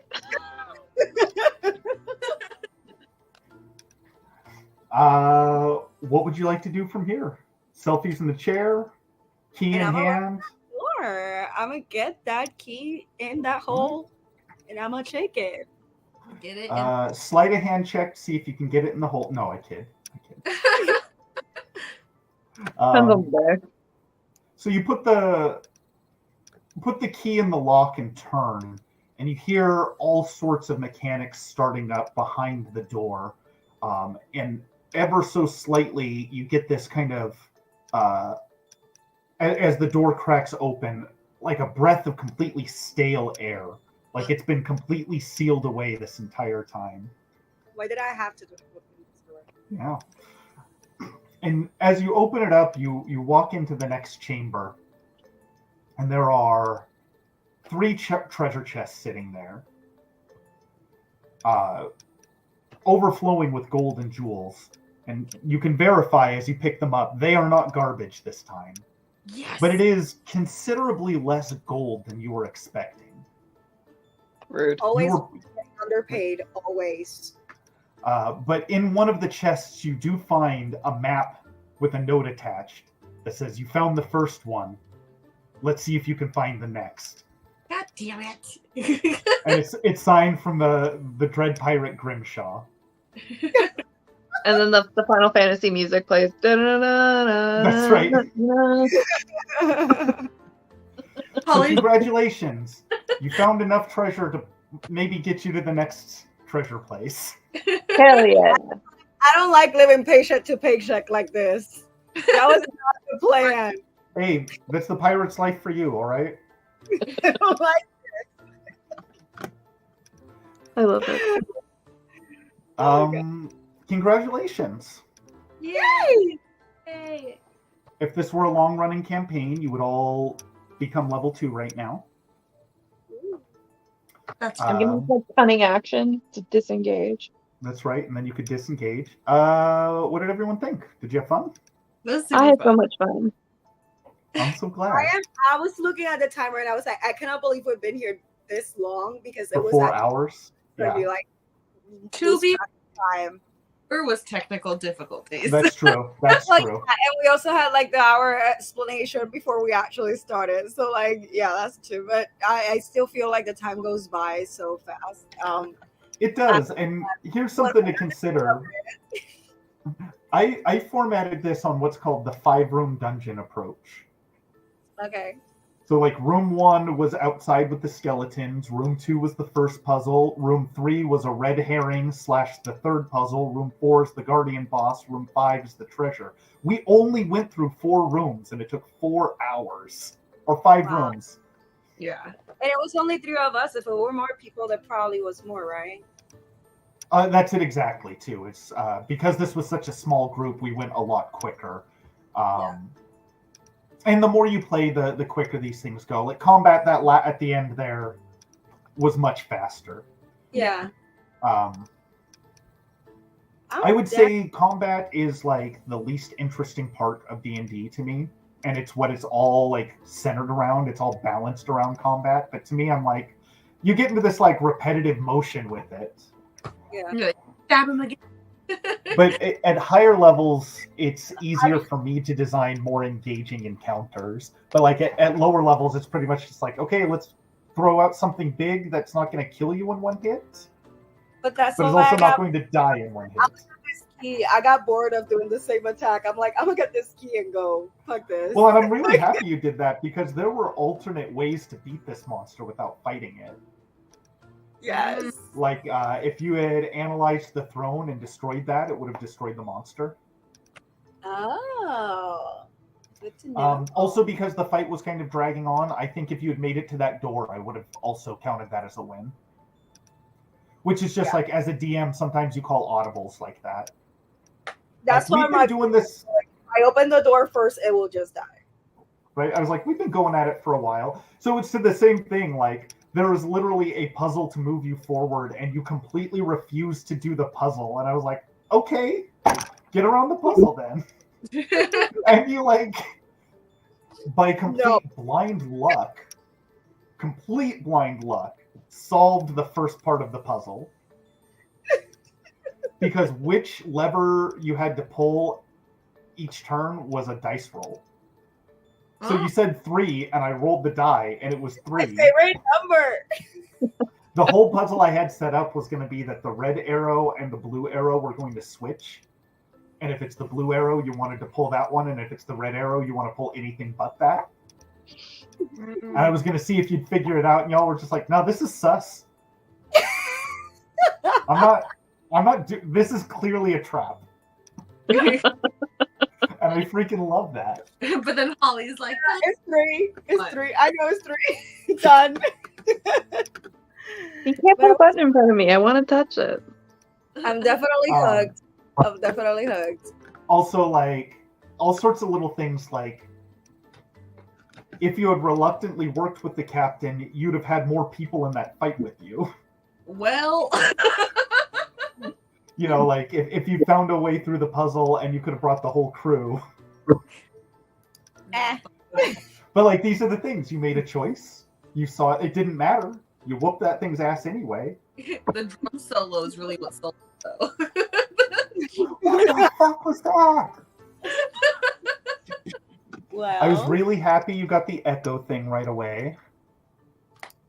Well, there's nothing worse than laying out a riddle and nobody gets it. Because eventually you just have to be like, yep, you figured it out. It was a dog. Good job. Nobody barked, huh? Right. Well. No, I had a lot of fun running that for y'all. I'm glad you had a good time. I had a great time. Definitely did. I need to round 2 for sure. Yes, we gotta sign up for another one. Maybe when we see who survives from group 2, we can see who can join us on this one. I was gonna say, let's do a little like Squid Games action on the next one and see who also really wants in. And like, if we can get just like, and we don't even have to meet regularly. Like the game I'm running long term, we'll go 6 weeks without playing. Sometimes we'll play every week, just like whenever people can find time. Yeah, that's kind of how I prefer to do it. What I like, so this was like a short format, right? Like we started at a point, we ended at a point. When I'm running like a longer format, I like to go, cool, let's do a session where we all make our characters, but we also discuss what kind of world do we want to build? What kind of goals do you have? Like the other game I'm running, they really wanted like a social justice kind of thing. They wanted to build a rebellion against a obviously corrupt empire with like an established history, but I also had to come up with like secret history, you know, where they were clearly spreading misinformation and like. And then here's what'll happen is you'll lay out all these cool ideas and your players will do the one thing that you didn't plan for. And then you have to be like really good at just making it up as you go. So like I had this whole thing where they're getting chased and like they make their way through the sewers to get away from the guards. And they meet up with the rebellion, and like the rebellion's like, so will you join us? And they're like, nah. And instead they went back to the sewers and set up their own home base there, and they're acting like highwaymen. So like if someone wants to pass through the sewers, they got to pay them a toll, and like, and they're like trying to case the aristocratic parts of town so they can steal from the rich to build social programs for the poor. Oh my god. That is right. That's Well, incredible. I feel like it's late, and I had so much fun. And we're gonna end the live now, but y'all gonna check out the next time we get on If you made another it, group of people. thank you. And when we Yeah, if you get made it back, this far, we hope you enjoyed yes, it. this far, yes, we'll see you next time. Thank you so much for doing this. Thank you, It was Wade, my pleasure. for Thanks for Yes, playing. thank you. and thank you all for joining. It was Good night, guys. fun.